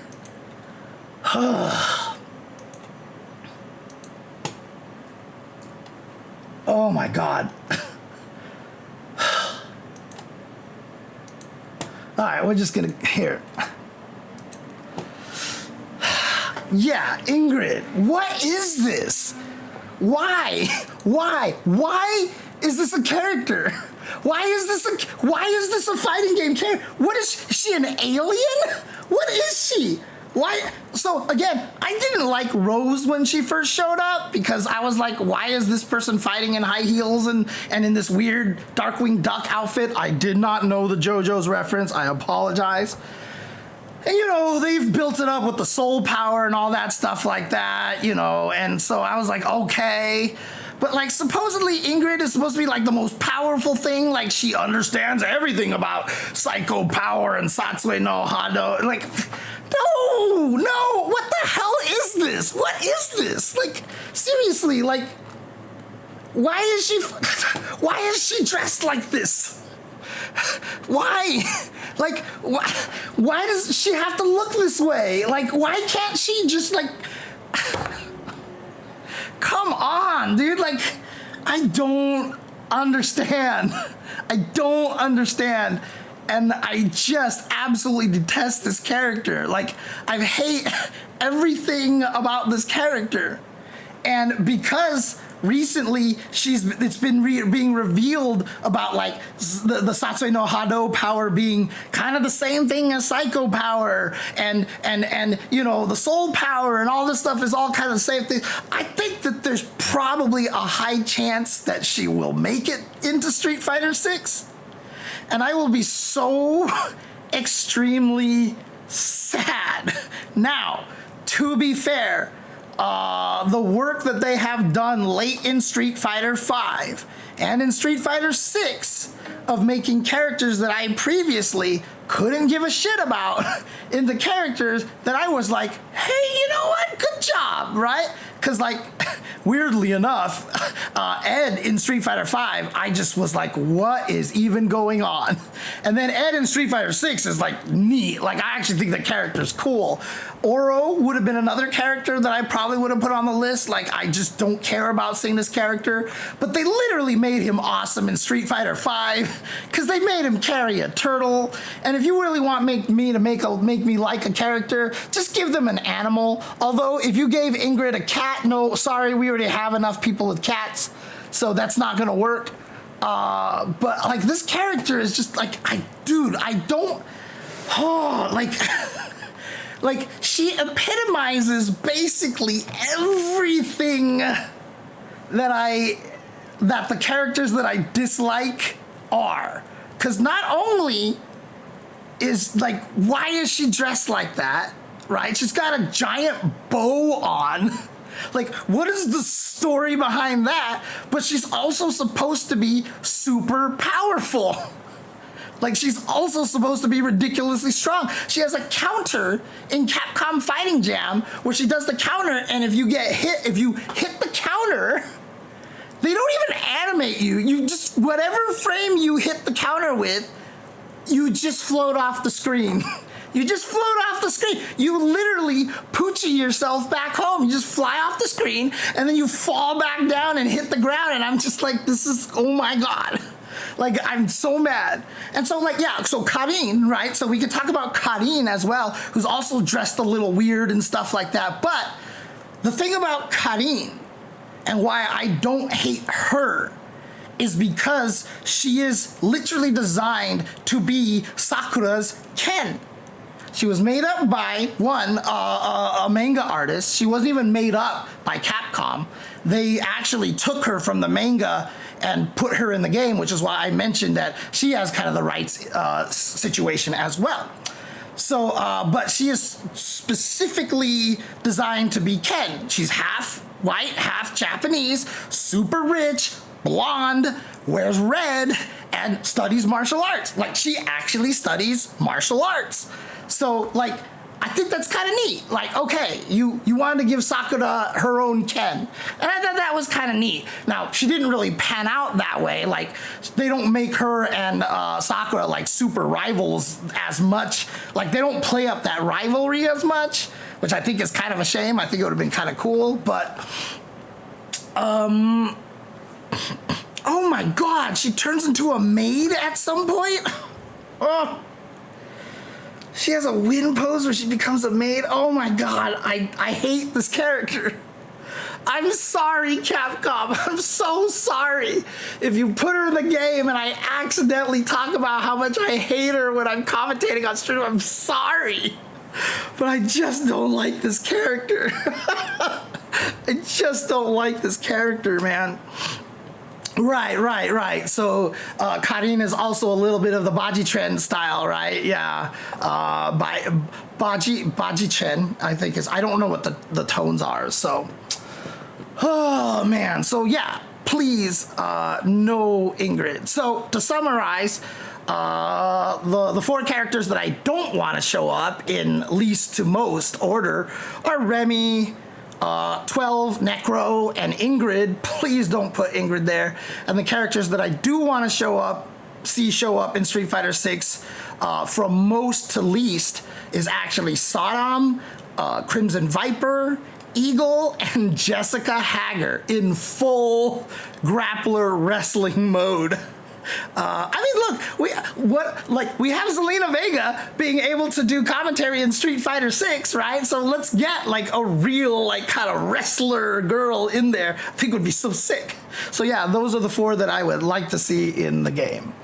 Sean is very close. So Sean, like I said, with the basketball stuff, like if he was like chest pass, you know, hit you, you know, bounce pass, like lobs, just like set up like crazy, you know, basketball mix-ups that he had, right? Like, I think that would be sick. So if you just found a way to merge the basketball with the Shoto stuff, like all of his fireballs are basketballs, right? Like chest pass, like Hadouken, and he always throws a basketball. Who knows where he gets the basketball from? It doesn't matter. This is Street Fighter. Like, he just throws basketballs at you all day. I think that would be really sick. Or if you want, make it so that he starts with 5 basketballs and every time he throws them, they just bounce around the screen and he can pick them all up and keep using them, you know, kind of thing. And they just keep rolling. Like, they literally keep rolling back and forth. So even if like someone scrolls it off the screen, they just kind of slowly roll, hit the wall, and come back eventually. So you can't actually lose the basketballs or something like that'd be sick.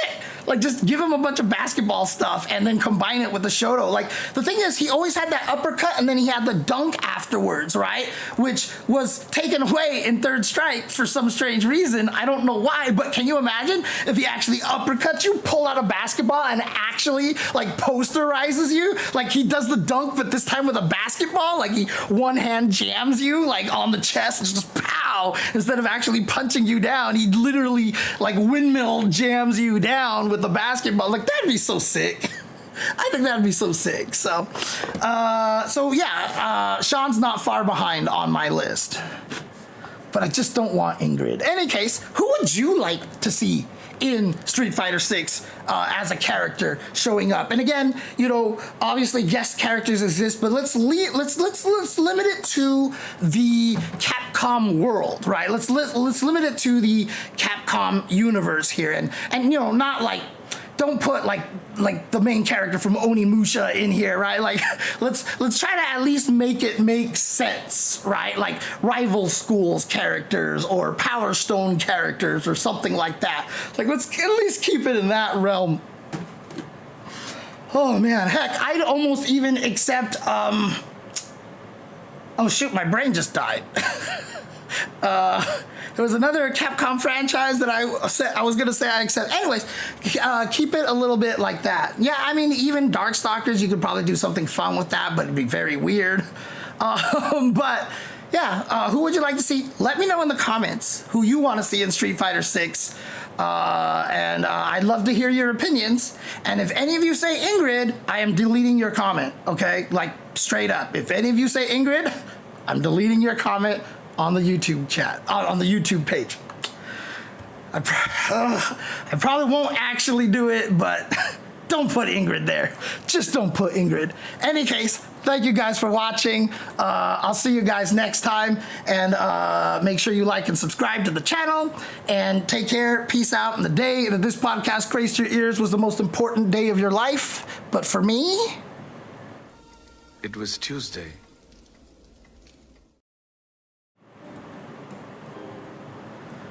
all right. Alrighty, back to main over here. And the last thing I just want to do over here, I need to quit out of this game, actually. Here we go.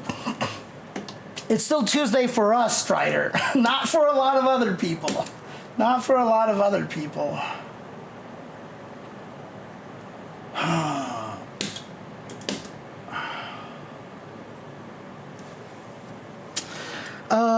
I made a whole thread about this on Twitter, so it's just basically going to be a repeat of that thread.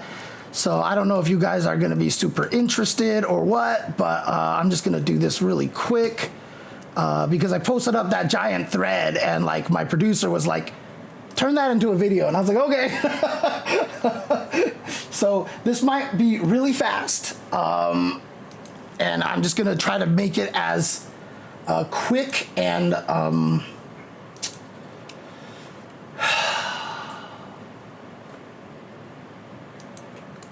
efficient as possible. Here we go. Daigo said 2MK Drive Rush isn't a great strat. What does that mean?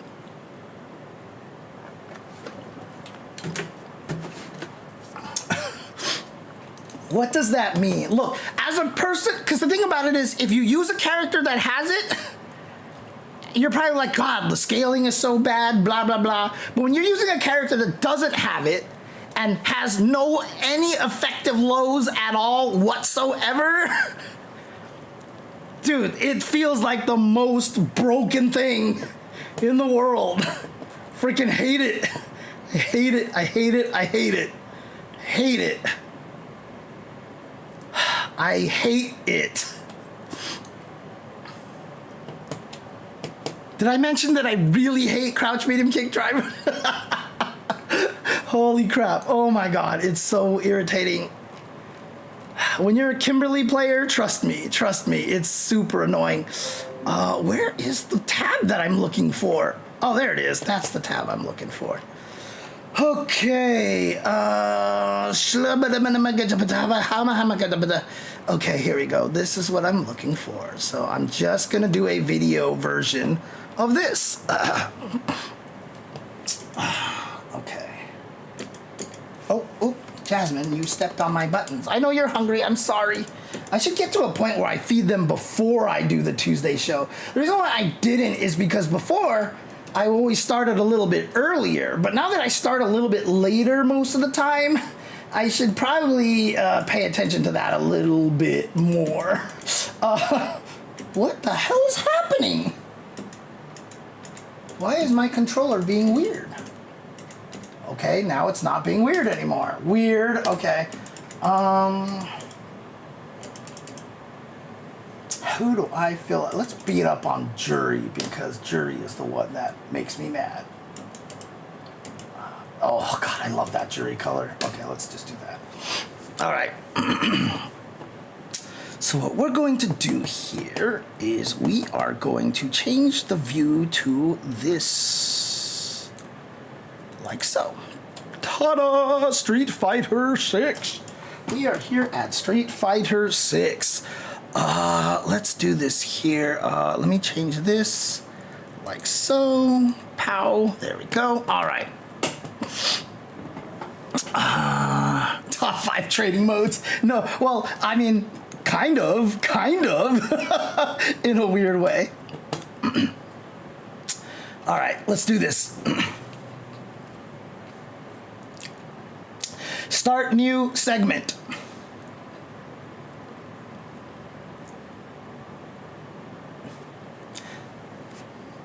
Jasmine, you're stepping on my buttons. Okay. Hey everybody, what's up? This is James Chen, aka Jay Chenzor, here with a little fun segment here. I talked about this online. Oh God, it's just, I can't. Freaking ADHD, I have to talk about every fucking backstory thing in existence. All right, start new segment.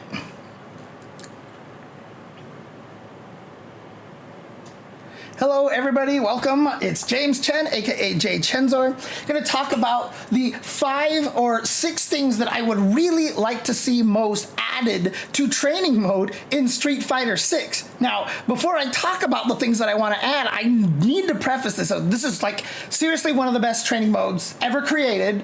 I can't even I can't freaking hell, what was I about to say? Oh, my brain is doing like 7,000 things. Oh, that's right. Okay. I swear I can't even use training mode in a lot of other fighting games these days because I don't have the frame meter and all the options that they have in this game. It's really intuitive. It's really great. But the thing about it is they keep adding new things to the training mode to make it even better. Like just in the last patch, before we were super limited to only 5 slots for all the reversal settings.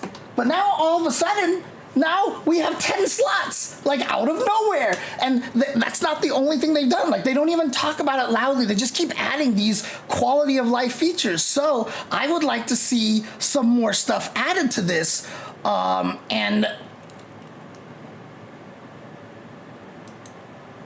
Okay, I would like to see more stuff added to this. And honestly, like the only reason why I feel like I can ask for these really specific things that aren't even like crazy features is because I feel like they've been doing that, like adding these little small things to make training mode even better. So let's get started here with the first one that I would really like to see here, which is going to be an odd one here. But if you actually look at the meter at the bottom of the screen over here, so let's just do something like this. Whoops. Hang on. Okay.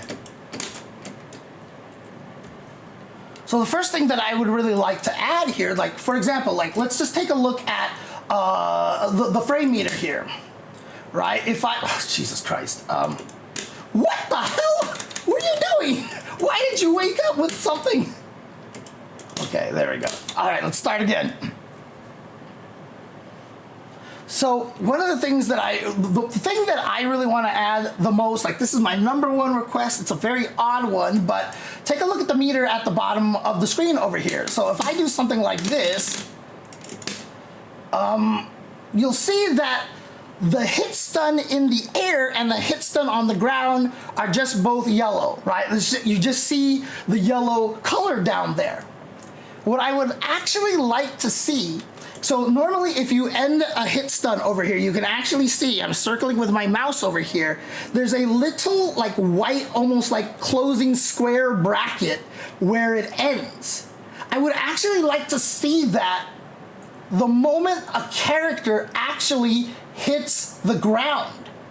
So if I did something like this, so the frame that Jury touches the ground and transitions from being airborne to on the ground, I'd really like to see like a square bracket on the last airborne frame, and then, you know, just keep going with the yellow. Like you don't have to do anything else. Now, the way this works is that obviously if you add a bracket to the end of something like that, it would have to retroactively add it because of the way programming works. It's, as soon as Jury hits the ground, it would have to go back and go, oh, so let me add that bracket to the previous frame. So if you just did a mirror image of that and had the bracket facing forward and just put it on the first frame they touch the ground, I actually think that would be very, very helpful.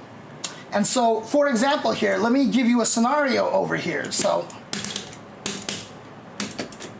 I'm gonna do this combo over here, right? And like, this is, oh my God, look at all the juggling that Kimberly can do. So I just did all that right there, right? So I'm gonna do a different combo over here. What's the best way to set up this combo? What is the best way to set up this combo? I know. I think, let me switch characters over here to a different character. I think this works on, for sure it works on Cammy? No. Let's do Akuma. I think Akuma was one of the characters I could do this on.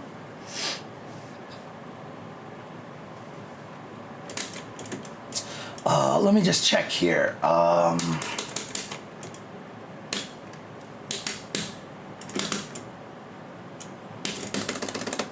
Okay, it kind of works, but he goes too far. Who was there was one character that I know I tested this on and it worked. I'm trying to remember which character it is right now.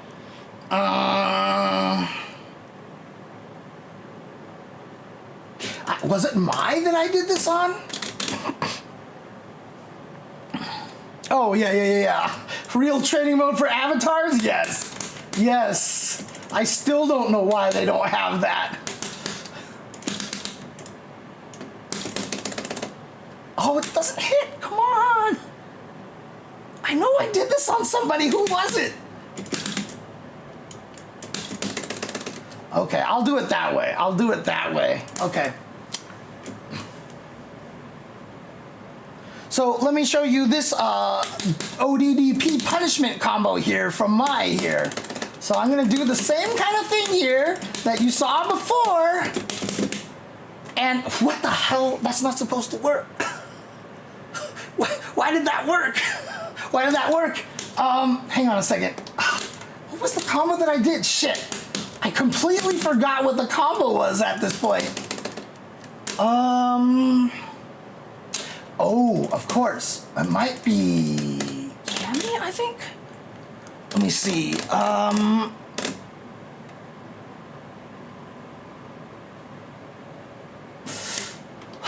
Shoot. Why can I not remember? Oh, because my brain is stupid, that's why. Whoops. That's not... Okay, let's try...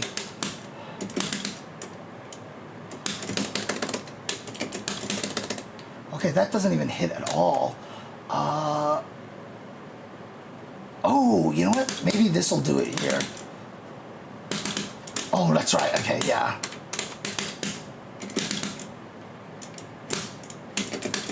Whoops.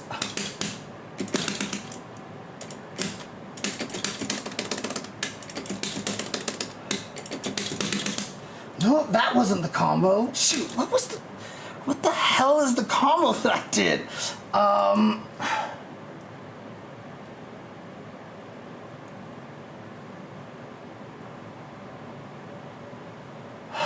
Shit. Why can't I remember now?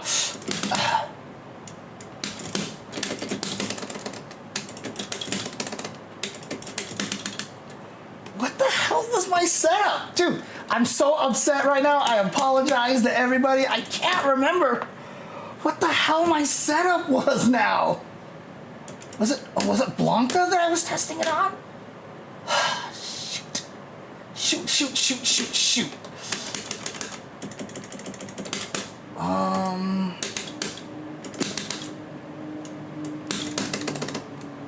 Oh wait, I think.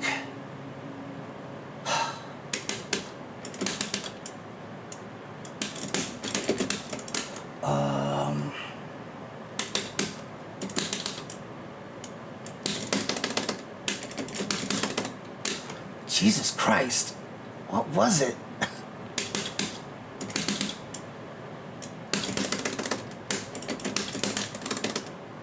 Okay, let's try that.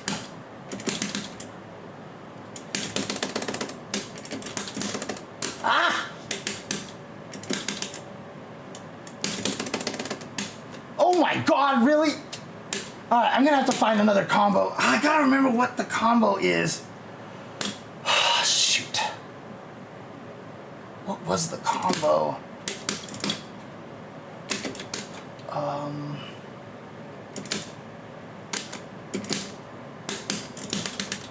Oh, that was the combo. Okay, I'm pretty sure that was the combo right there. Okay.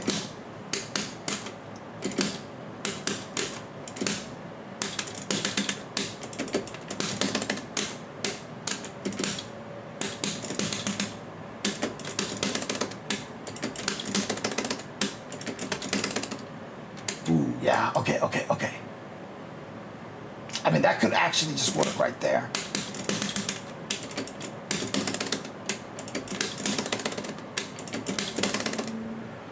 Yeah, okay, that works, that works. Okay. All right. Let's go back to jury and beat up jury again. Here we go. All right. No, I just talked about it as a problem, so. All right, here we go.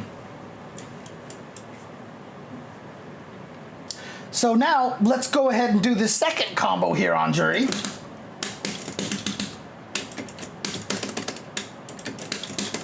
All right, looks the same, but then that happens right there. The problem is, I'm not actually sure if the crouch heavy punch was fast enough to hit jury in the air, or if I ran out of juggle. Now, in this particular case, I do happen to know that I've run out of juggle, but if I could actually see the actual frame, they land on the ground. And so that way, if I see the active frames of my move are before the transition from air to ground, I know that my move is coming out fast enough to juggle. So I know whether or not it's actually just due to lack of juggle potential or whether the move is not fast enough. Because if I try to juggle and my active frames show up after the transition, then I know I need to use a faster move. So having this information, I think, would be really, really useful to know exactly when they transition from the from reeling in the air to hitting the ground. Okay.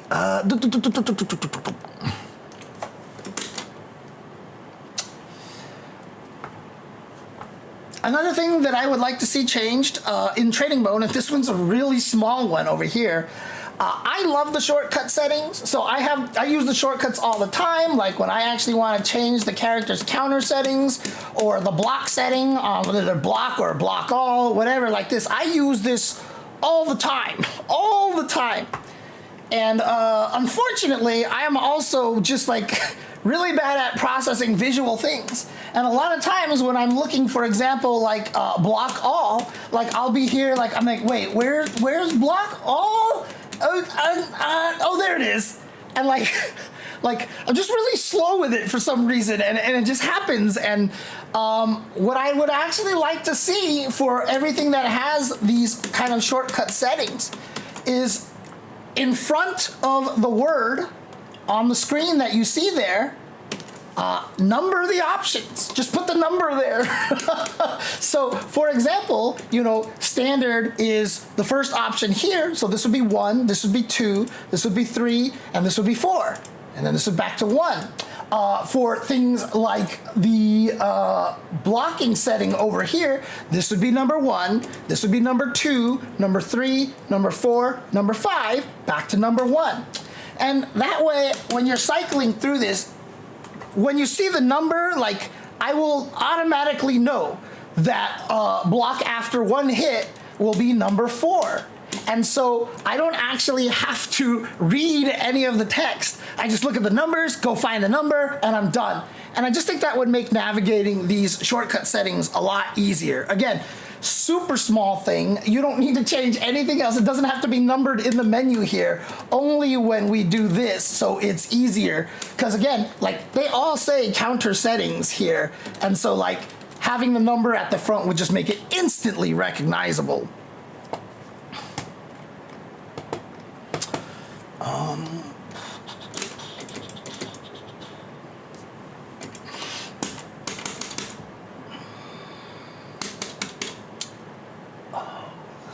Okay, let me think about this one here. Okay, so let's just say I do. Okay. Because she's on block all. Okay, there we go. No block. Okay. And does she sound the wake up? No. Okay.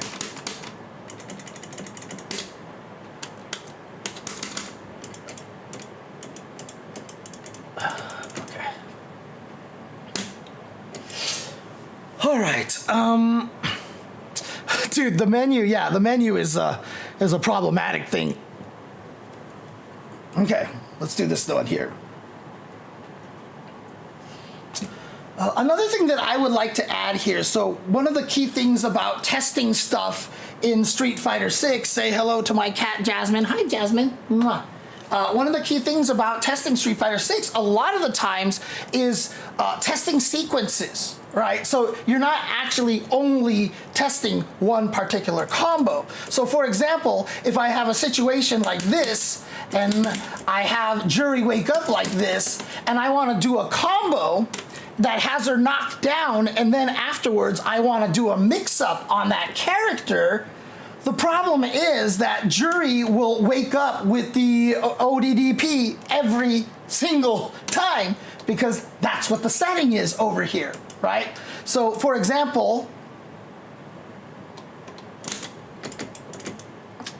let's see, what can I do here? What's a good combo for me to do here? Oh, okay. That into that, into that, into that. Okay. Right. Okay. Let's do this. Okay. So, for example, let's say I'm testing out this sequence right here. Oops. Let me have her get. Oh. All right. Let's do this. For example, let's say I'm testing this sequence here. All right, so now I have this cool thing here. And I want to test a mix-up there. But now, she's still going to ODDP because that's what she's set to. And so I can't really test a cool mix-up situation right there. So what I actually have to do now is do the first combo, and then come into the menu and, find the menu, turn her off over here, and hope that I can still keep doing the combo from here, or sometimes I even use the shortcut settings to change it in the middle of combos, and it gets a little bit hairy in that way. So honestly, like, what I would like to see is, like, for example, with a block reversal, you can see the count over there. I would actually like to see a setting that you can set exactly the same way by pressing the X button, that you can actually just list the number of times that the character will actually perform this reversal. So for example, I could set it to 1, 2, or 3, and that way they'll try it once, twice, 3 times, and then stop. Or you can just set it to always, right? So that they just always do it, which is how it works right now. And I think that would just be really helpful for a lot of people testing sequences. There is a little bit of a UI issue here, because on block reversal, obviously you do have the count over there. So there's not much space that you have to be able to throw in a new setting there. So I'm not sure exactly the best way to fix that, or maybe you just have it say options X, and so when you hit the X, you just see all 3 options there, or something, something to that degree. But again, having the ability to have that, especially on wake up, I think would be really useful. Now, the question is, if you set this so that they only do it once and then they stop, when do they actually reset their status to actually try to wake up again? And I don't think that's hard. I mean, there's this block after first hit setting. Well, they'll just keep blocking, but if you just let it go long enough, they stop blocking. Use the same timer, so as soon as that timer expires, they'll get back to the point where they wake up again. And I think that works, right? But as long as you keep them blocking the entire time, so like I try to do this sequence, they won't do it. So as long as I keep them locked down and try to go for mix-ups and stuff like that, they will always be remembering not to do the wake up. So I don't think that's a difficult problem to solve. You could exclude certain settings from the shortcuts. For example, I don't want block all in the cycle. Oh, interesting. That would be an interesting thing to do. All right, let's do the next one here.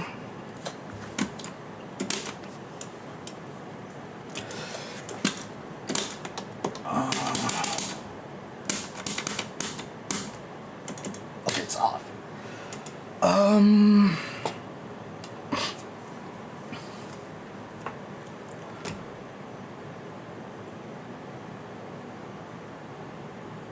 What was I gonna do? Oh, that's right. Okay. So the fourth thing that I would like to see is really simple. A lot of times you're sitting here playing and you're like, okay, how much, what kind of things can I do? Oops.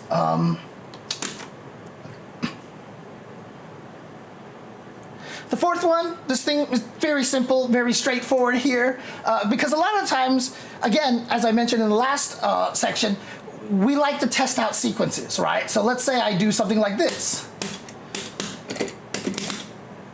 and I didn't do a can. Let's say I do something like this. Oops. Okay, that's the right thing I want to do. All right. So let's say I want to do something like this.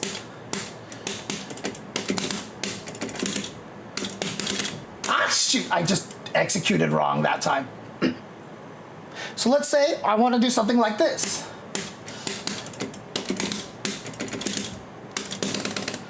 Oops, I did the wrong follow-up. Actually, you know what I can do? Let me do the other one instead. The other one's better. To show this off. Okay, anyways, sorry. So let's say I want to do something like this.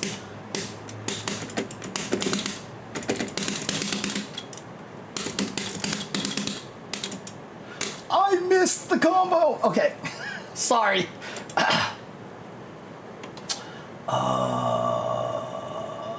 I want her to be crouching, actually. That's a little better here. Okay.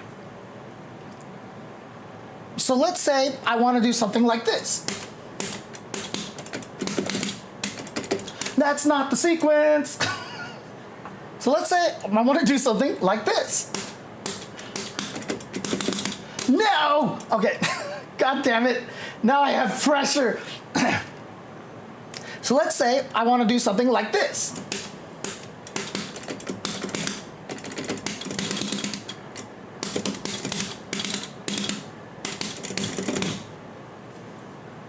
Oops. Oh, God, I forgot to do something. Crap. There we go. All right, let's do this. So let's say I want to do something like this.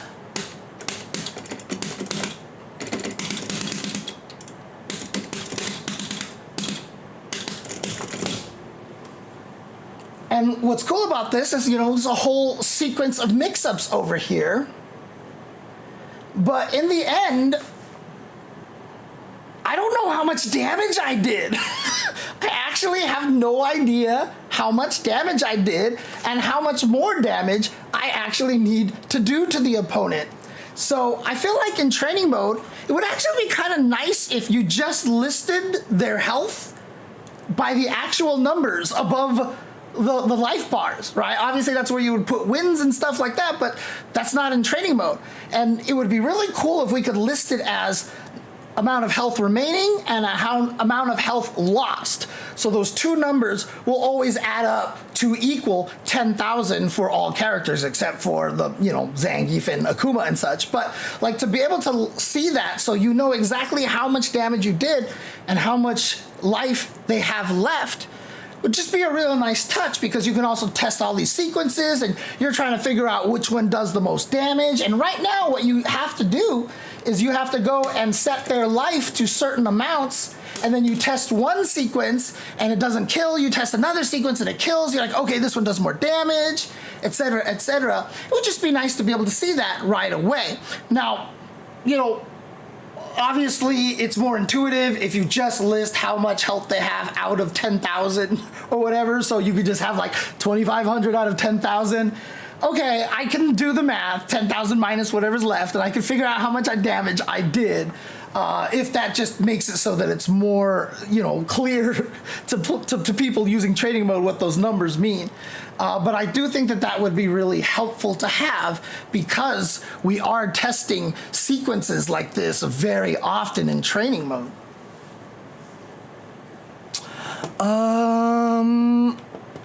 Here we go. Okay, last ones. Last ones are easy here.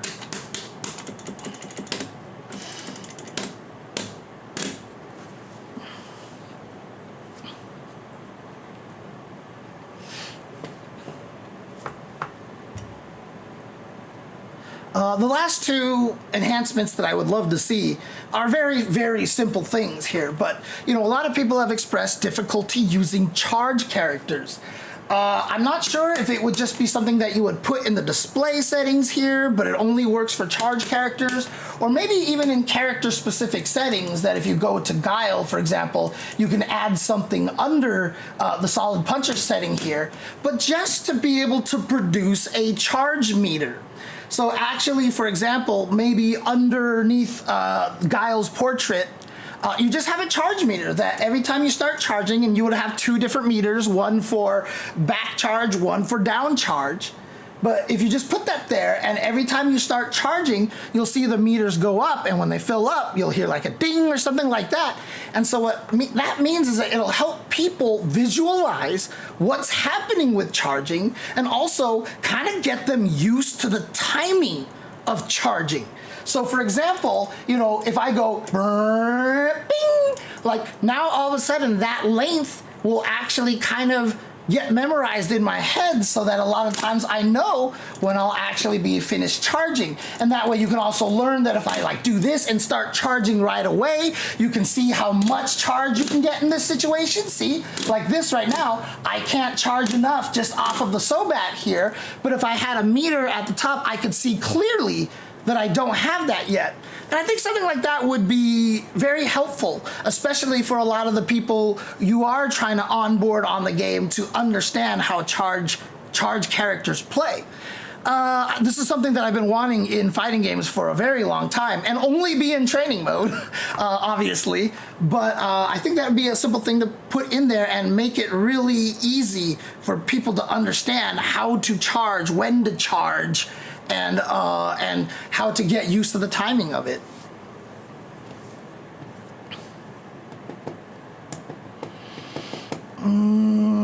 And then the last thing, here.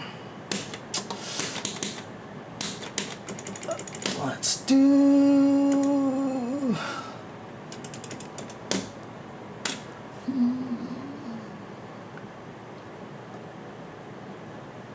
Trying to think of a good example of one that I liked, that I've used before, that's useful for me here. All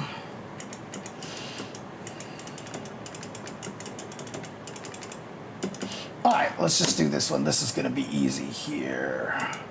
Let's keep beating up on Jury, but let's change the stage to something that's a little bit easier to see over here. One of the weirdest things about the stages in Street Fighter 6 is that, weirdly enough, there's not a lot of bright, colorful ones. Like, there's always a lot of, red ones and, deep blues and stuff. I like Blanca's because it's, really bright green.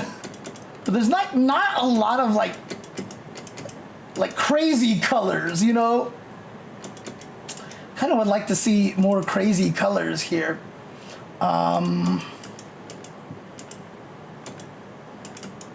Obviously, these pictures are also a little darker than normal. Let's just do the Genbu Temple, because I really like this stage. All right. All right, here we go. And the last option that I'd like to add, so straightforward, so easy. You guys even have this feature in replays already. One of the nice things about this game is you can do this.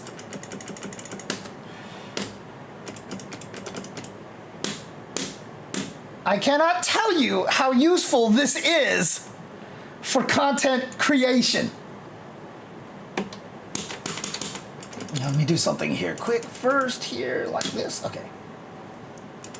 I just want to have the ability. This is the wrong super. I just want to have the ability. Freaking hell. It's kicks. I just want to have the ability to do something like this, and then pause the game, go to game speed to pause, and see this, and I'm like, okay, I want to create something for my thumbnail, but I did not catch the frame that I like. So what I have to do right now, all right, I skipped the frame that I wanted. Ugh. All I would like to see is to have a frame advance button during game speed of pause, because that will allow us to get thumbnails a lot easier. And so for content creators, I think this is actually really cool. So I would like to see that. And that's it. And again, like I said, you have stuff like that in replays. So just have a frame advance button, I think would be really, really nice to have. And would be really good for creating thumbnails. Thank you.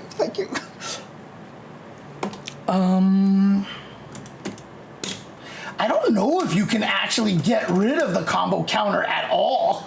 I haven't found a way to do that, because if I have everything off like already, I don't know if you can actually get rid of things. I don't know if you can actually get rid of that one, which is very weird.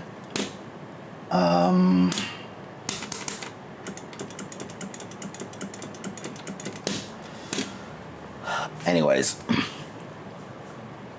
So yeah, those are like little things that I would like to see added to training mode. Again, it's crazy because I feel so greedy asking for this, because again, like literally I think this is like the best training mode that I've ever used, right? It's just, like I said, the frame meter is amazing. There's just so many features all over the place, and it's just, I feel like I have everything that I kind of want, but the problem is when you are reaching that point when you feel like you have almost the perfect training mode, you're just always like, man, oh, if they just added these things, it would be even more perfect. And you just start feeling greedy and selfish. And so that's what I'm doing here. I'm being greedy and selfish. But again, the kind of stuff they put in this training mode, they put so much good stuff in here, and it is definitely one of the most usable training modes, and the things that you can test and do with it is just amazing. And like I said, the fact that they keep adding features that they don't even talk about in their patch notes half the time, you know, is what almost makes me feel like I'm allowed to be a little selfish and greedy, because people are because the devs are always looking for ways to make the training mode even better. So I appreciate that so much from the dev team. And I feel like if other people see this and are like, oh dude, that's a great idea, I think that would be very useful. Or if even some top players are like, wow, that's a great idea, I hadn't thought of that, that would help my labbing a lot, you know, maybe these are some of the features that we can get added in there. So, and again, if they never get added, like, I'm not even gonna complain. I'm not even gonna complain, because like I said, I feel like this is already, you know, 99.7% of what I would like to have out of this training mode. But, you know, if these things are added, it would just be cool. Yeah, it would just cement this as even more of the best training mode in modern fighting games right now. So that's all. Thank you guys for watching this. Let me know what you guys think of these ideas, and if these are some things that you would be looking for. And actually feel free to put some of your suggestions down in the comments here as well. I'd love to see what kind of ideas you have. I've already had some interesting ones in my chat talking about different options that they'd like to see as well. But these are the 6 things that I would like to see the most. So thank you guys, take care, and I'll see you guys next time here on youtube.com/JChenzor at some point in time. It's Ultra Chen TV right now, but it will be JChenzor in the future, I promise. Take care guys, have a good one, and peace out. It was Tuesday.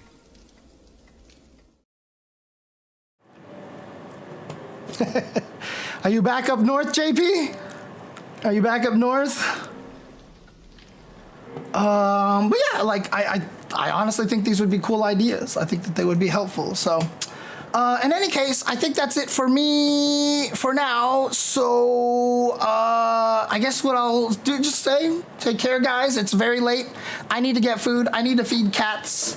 So, I know a lot of people have already kind of gone to sleep because these streams end up always going so late. And I was looking for something and I can't remember what I was looking for anymore. Oh, I hate my brain. All right, forget it. I'm just going to... Oh, no, I remember now. Just wanted to see if there was anybody I could raid. That's what I wanted to do. Well, there's 2 viewers on Super Turbo. Oh, whoa, D-Owls is playing right now. What the heck? Interesting. Okay, I think he's just analyzing some stuff right now. You know what? Is he still going? Let's see. I don't hear him. Nobody is saying anything.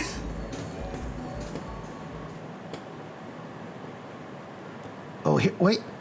Okay, is anything coming up here? Oh, he just replays matches. I see. He's just constantly replaying. Okay. All right. We'll go ahead and not do that one then. And I see 3 viewers on Third Strike. Okay. Marvel vs. Capcom 2 going on over here. All right, let's go to Street Fighter 6. Who's on Street Fighter 6 right now? So we're gonna go from high to low here. You know what I've actually liked doing? I just like going to like completely random streams and raiding over there. I think that's actually kind of fun. So let's just find somebody to randomly raid. A lot of these people are from Asia, so I want to see if I can find something that's in English over here. Actually, it looks like Kujo Kate is streaming right now. All right, let's go say hi to Kujo Kate. All right, I'll see you guys later. Take care and peace out, guys. Whoops, here we go. Again, for those of you here on YouTube, I'm not going to be able to raid you guys over there, but for everybody else, go ahead and say hi to Kujo Kate and take care, guys. Peace out.